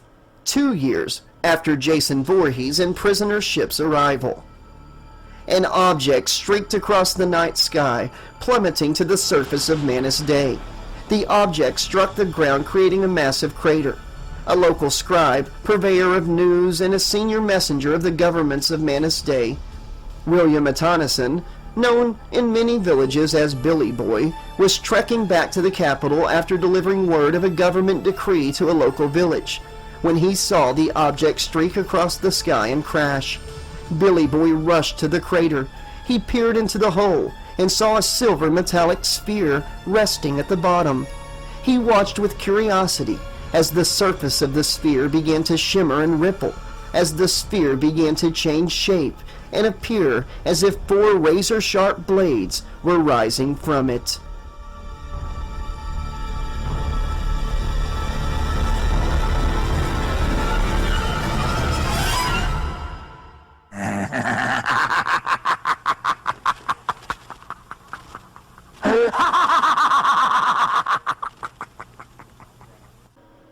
And afterward, daring to dream. Hello readers, or if you are a subscriber on my YouTube channel, the Slash Tracks Network with 80 Slasher Librarian, then hello Slashaholics. And if you are listening to the audiobook elsewhere, then hello listener. My name is Joshua Wayne LaRue. On YouTube I have the moniker the 80 Slasher Librarian. I am currently 39 and live in Arkansas at the time I completed this fan novel. Before writing Celestial Slumber, I had warmed up by writing a Friday the 13th story that falls somewhere between short story and novella. It was called Friday the 13th Quarantine, and was set in the dead of winter, a couple years into a trioxin-caused zombie apocalypse. I had a blast bringing my idea for that story to life. It had been born of a nightmare I had a while back, and I added some more plot elements, and the product was Friday the 13th Quarantine. It was never meant to be a full novel. The entire idea was always to make it a fast-paced, non-stop narrative. The characters are introduced well enough, but in the first chapter they escape the frying pan to land directly into the fire.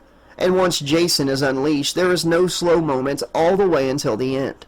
The characters get some growth and small backstory here and there, but it was always about the reality that all around these characters are different threats. Is the horde of zombies that forced them into Crystal Lake a bigger threat? Or is Jason? After completing Friday the 13th Quarantine, and seeing the positive feedback about the story from subscribers and listeners of the audiobook on YouTube, I felt I was ready to do something I had wanted to do since middle school, write an actual novel. It didn't have to be 400 pages like the Black Flame books, but I wanted to thread a full narrative from start to finish. Set up a wild slasher plot, create unique characters that have their own separate personalities, likes, dislikes, views, morals, their own pain and fears, and then watch them grow and evolve as the book unfolds. I also wanted to write a Freddy Krueger story that would challenge me greater than Quarantine did with Jason. So I took a trope that most times never screams quality, and I decided I was going to put Freddy Krueger in space. I didn't want to set it in modern times because there were so many limitations. Every Freddy movie and original novel are set in the 80s, 90s, or 2000s, with so many differing plots already. I also had a vision of my book setting up a rematch between Freddy and Jason in the distant future. So I set my Freddy in Space novel 2 years after the events of Jason X. One of the hardest parts at the start of this project was coming up with a name. I did not want to name it Freddy X, Freddy in Space, A Nightmare on Elm Street, The Dream Astronaut, or A Nightmare on Elm Planet. I wanted to give it a name that encompassed Freddy in Space. I finally landed on Celestial Slumber, A Nightmare on Elm Street story. And for fun, when explaining it to people, I'd say, AKA Freddy X. Because as goofy as that is, there have been 9 Freddy films if you count New Nightmare, Freddy vs. Jason, and the Elm Street remake. I knew I was going to make this story very similar to Jason's adventure in the future, but still unique in many ways. I did not want to have a modern-day character somehow find their way to the future as well. That plot device was very clunky and would take a lot of work to make it fresher than Rowan's role in Jason X. But I needed a character to represent the reader and listener, so I created Dr. Verissa De Janeiro, and made her an old Earth history professor with a doctorate in Earth 1 history. I knew I wanted to include 1 alien crew member and 1 android as part of the cast, but I didn't want to make the android another KM-14.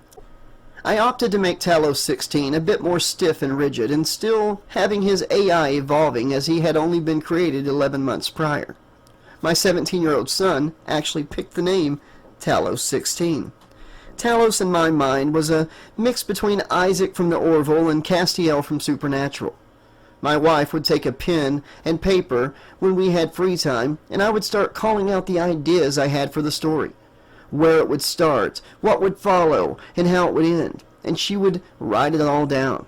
Then, when all the notes were taken and the outline was done, we would do it again, but this time separate all the notes into what chapter they would take place in. Then lastly, we would take the list of chapters and what we said would happen in them, and would write out a description of each chapter and how it played out. That way when I wrote it, the events would fall in place. She helped me brainstorm all the characters. I had an idea for each personality, and she helped give me a sounding board. Uber Freddy was important to set up the rematch, if there is demand for a sequel to this book. I knew the transformation would happen similar to Jason X and Uber Jason, but I would give Freddy more than just a souped-up set of armor. He would need more to have a believable fight with Uber Jason, so the Gallagher Sphere 1.0 and 2.0 was added to the story. Then when Freddy was pinned, dead-ish, to the nano-med bed where Talos and London had been building the Gallagher Sphere 2.0, it would make sense that while the bed was shorting out from the fire and voltage, the nano-ants that make up the sphere, and that would normally come from the bed to heal patients, would, in confusion, heal Freddy and also rebuild the sphere, but in Freddy shape.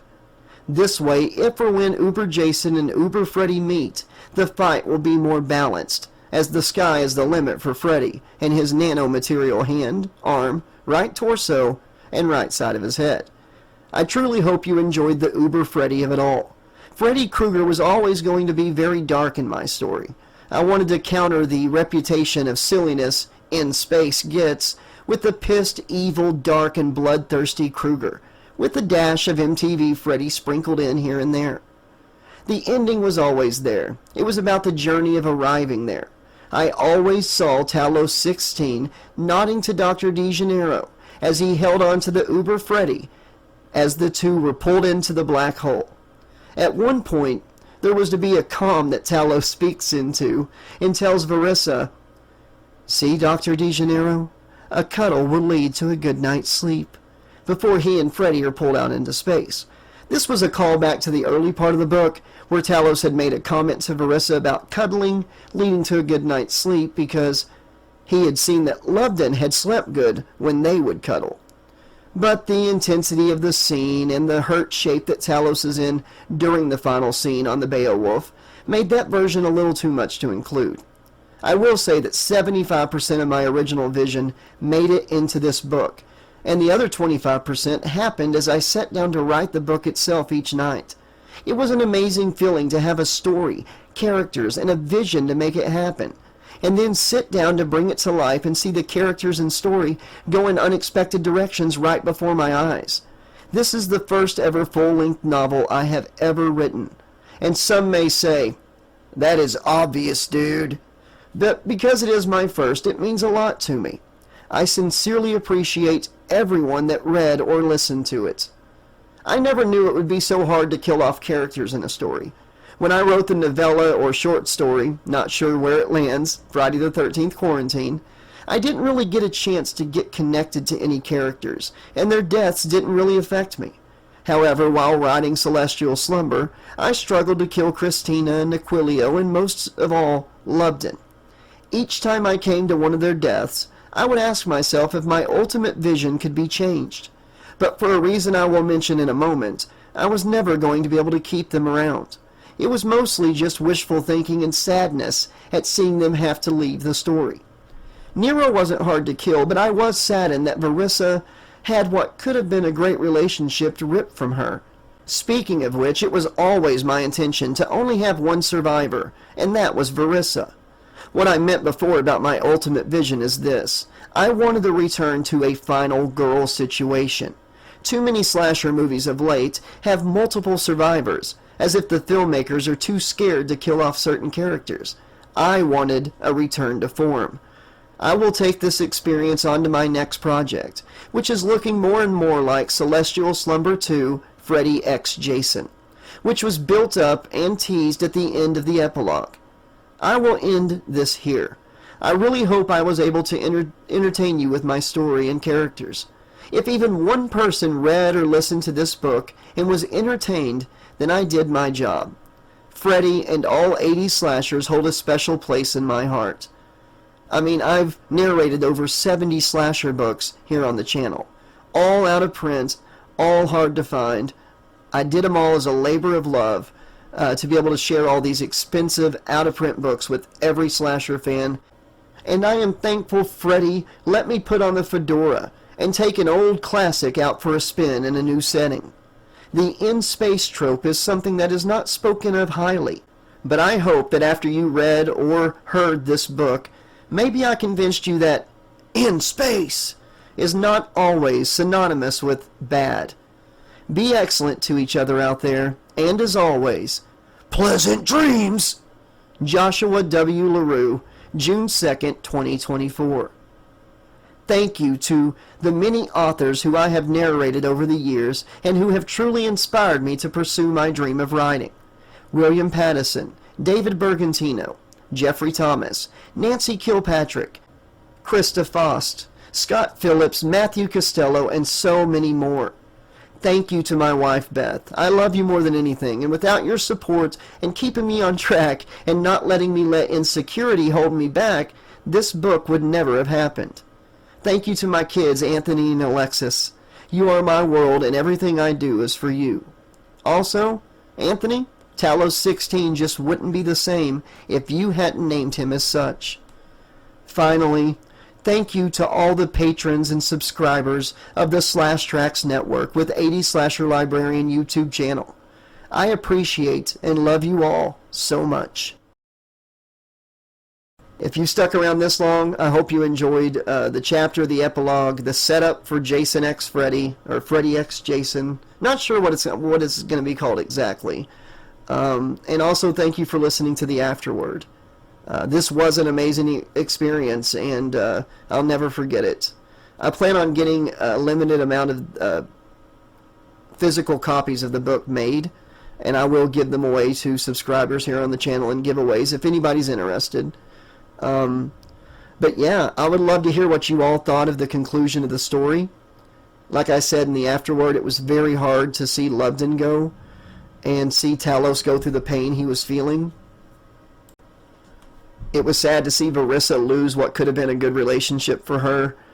And, you know, when, just as a fan, as I was writing the Uber Freddy stuff, I was geeking out, you know. Jason's pretty badass looking as Uber Jason, but I mean, this is Freddy, and he talks, he's still making his one-liners, he's still being dark and creepy and everything, but he's not only got the metallic nano armor, he can manipulate the pieces of him that are nano material into anything he wants.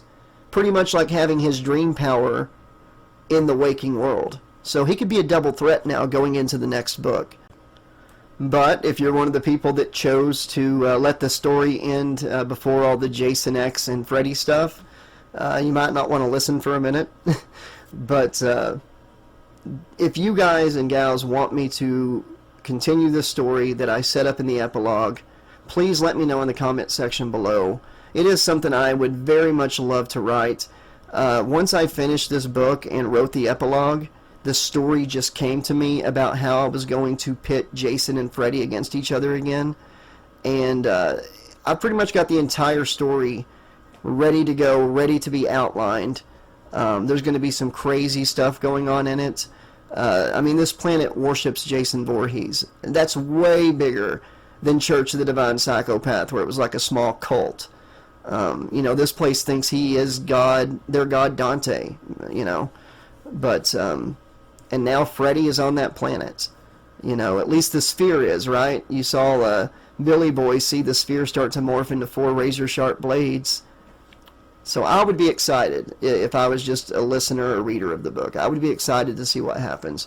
But you know what? I'm not. I wrote the story, and I want to know if you all would like to know what happens next. It'll take me a little while to write it, and a little while after that to narrate it. But I will work on it if that's something that there is a demand for. But right now, let's talk about the ending of this book.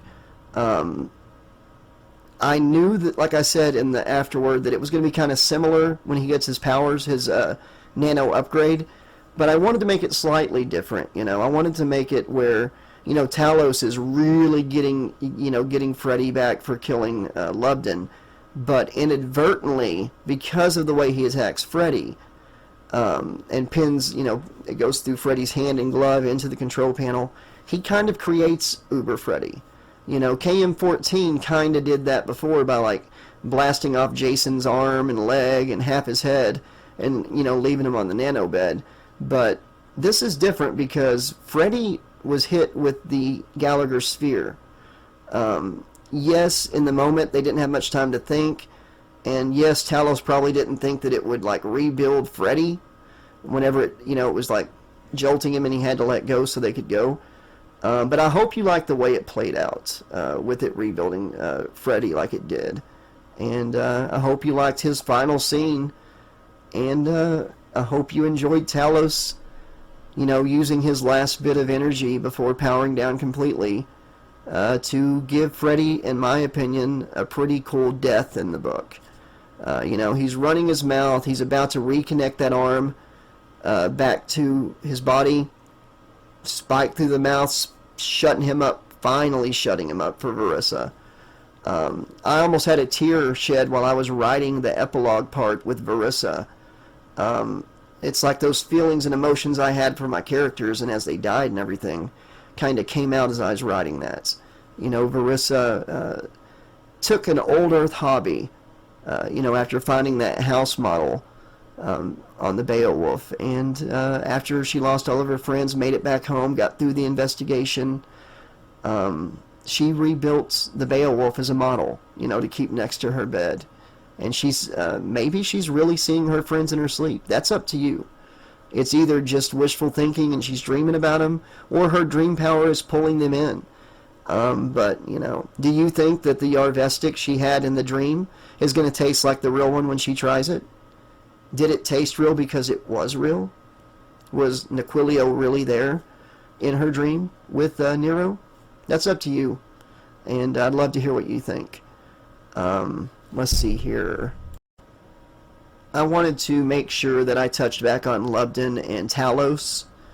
And that's why, when she was under investigation, she explained that she thinks that the rocking of the ship and the turbulence killed most of the crew. And what it was is Lubden and Talos stayed behind. Talos was going to stay behind to guide the shuttle out remotely in her story. But Lubden wouldn't leave without him, so he stayed with him as well to make sure that Verissa got away. I thought it was really cool of her to paint them as heroes, and that was always going to be my intention. And it wasn't until I wrote it that it kind of tugged at my heartstrings a little bit as I wrote it, because it was hard to kill Lubden. I will tell you that right now. That might be why I didn't really put his death in the book or on the screen or however you want to look at it. It happens off screen. Do you call that during the book? Off page?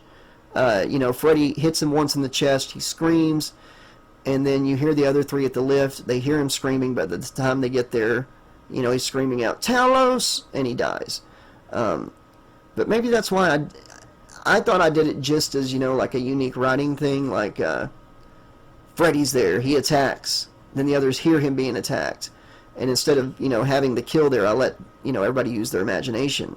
The reader or listener. But I think really I didn't want to kill Lubden. He was my favorite character, besides Verissa. But anyways, we're going to be doing an out-of-print slashers podcast episode on this book very soon, where me and Sean Campbell and even William Pattison, Eric Morse, the author of the Camp Crystal Lake young adult books, and The Mask of Jason Voorhees, which was the 5th and final book in that series that ties those books in with Jason Goes to Hell, Friday the 13th movies, and even Friday the 13th, the TV series. He'll join us on the podcast. And thank you, William, for the really nice, amazing foreword that you did for this book.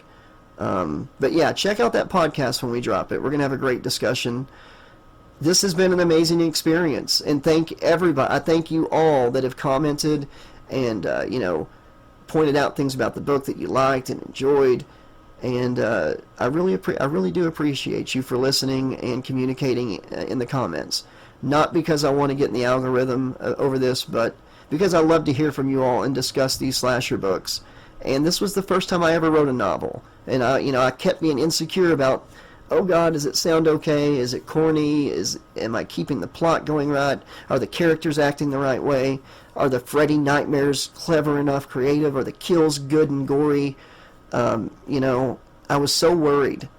But now that I've finished, I wish I still had more of it to write. It was a great experience, and it was an even greater experience sharing it with all of you. So thank you again. Until next time, this has been your friendly neighborhood 80s slasher librarian saying, thanks for listening. Be excellent to each other. Pleasant dreams! And remember, the sun never sets on those who ride into it. Thanks again.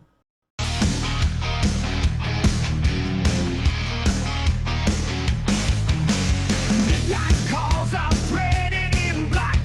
Sound of whispers, no turning back. The 80s slasher librarian reads. Echoes of terror sown into the seas. Calling all slashaholics unite. Under moon's cruel waxy light. Chasing Freddy, Michael, run free. Chucky's laughter haunting me. Leather pages bound in grime. Out of print, blood frozen in time. Voices crawling from the past. Every chapter screamed at last. Calling all slashaholics unite. Under moon's cruel waxy light. Chasing Freddy, Michael, run free. Chucky's laughter haunting me. Leather pages bound in grime. Out of print, blood frozen in time. Voices calling from the past. Every chapter screamed at last.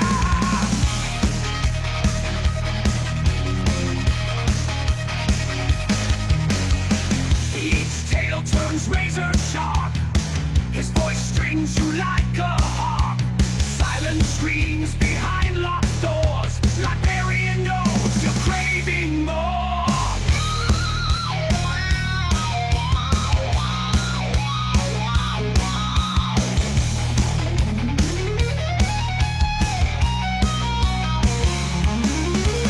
Fingers clutch at well-worn spines.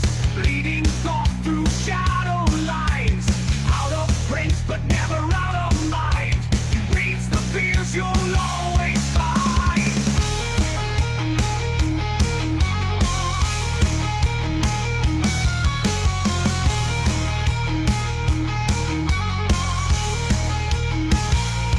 Calling all slashaholics unite.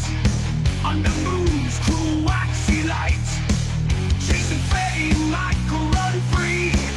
Chucky's laughter haunting me. Leather pages bound in grime.